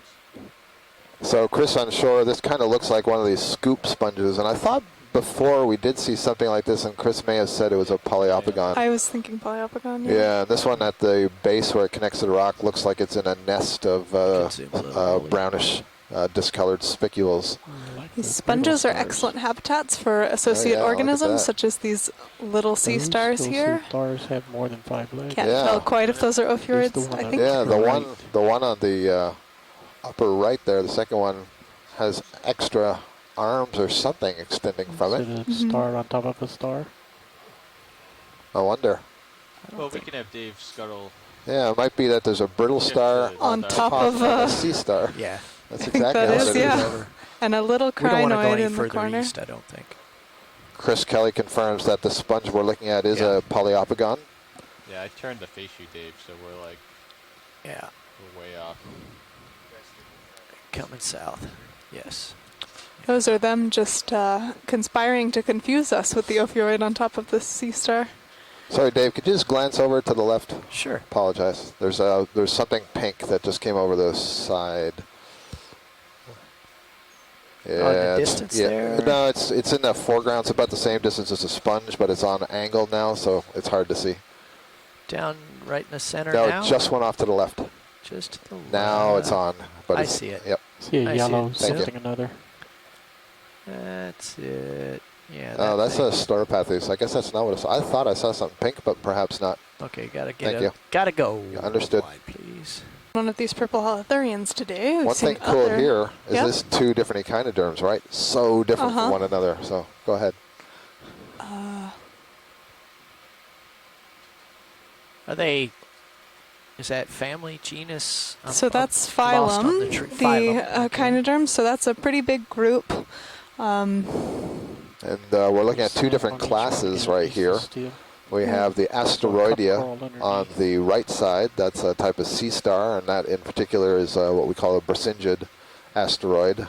Belongs to the group of sea stars that are suspension feeders. They can see some of the arms are slightly curled at the tip. They would typically put their arms up high in the water column, and they have lots of spines and pincer-like structures on those side branches from the arm that they can grab stuff out of the water column, and the mouth is actually pointed down towards the rock. So they use the tube feet on the arm to carry things from the spines to the mouth.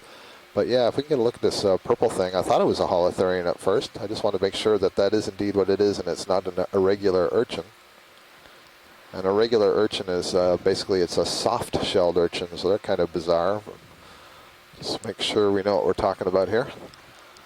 We see a few cup corals on that rock as well.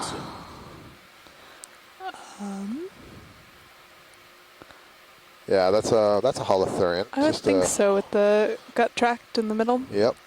Maximum. I think it's a different one. I'm not seeing the skirt around the edge, although maybe at the far end there, that might be the head end.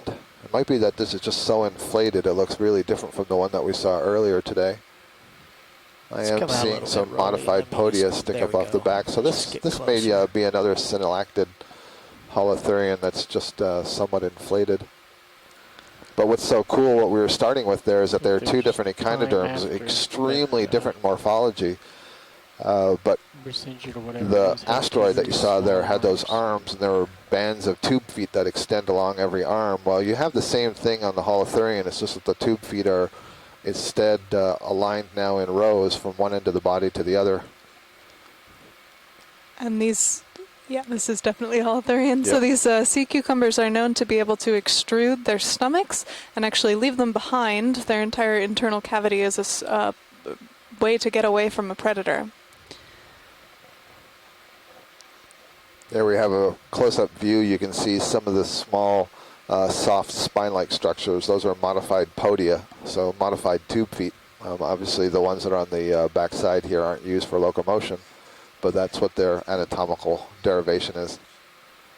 So this is a deposit feeder feeding on the sediments that you see accumulating on the rocks there. I noticed as we were zooming in the, I'm not sure what we call that camera, but there's a large bamboo coral also on the left. An unbranched whip. And maybe a little cup coral, huh? I think there are two on this rock, one here and one to the left. Okay. I'm gonna have to go here. But we'll continue on. Pull you. Co-pilot is. Thanks, Co-pilot video. is That was making a good threatening find. sounds.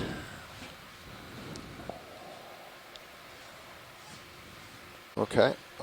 Up ahead, 50 meters, Roland, I see. So this looks more pillowy to me. 120 degrees. I would agree. 3/10. Looks like a little mound of pillows that has been well coated in manganese. We just, go ahead. Good copy, thank you. Oh, we just had a nice echinoderm shot. This is another echinoderm, a crinoid.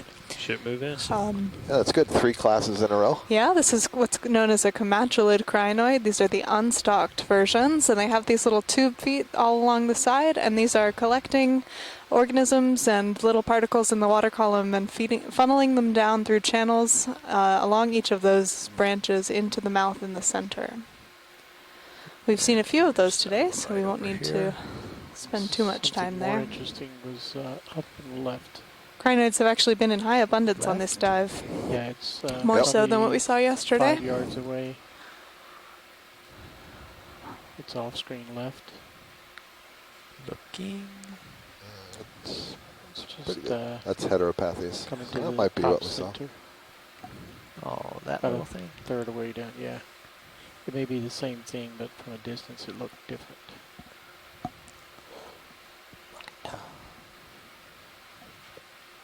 Maybe a fallen sponge with a crinoid on it.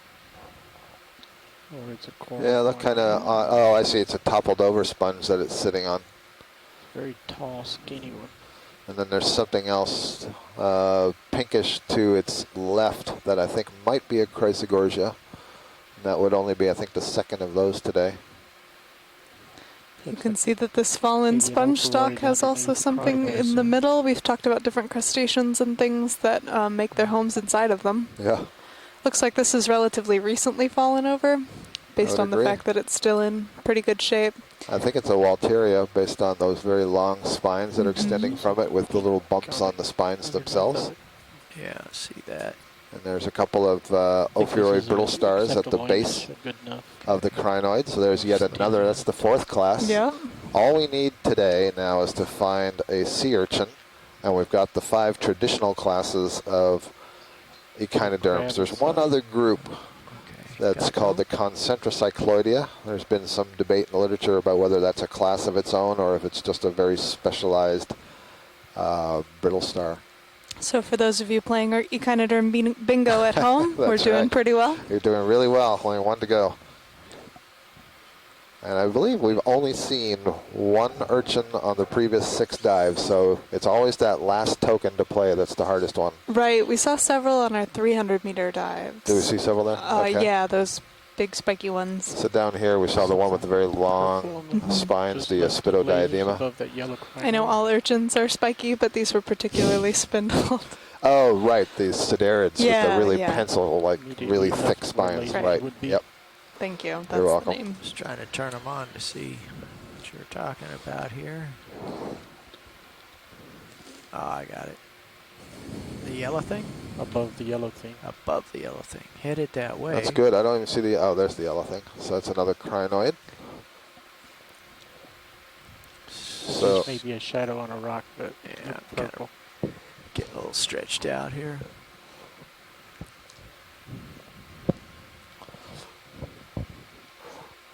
you got a feel for the ROV pilots because it's always like, hurry up. No, wait, slow down. No, hurry up. No, go. No, look there. Look there. Well, we haven't slowed down. I've had my leash tugged a couple of times. I sense my masters. That purple thing is a rock turned on its side. Okay. We are seeing quite a bit more sedimentation in this area. You see these pockets of sand forming. Yeah, the patch we're in right now is distinctly leveled off from what we were just rising. Coral. And you see the kind of unexposed patches of sand don't get much current flow, but you'll see some rippling here where this rock is kind of channeling the current through. And this is something we've been talking a lot about, that we see these coral. Yeah. Reminds me of that we see these. Squirrel. I don't know what you're saying. I was waiting for you to identify it. Oh, so is this another Metallogorgia? It is indeed. Okay. Sorry. I was Didn't talking mean to about wake you current out. flow. Yeah, I know. We have another one of these Metallogorgia coming up in the center, and these often have an associated ophiuroid in the middle, so often always. Always. Sorry, I was doing that not to disrupt you, and it had the complete opposite effect. So I was gonna, as you were talking about the rippling, I was going to follow up and say, yeah, the other day we saw in those channels that the corals were poking out the sidewalls of the channels, and there's a really good example with the rippling, that kind of wall in the channel and funneling the water. So we have to get our kind of flow tunnel experiments where you get the dyes, and you can see the slower flow around the base with faster flow as you go higher up. An ophiuroid on the rock. So this is an octocoral in the family Chrysogorgiidae. It is the genus Metallogorgia, and likely the species Metallogorgia melanotrichos. We saw one of these earlier in the dive, so this is our second one today.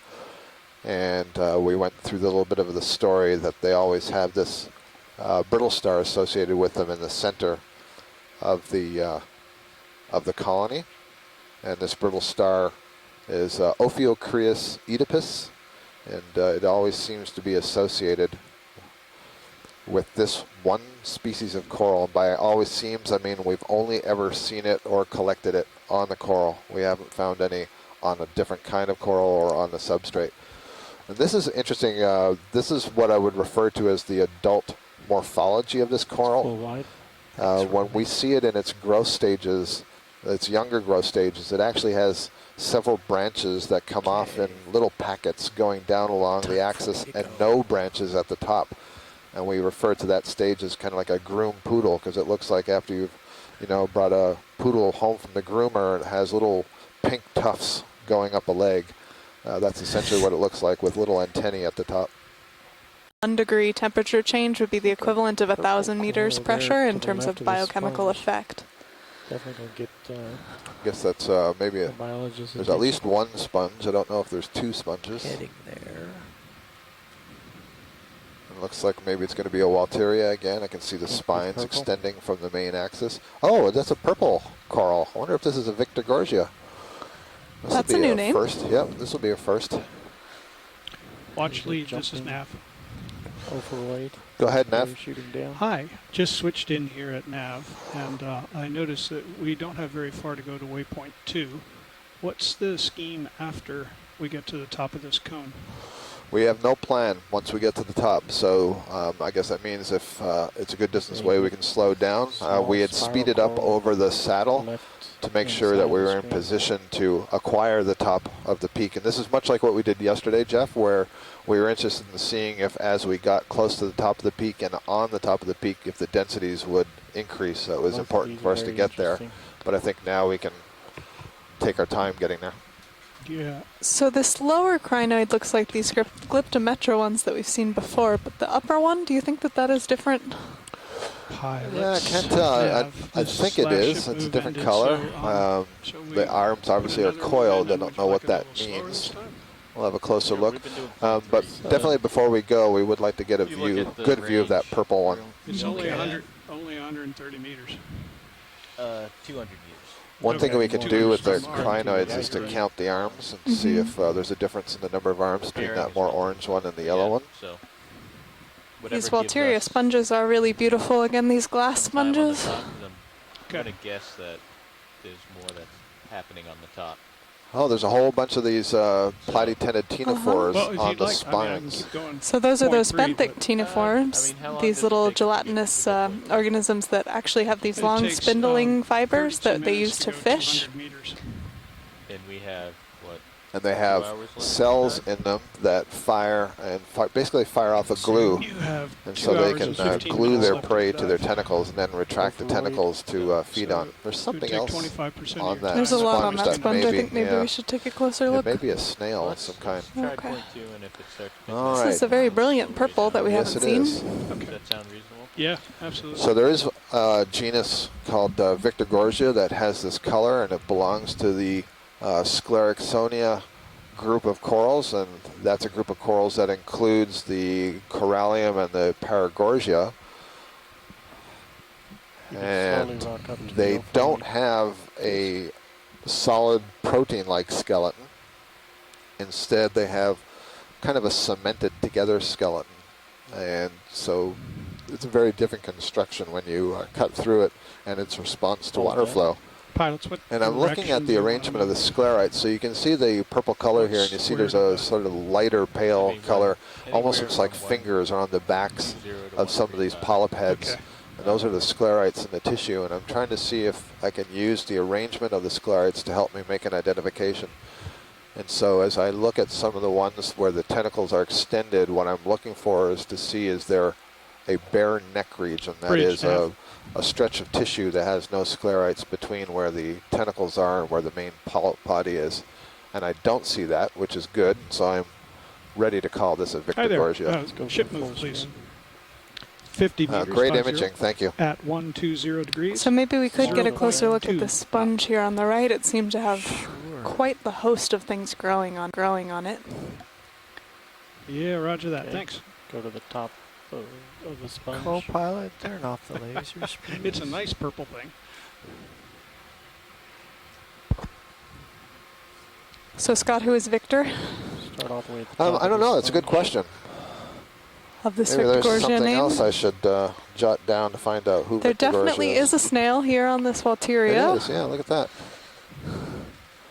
So again, we get so many questions, which is great because it shows that there's a lot of people interested, including many of the ship's crew have come and asked questions about some of the things I've been watching in the video, and that's great to see, and I really enjoy talking to them all about it. And somebody was asking, what eats sponges?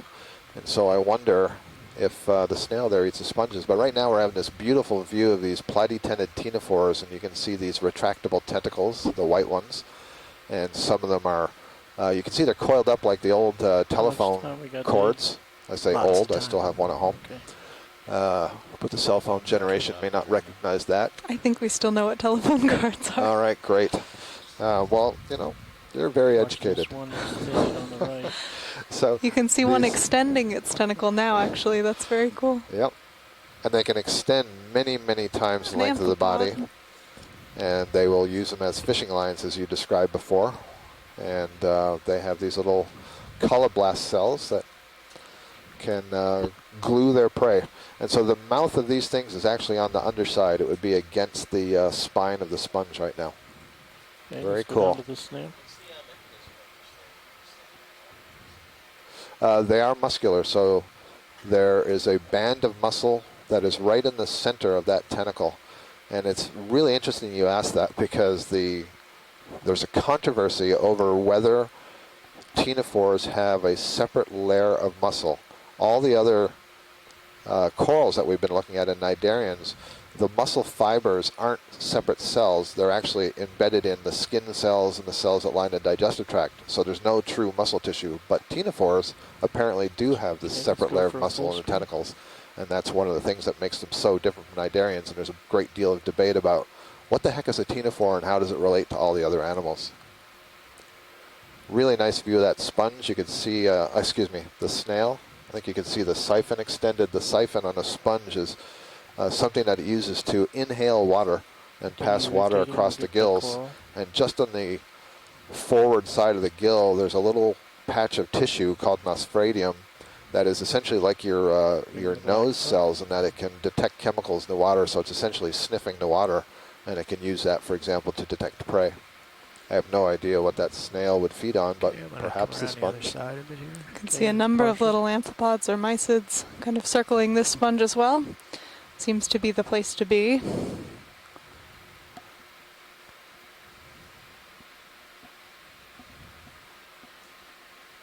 Looks like here's a different sponge coral up there where that crinoid is. Looking back at you now, Dave. This was a great find. Huge diversity even in just a few square inches of bottom. So these two crinoids that we're looking at, the one that's higher on the colony is somewhat more orange gold in color, and its arms are kind of coiled up at the tips, whereas the lower one, which is what we've been calling Glyptometra, is more yellow, doesn't have any coil to the arms. I think those were different. Okay. Seemed like it had more arms on the orange one. Yeah, different Different structure to the arms as well. Looks like that Looks like another Walterius sponge in the center. Here. Looks like it's got 3 tips. Can we just Also snap with to the tip? Yeah, I think it's broken. crinoids on it. So this is interesting. This yellow one is curling its arms a little bit. The second one, I mean. It looks like the there a one on the snail top there has as more well? arms. Yep, Look at there that. is. Can you keep spinning around? So again, a similar community on this same Walteria. Yeah, how interesting. And maybe these are two of the more orangey ones. There's a yellow one Yeah. at the bottom. Look at the threads, the Oh, yeah. fiber. Good call, Dave. At the very top of the sponge, you can just barely see a whole bunch of threads extending out to the left. Those were the feeding tentacles of the platy-tended ctenophores. There's something at the base of the second crinoid. Yeah. And I don't know, it might be a looks like very tiny crinoid. Seahorse. I mean, that's just what I see. If it's a seahorse, we want to see it. Okay, just a little This bit is more two sponges. easy there, Roland. Yeah, it's a very small crinoid. More. But there is a shrimp underneath the crinoid. It's a seahorse-shaped shrimp. Yeah. Oh, I see. I was looking at something else. I see the seahorse, Notice yeah. the separation, like this is 2 separate Several. sponges. Yeah. Oh, yeah. So this I is. think it's the way it's constructed is like 4 girders. And then there's connections between the girders. Lots more of the ctenophores also on the lower part of this. So is that a snail, or was that an anemone or something? A little bit higher and to the left. I thought I saw a snail Okay. on the way in, but it's on the other side. So let Yeah. me. You can see it from the side. It's right there. Yeah, that's a snail. We're looking at the head end. Oh, there's more than one. Yeah. That's the one we're looking at. Okay. Yeah, I can clearly see the foot and the shell. And Yeah, really getting a good look at those long, spindly fishing fibers of those ctenophores. Yep.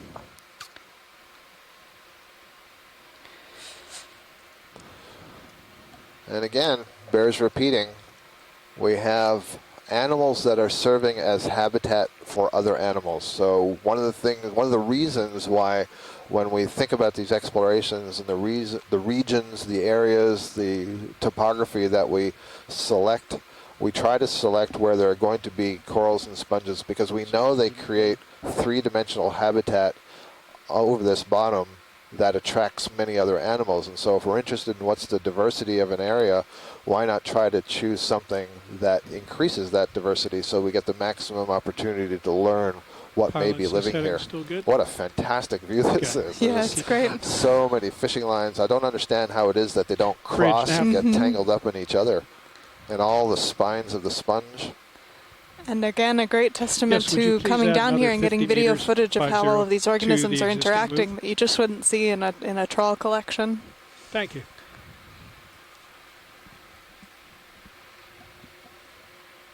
Yeah, it was fun, Roland. Great. Okay, off we go. Nice challenge there.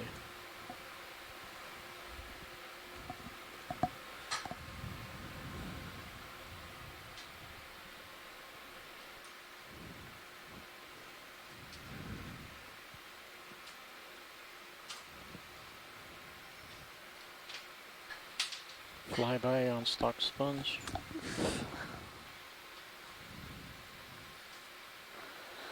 Is this a different sponge here? Yeah, the I can't stocked? tell if it's a little Caulophacus or not.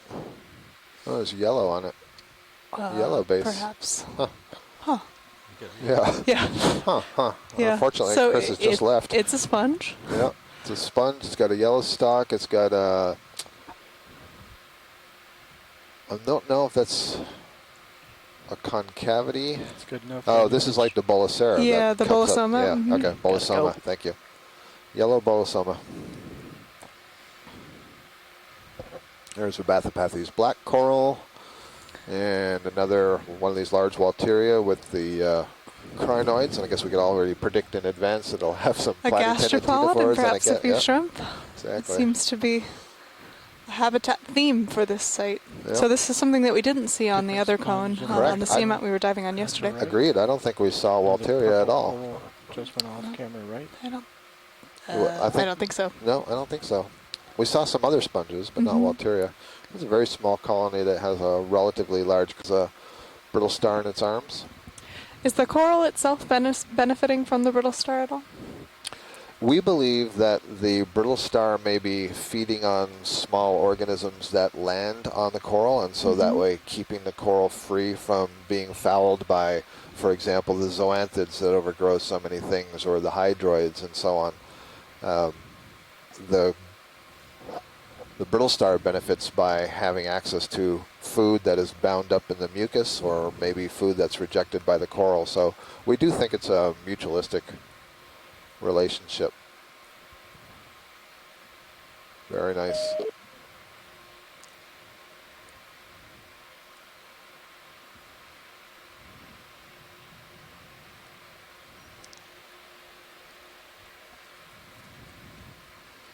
Have we seen this coral before? This one on the right? The Bathypathes? Yeah. Yeah, Okay. we have. To the right of the coral. Metallogorgia? Yep, I believe that's Metallogorgia. It's got its nodding little head. And its ophiuroid right dead center, the brittle star.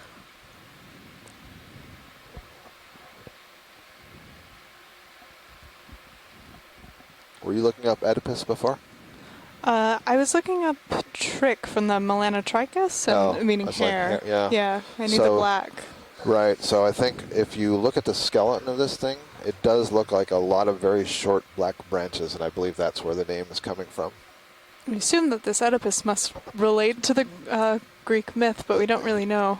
I assumed that as well, and I'm not sure what the connection is to the brittle star. There's a large stalk that just went off to the right.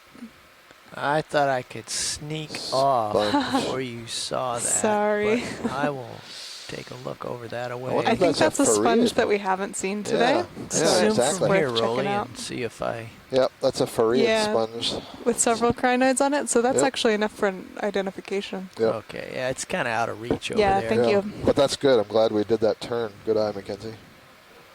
That was definitely new.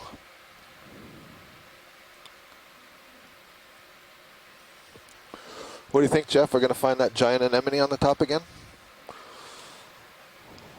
That there's just one on each of the cone features that we're seeing all over these seamounts down Master of here. their own cones. It'll be the last thing we look at. For those of you that weren't tuned into the dive yesterday, we saw about a 30-centimeter diameter anemone that was very impressive. You had asked me yesterday what's the largest anemone that I know, or how large could they get, and I couldn't answer that, but I was delving into some of the stuff that I have on my computer here. And I think it was just this year. Let's pull it up here. There's a species called Relicanthus daphniae. It's been known for a while, but they did some sequencing, and now they believe that it is so different that it might actually represent its own order. It's a deep sea anemone. And the largest living specimen known had a column diameter of 1 meter. Wow. The tentacle crown was 2 meters. Looking in at diameter. some more crinoids and ophiuroids on what looks to be a dead sponge stalk. And the tentacles were 3 meters long. So At, we have at what ways depth? 2,500 Wow, meters. that's amazing. Yep. 3 meters? 3 meters long. That would scare me. So that's That 12 would be feet. a big anemone. You wouldn't want to step on that in a tidal pool. Mine, yeah, or almost 10 feet. You have to not be paying attention to step in that. It's true. You might bump into the side of it rather than That's step right. into it. Still, Look up you at wouldn't it. want to make it mad. Well, now you're getting anthropomorphic. I mean, Yes, that's true. does it have consciousness? I think not. It's another Victigorgia. And the you're not Bathypathes, the black coral on the left. So the black coral versus the octocoral in 2 different subclasses of the Anthozoa. The Hexacoralia, that's where the black coral are classified, and the Octocoralia is where the Victigorgia, this purple one, is classified. Left-hand side. This is maybe a Storopathes on the right side, another type of black coral, a different genus. I think we're seeing maybe more pillows here. This direction this move still Another good. Storopathes. I am looking Several right crinoids. up the hill. And We're getting I'm very calling close it- to the top of this feature. At a depth now of 1,760 meters. Well, from where I sit right now, it's 155. But Okay. The pilots were bringing up an interesting point about consciousness, and maybe we could talk about kind of centralized nervous systems. These anemones don't have a brain in the same way that we do. They have a ring of nerves that are connected. Scott, you can talk also a little more about this. That the Sure, the nerve net. One of the things that's interesting in comparison to the way our nerves work is that when we send signals along our nerve cords, they go in one direction. But that is not the case with these cnidarians.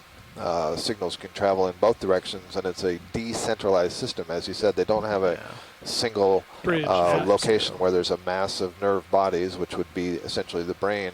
Instead, it's distributed around the body, and part of the reason for that is because they don't have a single part of the body that moves forward into the environment and encounters the environment. So, you know, we move forward in the direction of our eyes, usually, whereas jellyfish can move in any direction, and so they have to be ready to encounter something in any direction, and therefore there hasn't been the evolutionary selective pressure to derive a centralized brain. got a jelly here.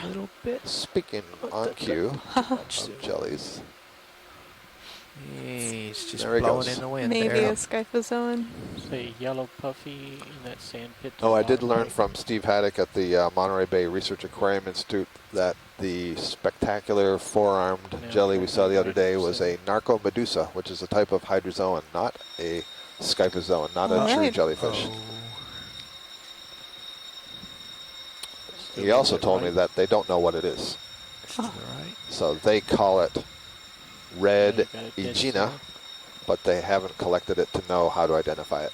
So this was that really impressive red jelly with Okay, the this four looks like arms the, that we had called a ship cornate is jelly. Correct, Start that's the moving one. 150 instead of 120. That's great. Thank you. And the bells that you hear in the 5 minutes or so, background, you'll there's probably feel that drills change. going on to practice the different safety features on the ship. This is a fire drill right now, but everything is fine on the vessel. This is an Umbellapathes black coral that we see in the center here. Looks like a relatively young one. We've seen much larger ones that have much wider branches. And we collected an Umbellapathes yesterday. We did.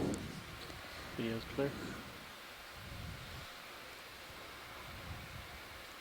So, co-pilot and nav, do you gentlemen decide amongst you how you want to divide the remaining watch in terms of what you would like to do? Oh, here's a different stocked crinoid. So we saw some of these yesterday. These large, striking red.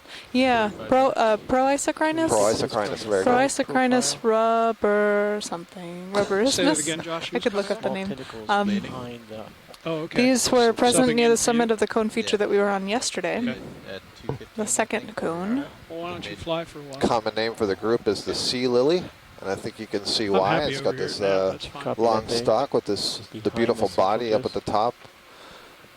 And we've been looking at many of the stalkless Okay, roll the, say crinoids, that the again. so-called So we camatulid wanna look crinoids or behind feather the central stars. disc to see some Okay. tubes This is that come out of basically back. the sister Right. group of crinoids that has a stalked and so is essentially fixed in position. But otherwise, they're feeding in the same sort of way. They have small tube feet that stick off the side branches of each of those arms. Yeah, it's a descriptor. They can flick food particles into a groove that's on the arm, and that leads down to the mouth, was tucked into the center of that ring of arms. So I should have just said it more confidently because this is Proisocrinus rubberemus. You have an excellent memory. Those are the little things we're trying to see. It's there. gorgeous.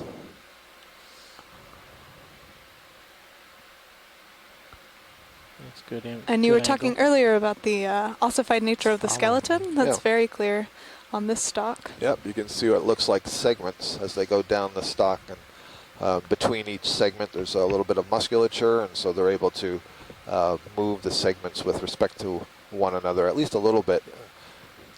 Certainly not nearly as much as, for example, the ophiuroids do, the snake stars, which are highly mobile arms.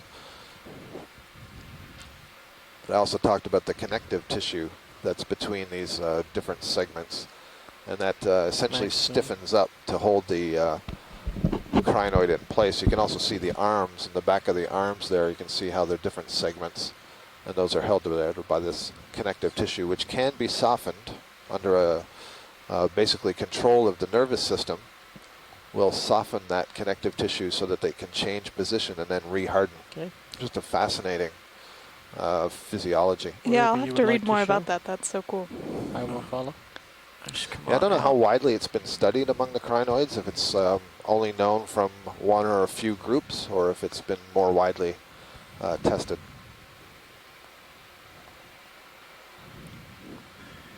There is belief that some of these crinoid species can grow up to be 60 years old even, but the ages of them is not very well understood, so that's kind of a new area. Is this another purple one that's just in the lower right? Yes. Oh, I can see you have to catch up, so that's okay. It was the same. Okay, thanks. There's a whip, some kind right here. Looks like a sponge stalk with nothing on it. There's a bamboo coral. Another crinoid. So the density, at least so far, is not as high as yesterday. So this Not is quite, no. There's a Somebody could maybe metallogorgia. explain. I remember somebody talking yesterday about Another the Proisocrinus. the back of that crinoid and the little projections from the rear. They were a decisive factor of what species it was. Anybody online that can describe that? I don't think we have anybody online that's going to help us with that. I'm not sure, Roland. Okie Josh. What, if you were referring to the pinnules? Yeah, those little spinules that were actually on the Oh, back. I see. The ones that are on the stock? Yeah. Yeah. There was a description yesterday of being able to see those was a decisive factor. Right, and so I'm not sure if you at home can hear Roland, one of our video engineers, and he's asking us about some of the characteristics that are used to identify and describe these different kinds of crinoids. And So you guys one can see the ship is characteristic now is starting if to you go look at that 150. main stock, whether there that, are Jeff. these little feet-like structures or little tendrils that are extending from the stock. Those tendrils are called cirri. And earlier on, or we could look at this one, for example, this yellow one, the ones that don't have a stock, the comatulate crinoids, hang on to the substrate, either the rock or if they're sitting on a sponge or a coral, with these cirri. And so they kind of wrap those tendrils, which are also articulated, around whatever it is they're holding. And so on the stock crinoids, some of them have those cirri arising from the stock, and some of them don't. And that's one of the characteristics that's used to describe them or to identify them. Also on those stalked crinoids at the base, you have a structure called a rhizoid, or several structures that can sometimes be protruding out, helping the crinoid hold that attachment point, and that's another species character that's used for the descriptions. So here we have two crinoids, the yellow ones, the so-called feather stars, and these are the ones that don't have a stock. And you can see on the one in the background, you can see shorter tendrils that are kind of wrapped around the top of the sponge. And then the pink arms that you see belong to 2 or 3 or more brittle stars, a different class of the echinoderms, the Ophiuroidea. And that's a beautiful view of how flexible those arms are, how the ossicles, which are the vertebral-like structures of the arms, can articulate against one another. I think maybe in this view you can see the relationship with those arms with the many little spinules coming out. Between the snake stars and the crinoids, I mean. The term brittle star, which is also used for those snake stars, refers to the fact that the arms themselves can break very easily between any of those joints, and that's used in part as a defensive mechanism. It can drop part of the arm, and then they are able to regrow the arm later. On the upper right. We've come across a few things that can regenerate. I don't think we've seen any halosaurs today, but these are fish that can regenerate their tails when lost. So it's definitely a valuable strategy. Those holothurians with their gut extrusion. Scott's eyeing this potential metallic gorgia in the center here. Above the Actually, I think there's a black coral here at okay. Bathypathes. I was eyeing the coil. Oh, ahead. yeah, that So looks yesterday we kept seeing these bamboo whips with the branches. And I'm very curious to know, are they going to be forked up here? Yeah. So this is the Bathypathes black coral. We have seen several of these today. Okay. That one there.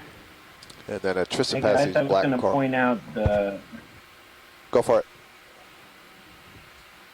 Whoever was. one difference with today's dive is that we are actually at the summit of this thing pretty much, but the depth here is about the same as the base of the cones we looked at yesterday. So it's Yeah. 200-300 meters. Trissopathes. Yeah, good observation, Jasper. Thank you.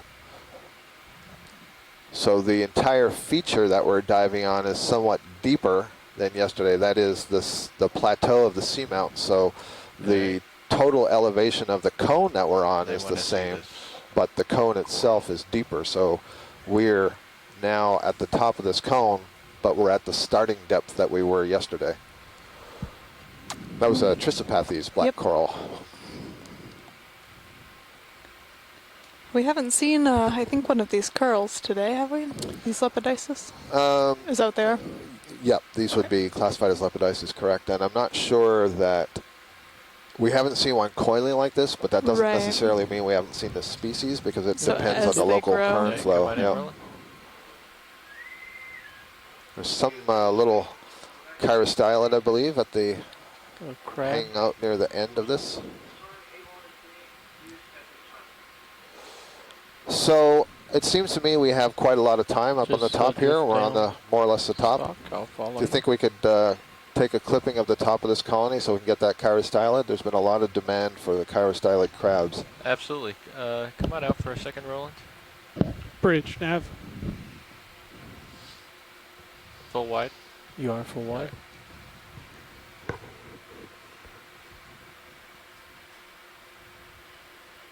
Yeah, if you haven't already ended this move, could you please come to an easy stop?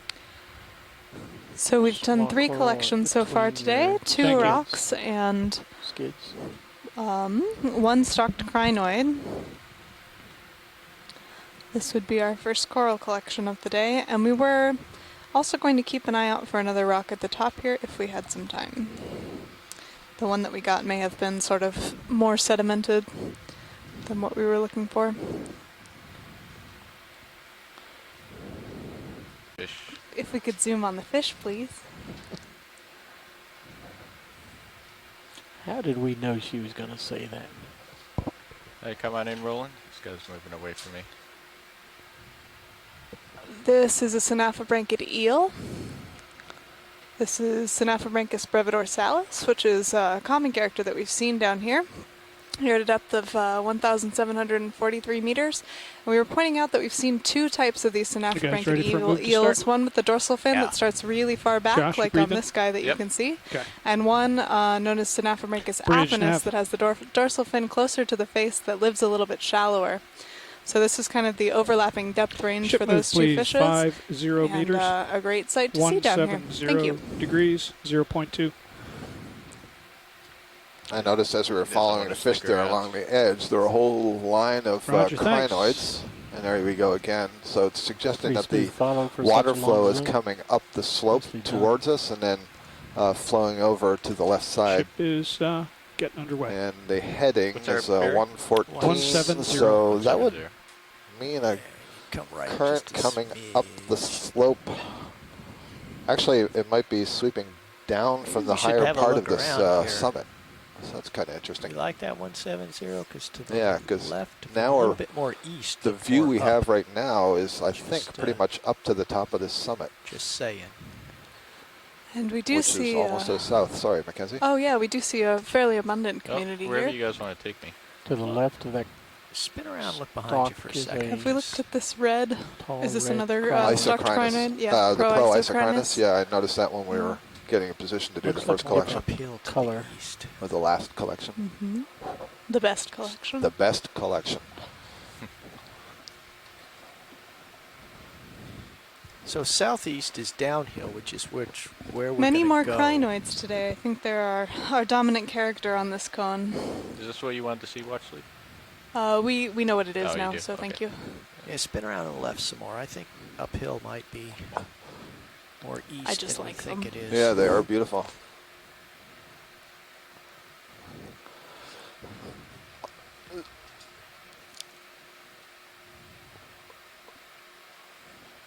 At least 13 That's of these kinda glyptometric inconclusive, crinoids in isn't it? view, 14, Looks like 15. So I straight believe the ahead is view we're looking at here is straight what up. we've just come up.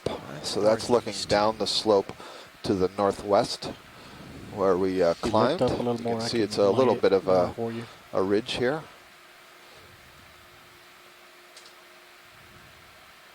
I'm sorry, Roland, I didn't hear what you said. I was talking to the pilots. Okay, trying copy to that. help them. Guys, and- north. Sand you want? Yep. Well, at least show it to science. There's a coral and Oh, Another yeah. umbellula. I think it is an umbellula. Do we want the umbellula? So if the last one was shallow, yeah, we'd like to have a Yeah. look at that, please. Yeah, the If the thing last just one was below shallow. camera. This is very shallow. Anemone, just Yeah. below. And the anemone would be good too. This looks different from the previous one we saw. Okay. So I think it's only the second one of the dive. come on maybe? in. Oh, So, I think we the- saw one of the 2B ones. Right, Yeah. towards the beginning. This is a sea pen, and you can see that it is well anchored in the sediments. It's not on the rock. So sea pens as a group, it's the order Penatulacea. These are a type of octocoral that are adapted to live in the soft sediments instead Dave, of let me know growing if, off I these need rocks. to stop the ship. I The don't bottom think of so. this colony has an inflatable structure called a peduncle So that is little used bit to left and anchor hold. into soft sediments. And then you can see up the Left. top here are several of the feeding zooids, or feeding polyps, if you will. One of them has its tentacles all kind of curled up. The unfortunate. I wonder, it would Usually be neat if we pretty could good, but see, you can see got a the solid tissue is foothold, so it's kinda transparent, hard so to you're turn looking the right head into the around. guts. It'd be really neat if one time we could see something actually inside there. These would be a good target to look at because they're so big. The polyps are so big. A lot of these deep sea organisms have done us the courtesy of being transparent, Let's so go we back. can see a lot of their internal anatomy as well. Yep, poke into them. Comes.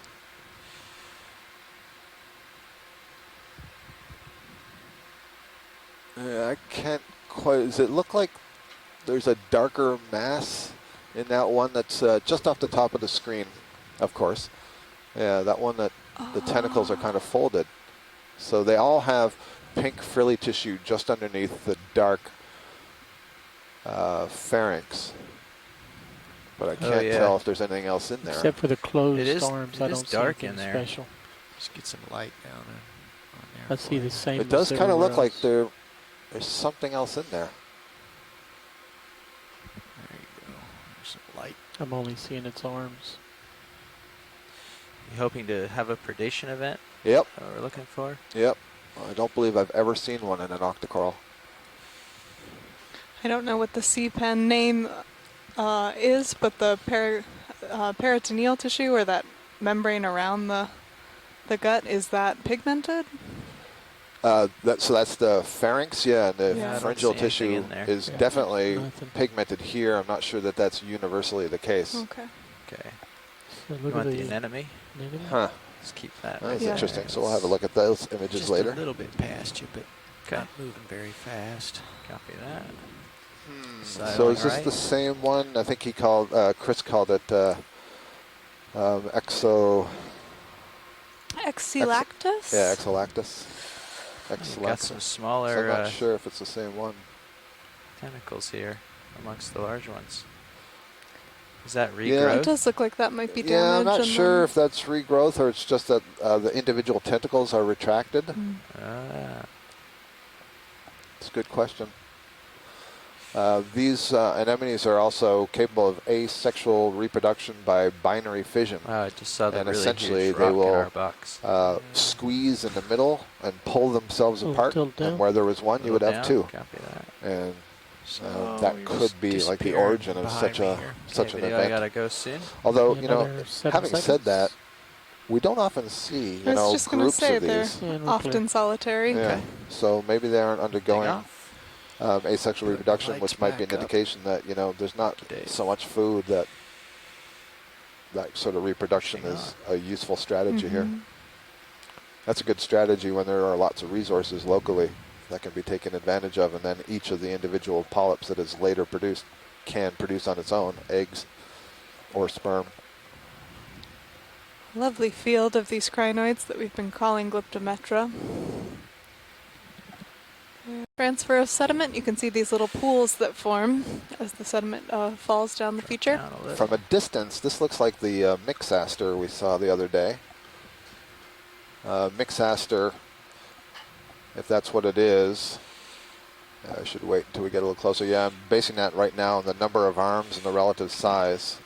Mixaster is a Alright, video, group you can start coming in. where the name translates into Won't spend a lot of time here. either slime or mucus or quotes.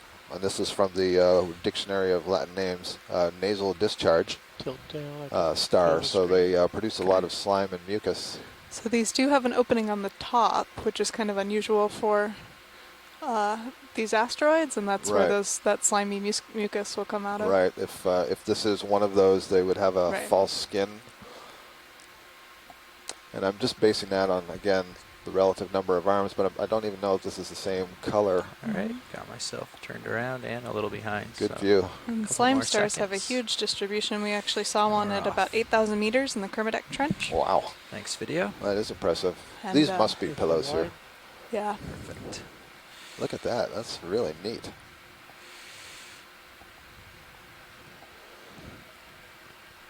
Yeah, I'm interpreting this as a series of mounds built up by these Just zoom pillows. past the. I am glad we got that Skids rock the earlier. legs. There doesn't seem to be much loose in this area. Yeah.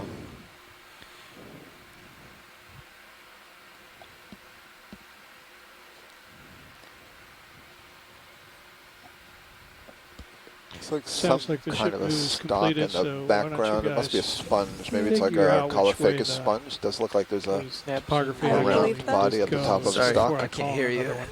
A little louder, video. Can we snap zoom way off in the distance, the sponge with the coral in front of it? Coral sponge. Oh, I see. Up and left here? Yep.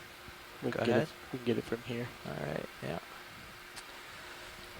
Calophacus, possibly. Yep, I think so. Lots of crinoids on it. Yep. Well, the crinoids are just ruling the roost up here. But you can't go I there. don't know much about crinoid reproduction. Are they? video. Let's come How are back they out. dispersed? That hasn't stopped us from talking about anything else. Figure out where we're going next. Um, Copy that. Pushing out.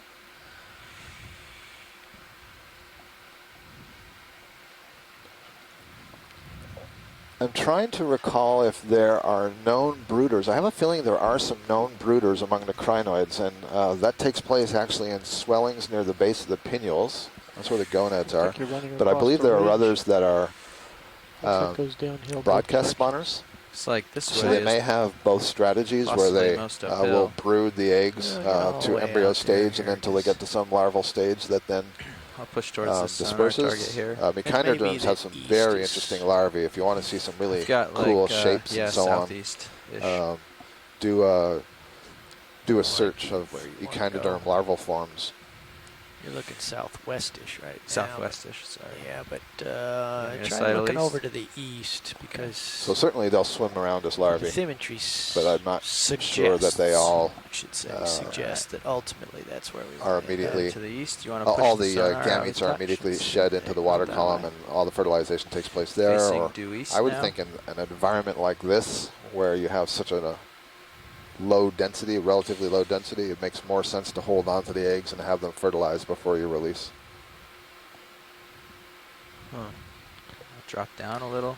I would agree, but this kind of crinoid summary that I'm reading says that they do release the sperm and the eggs into the surrounding water, and high in this direction. that's where the fertilization happens. So is this general, or is this for deep sea Just crinoids? general crinoids. Well, So the deep the sea topography runs could have a different strategy. north-south, so it could Reproduce.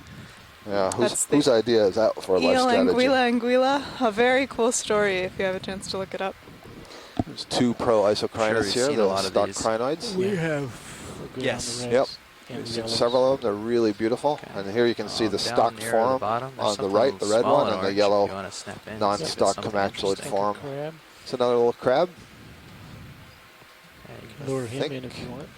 He's Oh, wearing it's an a anemone. crab. Is it one with the Yeah, anemone? so we Oh, saw one great. of these as we were trying to collect a rock earlier, but didn't get a very good image. So this is good. We can get this story of these crabs that have the anemone fixed to their backs. In fact, this looks like it has maybe the snail shell still. Yeah.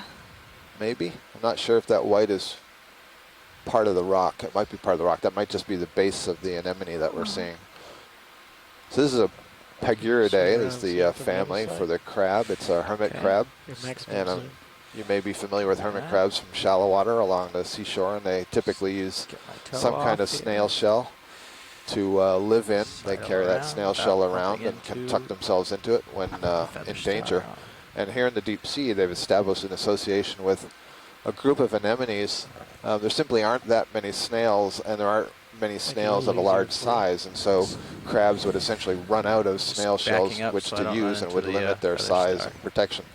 So they've developed through evolutionary time a relationship with anemones where these anemones are secreting a shell of their own, a chitinous shell. So as the crab grows, the anemone continues to create a shell that is mimicking, for all intents and purposes, the snail shell. Of course. And maybe it's more appropriate to say it's mimicking the domicile or the structure, the way the crab would be using that snail shell to live in. And this is a benefit to the anemone because the crab moves around and will eat, and it can be kind of a messy feeder, and the anemone can take advantage of the food particles being torn up by the crab. And the crab gets protection. This is close enough. We can see that big claw now. That is a great story. I'm glad we were able to get a slower image of this. They've been kind of scurrying away from us on previous sightings. All right, settling down here. think I'm feeling a little tether, Bob. 25 meters above dug me. up the name here, Chitinus carcinoecium. Carcinoecium. Thanks.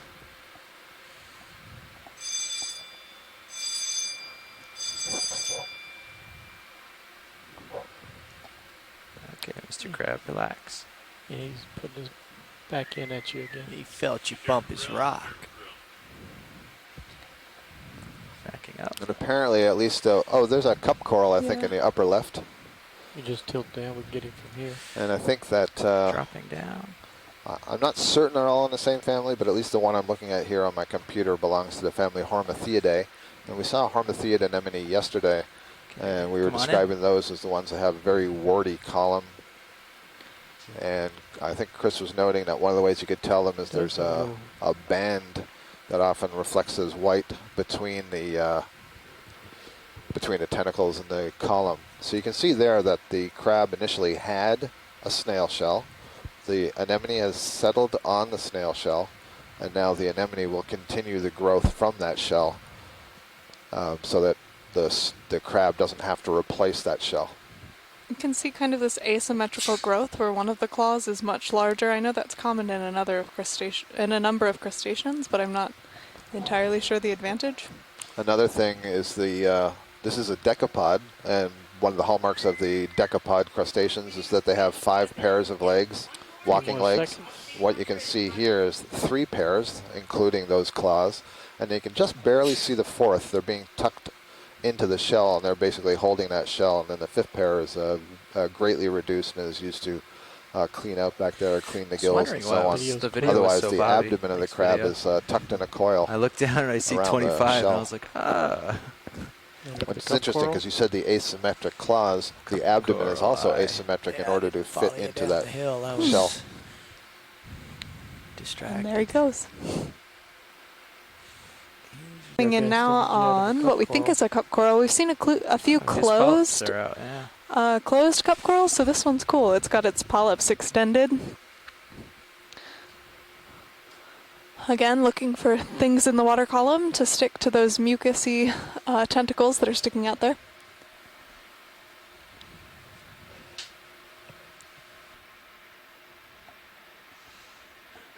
Got about 45 seconds here. Look at that. So this is one polyp, with lots of tentacles rather than multiple polyps like we've seen on the corals. I'm not sure what that circle is up in the top, if it has a little polychaete or some sort of parasite.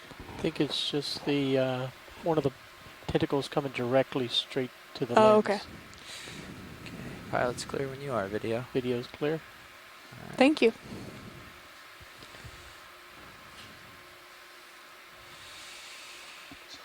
You're fine. Yeah, full wide. Thank you.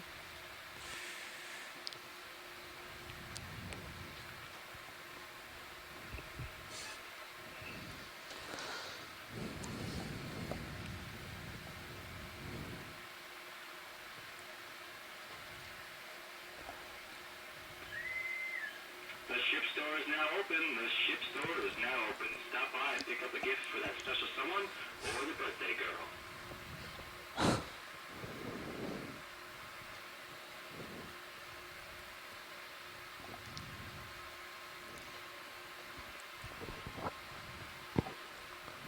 It's really smooth up here, and I'm looking in the Sirius camera view, and it looks like we're on another local high. And at the upper part of this high, it doesn't appear to be these rough pillows and so on. Instead, it's very smooth. You want the sponge on the bottom? Yeah, just for an identification. Sponge, maybe an umbellapathes, the black coral that's just above the sponge we're going to zoom in on. It's a small Caulophacus sponge, and then I see a Walteria sponge was just up to the right of it. It's a relatively small one compared to some of the others we've seen today.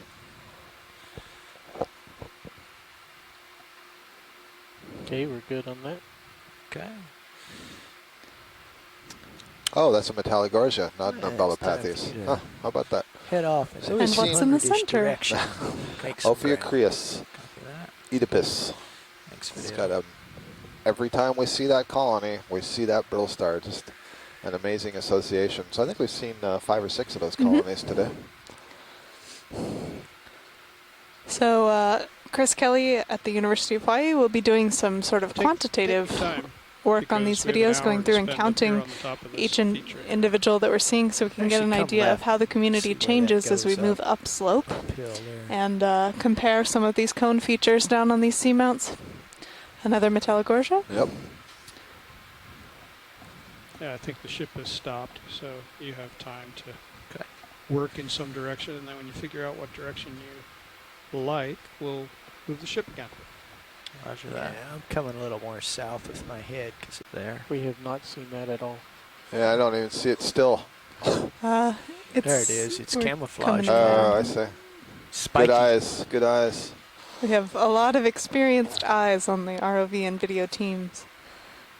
So this looks like another Synalactidae, which means it has these highly modified podia sticking This is off very of it. different than the one that we've seen. Absolutely. Another sea cucumber, one of these echinoderms. Again, named for their spiky skin, which refers to a number of ossicles that are within the skin itself. Right, it doesn't refer to those tentacle-like things that you see extending from the body. Those are actually quite soft, and those are modified tube feet. And I'm not sure if anybody really knows what they're modified for, these ones that are sticking off the back. They're certainly not modified for locomotion, and for the most part, I don't believe they're used to capture any sort of food. There are some of these sea cucumbers who can kind of disguise themselves or hide themselves by sticking debris to the body, and I can see that the podia might have some function there, but otherwise, pilot's clear when I'm you not are. sure what it's for. Maybe some sensory function as well. I suppose that's possible.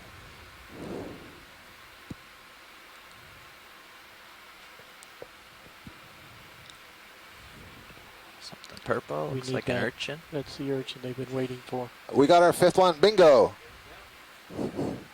Is that a And then a purple sea star? Yeah, sea star all blown up next to it. This would be great if it's the one with the snowshoe spines. Just looking hopeful.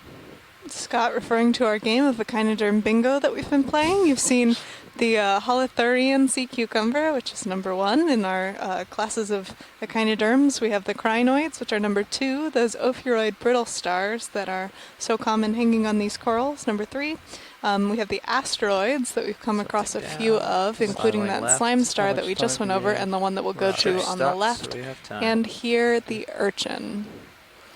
And the name Hygrosoma is in my brain. I don't know if that's what I'm looking for. I'm trying to get through the Hurl ID guide here. It's not loading too quickly, but yeah, there we go. You see the little white tips at the end of the spines. I refer to them as snowshoes, but we saw these quite frequently in our canyons and North Atlantic dives where these would be moving through the sediment, and the swollen tips of the spines we think are functioning to help it stay on top of soft sediments. At least that's the way I interpreted it. So the spines themselves are articulated. You can see that nicely along the base, and when you're looking on the edge, there are these swollen little tubercles, and the spines articulate there, and there's musculature at the base of the spines, so they can control the movement of those spines. They can actually use the spines to help them kind of row along, if you will, over the bottom. And then you can see a series of tube feet. The tube feet are much more flexible, moving back and forth. Doing a pretty good job as you are. Say the And next thing would one of the probably things that we top certainly center. saw a lot of in the North Atlantic that you might be interested in is that there are often that? Or down a the juvenile That's fish good. associated with these urchins, and they would swim in amongst the spines. And I want to say that it was an ophidiid of some kind. And let me see if I can find that Would out. you like us to float the light at all? No, this is good. So this is, I think, the first urchin that we've seen down in the Johnston Atoll region. Maybe go back down to the feet one more time. The white shoes. And those tube feet have a sort of circle structure on the end that has a complex series of bumps that create really high surface area, so they're very good at grabbing onto things and allowing the animal to move. Wish I was about a meter closer. And if you watch some of make these that urchins happen. interacting with Well, their you want more environment in light or time you lapse, want just the closer? amount of ground that they cover is really amazing. They're Maybe if you scouring get all over for closer to food. that sea star. Yep. Slide down to this. Coming up now on another echinoderm, when. an asteroid. Bring it close to your feet. Also Right in up this close. brilliant purple. Gotcha. That's Here? good. Yep. Okay. And here it is. I found the paper. It's a juvenile cusk eel. But, come on. Come on. Tilting down, Come centering on. up. There we Okay. go. This is what I'm... Oh, you are killing me. Going for the feet. Stupid. I don't know why this Yep. just doesn't stay the same every time. All right. So these sea urchins have a feeding structure that's very complex on the inside, and it's known as Aristotle's lantern because it does sort of look like a little lantern feature on the inside. You're talking about the jaws? Because we also can see here really nicely what are called pedicellaria. So if you look at the really short spines, and at the end you see these structure that comes to a point, that's actually 3 little ossicles that are shaped kind of like claws, and those are also articulated, and those can open and close, and if it can be used to grab onto potential prey items. You also see those on the backs of sea stars. It can be used to hold things like algae or other debris to kind of disguise or hide the urchin. So I'm looking at a paper, and this is based on work done in the North Atlantic, and it's an urchin that looks very, very much like this. And the common name would be pancake urchin, Hygrosoma petersi, and at least in the seamounts over there, they're often associated with a small cusk eel, or juvenile, I guess, in the genus Bathorides. So these Bathorides we haven't come across yet. They're a very different looking fish from what we've seen, but we may. And I'll see if the introduction here says anything about those spines. Okay. Tilt up a little more. That's good. We go over to the sea star. Okay. Did you say? I think this looks like another slime star, huh? Especially if we can see. So did you already say we have the urchin there, the crinoid there, an ophiuroid there, an asteroid there? We're missing the sea cucumber in this view, and we'd have... But it is on the other side of this rock, so I think it counts. That is great. That is great. So welcome to Echinoderm Rock here at... This has got to be Chris, right? Hello? Watch your HD2 feeds just went over the urchin. Hi, somebody just called in? Hello? Hi. Of course you're attracted to this scene. But also very typical of the deep sea, very classic sort of deep sea forms. Hymenaster, for example, gets to be one of the deepest known sea stars. I think the deepest records are Urchins in the hole. in the 5,000 meter range. 8,000. So, oh yeah. Sorry? Well, 8,000 in the Kermadec Trench. So I think... he's crawling around down there. Quite deep. So anyway, Stephen, I'm hoping that you at least heard all of that, because yeah, we did. We did. I can't see it on the video. So, but thank you, and I'll try and tune in as fortune permits. Oh, we got the. Hold on, Chris, don't go for a second. Are you still there? Oh, I'm here. I think we're trying to get in a position such that we can see 5 classes of echinoderm at once. Can you hear me? I can hear you now, yeah. Okay, I think we're trying to get in a position so that we can possibly see 5 classes of echinoderm at once. We have that Hygroscoma urchin in the front, the Hymenaster that you just described. We have the line of crinoids. There's some ophiuroids in front of it, and we had just seen a holothurian, and we're going to see if we can get them all together. A family portrait. And that would be awesome. while we have you, can I ask if much is known about the slime that they're excreting, whether it's something similar to hagfish slime with these glycosaminoglycans that attach to the water? Okay. So it's barely on with your even recorded. I mean, the behavior is barely recorded in the literature. I mean, the shallow water species Pteraster the toxicity is documented, but I'm not sure if I've ever seen any actual analysis and toxicity and whether it differs between taxa. So a lot of these animals are, we know nothing about them. The kind of, even though they have all of these stories, they're really difficult to work with. They're very difficult to work with in TAC.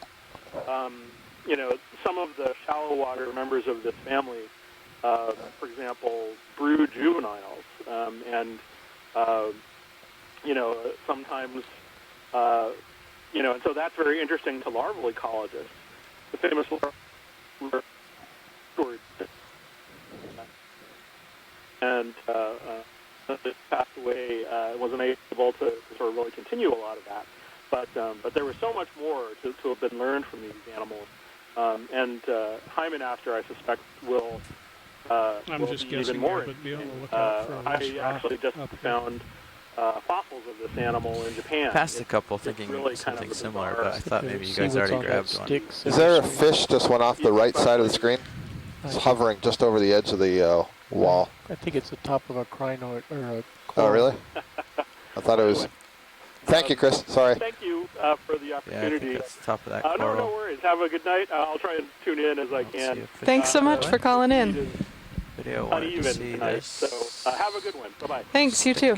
I'm sure I saw a fish there. I thought it was the top of that. That was the coral voice with of the Chris three- Mall. Would you want It was so dark, though.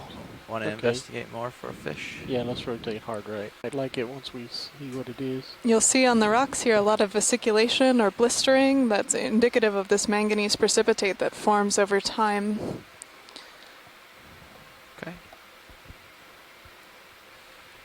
Looks like the stalk of, I'm not sure what, maybe a Metallogorgia based on the black color, but could also be a black coral, except that it's really smooth, and it's being overgrown by hydroids. That's the little brown branching stuff, hydroid colony. See just A the brittle legs of the star guy. with the spiny arms. The disc is on the Goes side into the away from base. us. And then a little anemone that may be a different anemone from what we've seen today. There's two of them. Maybe a third one all the way at the base. No, that's just the holdfast. So would that be black due to manganese, or would that I be don't remember. black? That's a very good question, Roland. The question is the black color we're seeing there the original black of the skeleton, or could that be a manganese coating? So it is possible that it's manganese coating, and if it is, it means that skeleton's been sitting there for a very long time. Clear. It's too hard to say because we have both Metallogorgia and the black corals that also have black skeletons. I think that's a pretty active area of geological research as well, is the rate of formation of these manganese crusts. I think that's not fully understood. It's the manganese crusts themselves that are... Oh, there's something interesting down there on the sand. That's probably another... Umbellula? Yeah, Umbellula sea pen. I was going to say the manganese crusts are of interest for mining because of the various other minerals that are associated with manganese precipitate. There's going to be a rock. It's going to be right there to the right. I think this little nook and cranny is where my fish went and hid. Your fish went to hid. So this has the appearance of pillows that have kind of rolled down and extruded from above. Almost looks like there's multiple layers of them overlying here, and I don't know if that's real or if that's just the impression it gets from the pavement of manganese that's covered it up. Can we run with lasers for a little bit, see how big these are? Oh, you got it? We are at a depth now of 1,747 meters. We've come up now over 200 meters up this cone feature. Looks like that round one would be a collectible. Here on an unnamed seamount to the south of Johnston Atoll. Cobble in the middle of that sand Where'd they go? We Did were you just hit the button? eyeing that, Jasper. Or did I tilt too far? Oh, I there tilted they too are. far.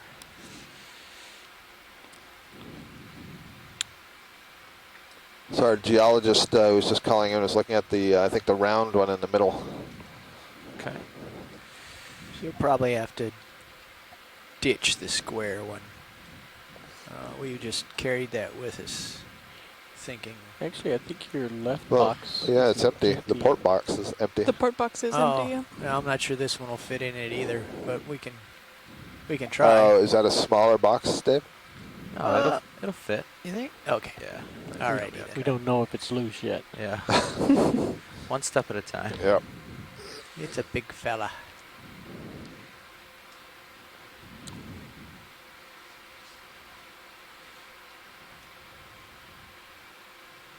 And actually, when you get that one put away, we need to do a little housekeeping with the other one. Okay. Pull it forward so I can get the wing all the way outboard.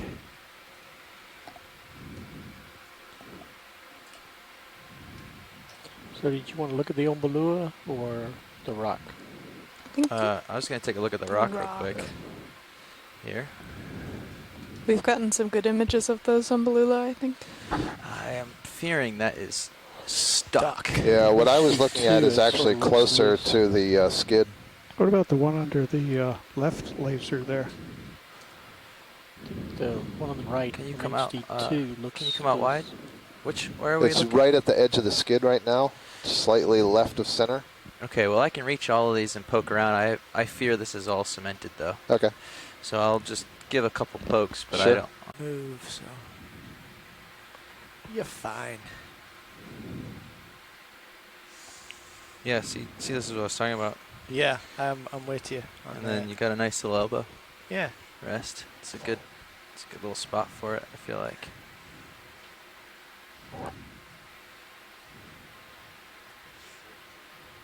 Gonna say no on that one. Looked like you were touching straight down. No, I was pushing forward. You might try to pull up on it a little bit. Yeah, Pull up a that little looks on like it. the Yeah, just bottom. grab it and pull. Oh, grab it? Yeah, grab it and pull up. Let's just see what happens. It might break free.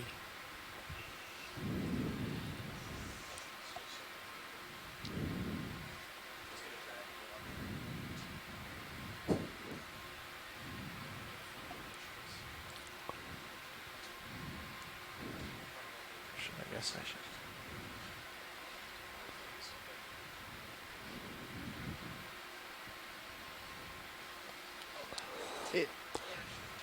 Nope. Bobby is attempting to bring the I'm sorry. Jeff is attempting to bring the cinder cone to the top. What about the one just to the left of the left laser? The one that the left laser is touching. Squarish This? one, Yeah. I didn't even know that was separate. It looks like the left edge is separate. I don't know. Not so much.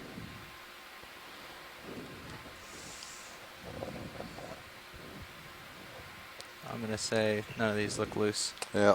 That the one under the left skid. Deploy the jackhammer. That looks like a piece of busted crust, but you could reach. Yeah, I don't for it. want to get just crust, but I can try it. Maybe there's more rock under the sand there. Actually, that's gonna be out of reach. Yeah. Okay. Then in front of your Ombalua. Well, while he's active on the arm, I need a little help here, and I'm gonna put you on. What I'd like to do. It could be longer.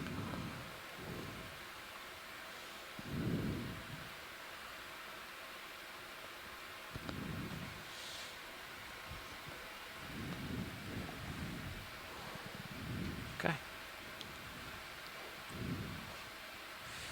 Any luck? I don't see any closed ones. Nope, I don't see any closed ones. They all look about the same thickness. That is the tube that is the body column.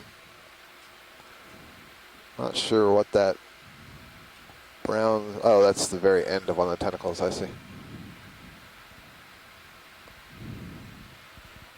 I did see a little reflection from one of the tips of the pharynx. That's kind of interesting. Okay, yep, This that's one's good. got a little something right there, or it's just curled maybe. Yeah, at the end of the tentacle. I think I saw that when it was wafting by the other direction. Okay. All right, so that's the C-pen Ombalula octocoral that is anchored into the sediments.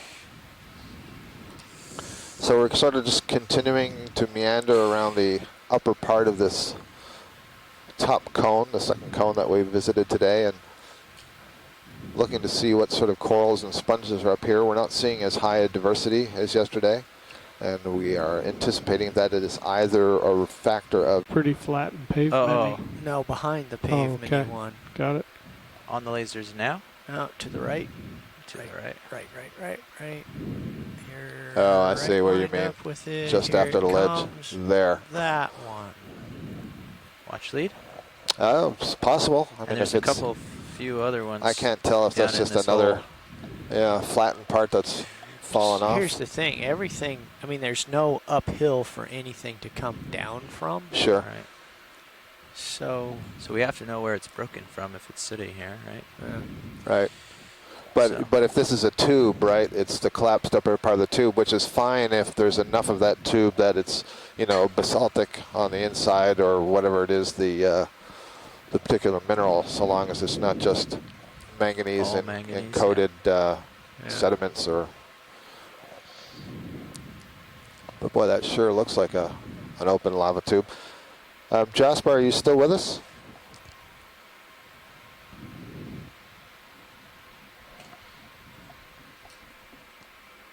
Yes, sir. So are you able to see the video right now? Might be a little far away. I don't know if I planted close enough, but we'll try it. Yeah, partly.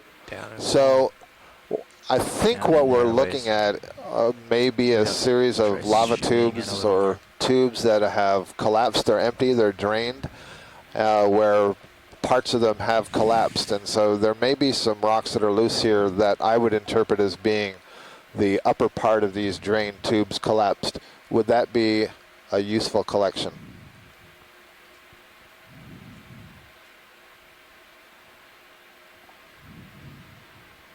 Is that a hole in the lava tube on the left? Basaltic material, it could be.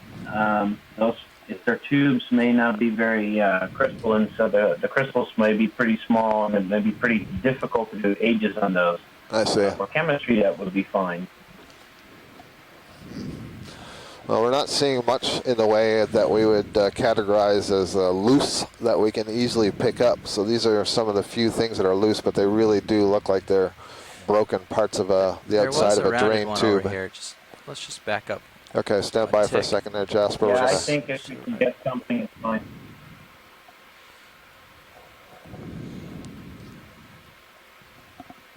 Dave also pointed at another possibility. Does that one look? Oh, that one's, never mind. I was wrong. That's definitely cemented in.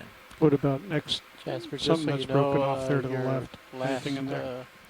Comment. This crust broke looks up a little about thicker. Is halfway this any through more your useful, or is? Right now, your guess is as good as mine. I said. See the ones. Go to ahead, the Jasper. left Sorry. of the really big thing. I think. Yeah. Back you down. I think it's fine if you see a piece. Better have a piece than no piece. Sure. We have two. Why not make it three and have a better shot? Okay, so the candidates are below the lasers now. Yep. Or the one that we were looking at over in that hole, or the few that we were looking at over in the hole there. I kind of get the sense that the ones in the hole we know would be broken off from that lava tube. So he said that would be good for chemistry, but not necessarily aging. So maybe we should try this other one, since the one to the left here. Yeah, I don't know. It's like got an ambiguous origin. Sounds good. If that looks like it's loose. We'll try it. Let's see what we have. Yeah, I'm not convinced that it's loose yet. Just move that big thing out of your way, and then you're good to go. Yeah. You do have that big left arm. This is like that show. What is it on the Weather Yeah, Channel? that looks the kind of mining like a buried show pillow. where I was digging down in the hole and risking the mountain coming down on them. Can't say that I think I must have missed that one. Knobby tentacles. Jeff Williams had a bigger one yesterday, right? So what you're talking about is that. This is not. I don't think this is the same thing. This is like what we imaged about half an hour ago. Okay. So do you want a longer look? Or No, we can go on. Thank you. Okay. Moving on. Surely there's one more spectacular thing up here to look at. Don't call me Shirley. Sorry. Classic line.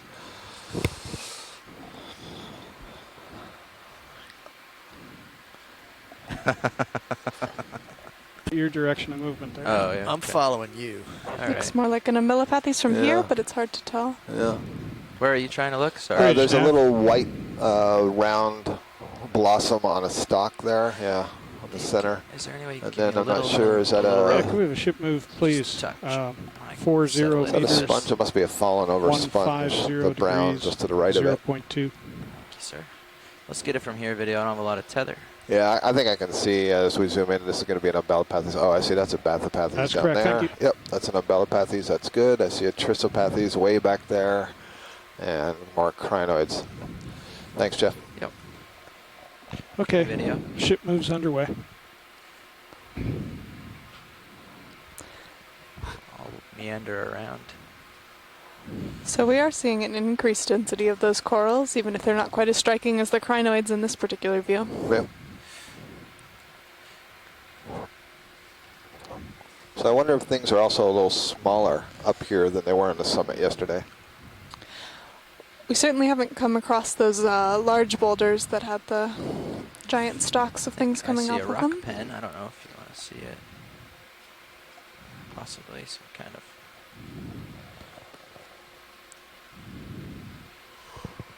Zoom. Yeah, not sure what it is yet. Oh, no, we haven't. Well done. Rock pen. And that is genus Anthoptylum. So this is a type of sea pen. We just looked at the Umbellula a few minutes ago near where we're collecting the rock. That was also a sea pen, and I said that it had a peduncle. Mackenzie asked about how large it was that extended into the mud. So here we have a further adaptation in that group of a sea pen that is now adapted to live on the rock. And actually this is kind of neat because so you see this skeleton. There's a one unbranched skeletal axis. It's kind of whitish pale in color, goes through the main axis of the colony, and all the way down at the base where it's suctioned to the rock, I think you can see a fold around it, which is where it's creating that suction. You want to see the peduncle? Yes, please. Okay. Thank you. My feet are sliding. It's a little slickery, but I'll get settled in. Yeah, so you sort of see like the tissue looks like it's a thickened ring around. You see the skeleton disappearing into that thickened ring. Yeah. I believe that's where it is being pulled up from the rock to create the suction to hang on. That's great. And otherwise you can see it's more or less just inflated with water. We did see a high abundance of these Anthoptylum rock pens on a previous dive in the hundreds on one area, and we were able to collect one. Yep. And the one thing that's different about this compared to all the ones that we saw and the one we collected is this has a curvature in the skeleton. And that's very characteristic of this genus Anthoptylum. And so the ones we collected were very straight. And so there's some question about whether that was also an Anthoptylum. So it's really good that we collected it. We can check that out. I think in the description of the genus Anthoptylum, it does say curved rachis, the rachis being that main axis.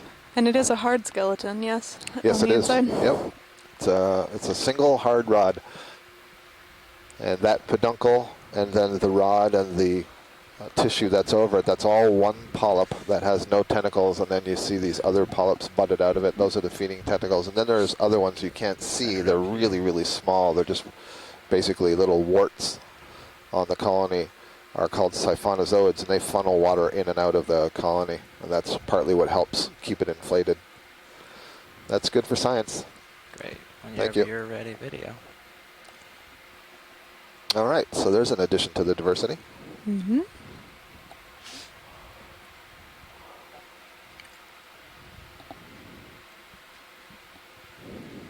We've been mentioning the crinoids and the echinodome diversity, but we have seen a fair number of cnidarians, these corals, and the Carcinoceum anemone on oh yeah, right. on the crab as well. Right. Because I should have added that when I was thinking about seeing those anemones on the sponge. I didn't even think of the one on the crab as being another They're anemone such a that we pair, saw today. they're associated as their own thing, exactly. kind of.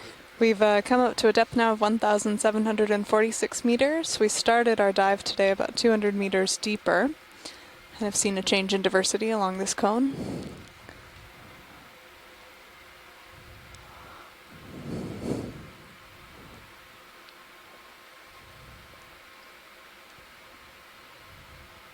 Is that a different type of crinoid? Yeah, I think we've been seeing these Yeah, earlier few. today. There's not as many of them up here. Yeah, so we think that we have these yellow that we've been calling to be of the genus Glyptometra, and then maybe another morph that's slightly more orange with... Do you want to take a look at it? I think we got a good image earlier, so... Yeah, in fact, just to the right. Yeah. Yeah, we can abandon that one. We got that before, but to the right there's a... Oh, I thought it was a thin whip. It's not. It's slightly branching. That's probably a black coral. It's probably a young Trissopathes, so it's not what I thought it was. So neither of those? Neither of those. These are not the corals you're False looking for. alarms. At what point does Trissopathes get those additional branches? That's a great question.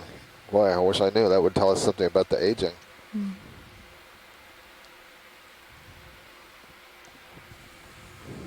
Pilots, I'm going to let this ship move and then Sirius will eventually drift into place, and then it'll be time to line up for recovery.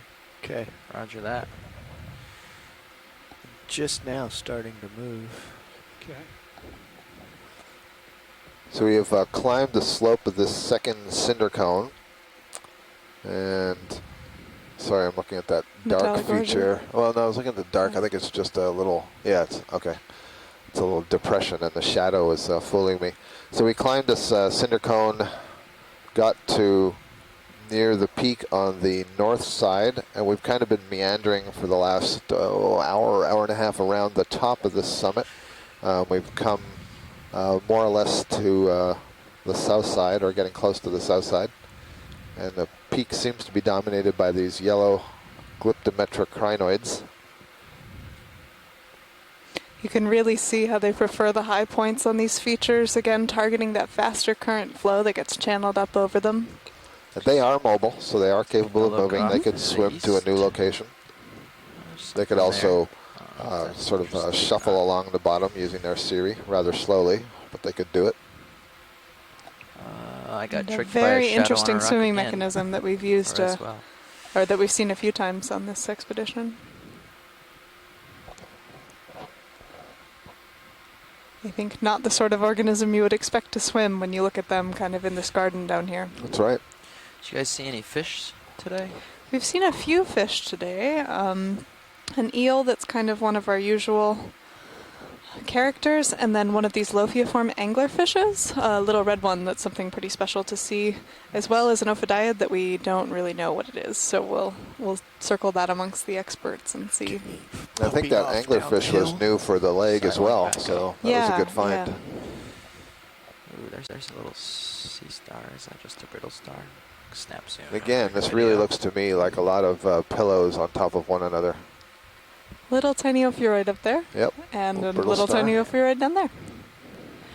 So these get their name from the Greek ophis, meaning snake or serpent, and you can see that they have these kind of winding arms. right? We've seen several of these. All right, great. Next video. Another common character that we like down here. Right, very common in the deep sea, and also very common on soft sediment bottoms of the deep sea, and it's the soft sediment muddy areas that dominate the deep sea. What's this? Is this a purple Victigorgia coral that's just to the right of the whip? It must be. Looks like it's got that purple tint to the tips.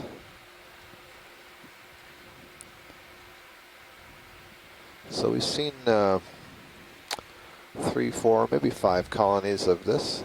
Oh, you have today? Seen Yeah. a few? But only on this cone, so not Only on on this previous cone. dives. That is correct. So there's no interest in taking a longer look? Yeah, just quick enough to verify that it is that and not. There's another kind of purple thing that's called the clavularia Just coming around that to the polyp tends to side here. overgrow dead skeletons. It could also be associated with sponges, but it is the same color from a distance. It's more of a stoloniferous or mat-like octocoral. Okay, video. Take it away.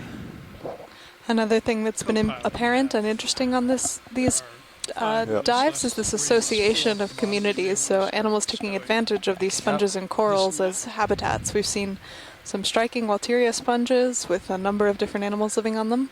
Do you think this is that Victigorgia? I do. I think this is the Victigorgia, and one of the things I'm using is the presence of that brittle star, which we've seen on all the other colonies previously. Thanks, Jeff. That's good. You're welcome. Video, do you have any interest in staying here longer? It's a really pretty looking coral. So I was describing earlier, if this is Victigorgia, and again, I think that it is, the skeleton, the nature of the skeleton here is quite different from some of the other things that we've been seeing, the bamboo corals, for example, or the chrysogorgiids, in that the skeleton here is kind of like a fusion of sclerites, which are the calcium carbonate minute elements of the tissue. Think of us, kind of like a concrete, but it's relatively soft, so you can see that colony waves kind of back and forth. And we saw the bubblegum corals earlier. They have the same kind of construction to their skeleton. Thanks. Whereas when we saw the plexaurid sea fan, you could remove all the tissue and be left with what looks like a woody branch. It's actually a protein branch. But here, you can't really dissociate the tissue from the skeleton. So they've kind of glued together the sclerites, but there are all these tubes that are moving through the inside, channels, if you will, that are continuations of the polyps themselves. Is you can't strip away the tissue from the skeleton of a sclerixonian, except perhaps the corallium. They're a little bit different. Those are the precious pink ones. They have a very hard skeleton. The sclerites have been so cemented together. It's much tougher. So here we have a nice view of a crinoid and two crinoids and a brittle star next to it. Jeff, 3 minutes until you have to pull off the bottom. Okay, let's find something awesome in the next 3 minutes. You might want to head the other direction. Yeah, I'm just going to come sidle to my port, and then I can turn my head around right, be out of Oh, yeah, you'll need to come turns. right for your departure to the northwest. Yep.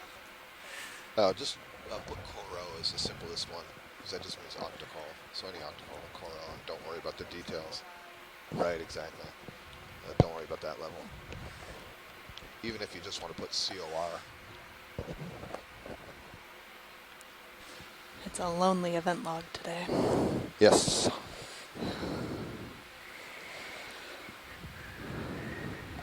Can we have, I'm sorry, a quick look on the just left of the center. Sorry, went out of the screen on the left side, about midway, just below that yellow crinoid. There's something that's kind of bushy something? beigey. Yeah, exactly. I want to see if that's a chrysogorgia colony, because we haven't seen any of those up here. Okay. What do you think, Mackenzie? It looks more similar to some of the ones that we were seeing on the previous dive that were the chrysogorgiids rather than the metallogorgia. Yeah, like a chrysogorgia chryseus. Oh, I won't go that far. Yep, Yeah. I believe that's what that is. And it has two little squat lobsters in there. So is part of this identification the fact that it's not in a plane? The fact that this is kind of in a plane. Many of the chrysogorgia grow like more like a bottle brush, and this is more like a plane or two planes oppressed against one another. We call that biflabellate. Very gold skeleton. What time is it? It's already after 3:30. 1 minute left. Yep. Okay. That's good. Thank you. Again, or those, unless video wants to look at this more. those chirostylids, meaning spear hands with the prominent claws sticking out, and those little black dactyl claws that hold on to the coral. You can see it's very well hidden here. Great. Thanks. I think that maybe, is that a different Victigorgia? That's not the one we just imaged. That's the one we just imaged. It is? Okay, Yep. thanks. Yeah, it's just, okay. So this is not a fully formed adult, and why I'm saying that is because it's still got the branches that are coming off the main stalk. And so what you could imagine is that in an earlier stage, there would be no branches on the very top, and all you would see are these little puffs coming off along the stem. They're really hard to see. So this is a younger stage of a metallogorgia. It's one way that we can age them. And what's interesting is before they have all the branches at the top, that ophiuroid would be down on one of those small puffs. Great. Thank you, Jeff. You really pulled a rabbit out of your hat there, didn't you? It's not quite the groomed poodle look that I've been describing to people, but it does show that they have branches lower on the stalk when they're younger. All the others that we've seen today, there are no branches. Teenage. I think that's... I'm saying teenage because the youngest version has nothing at the top at all. It looks like instead, it looks like a little wiry antenna coming up above the side branches that are lower on the stock. Do you think that's due to a higher metabolic requirement of growing that large headstock, that they need the kind of supplements of Okay, the... kids, time to put your That they get toys rid of away. the side branches, you mean? No, that they need them while they're growing that. Ready to rock. I don't really know. Well, That so would now be- it's total hypothesis, total conjecture, and I wonder if it's just at each stage, you know, we'll put out some branches here and kind of test the current, and then grow a little bit higher and put out some more and test the current. You don't drop the lower ones till you have the upper ones. I don't know. But, so I was saying before that excitement, we appreciate if you've stuck with us, even though we've had a lot of problems with the video. We will replay the video later this evening. Coming up. And that will be on stream 3 on the Okeanos Explorer website. And so you could see some of the things that you may have missed because the video froze. There'll also be highlights available at some time in the future. But we do thank the scientists who were able to participate for part of the time. We thank you for your time. And this is Scott France and Mackenzie Geringer coming from the NOAA ship Okeanos Explorer, and hopefully you'll be able to join us tomorrow. We have yet another dive to a feature we're calling Lone Cone, some distance to the north. Okay. Thank you all. Good night.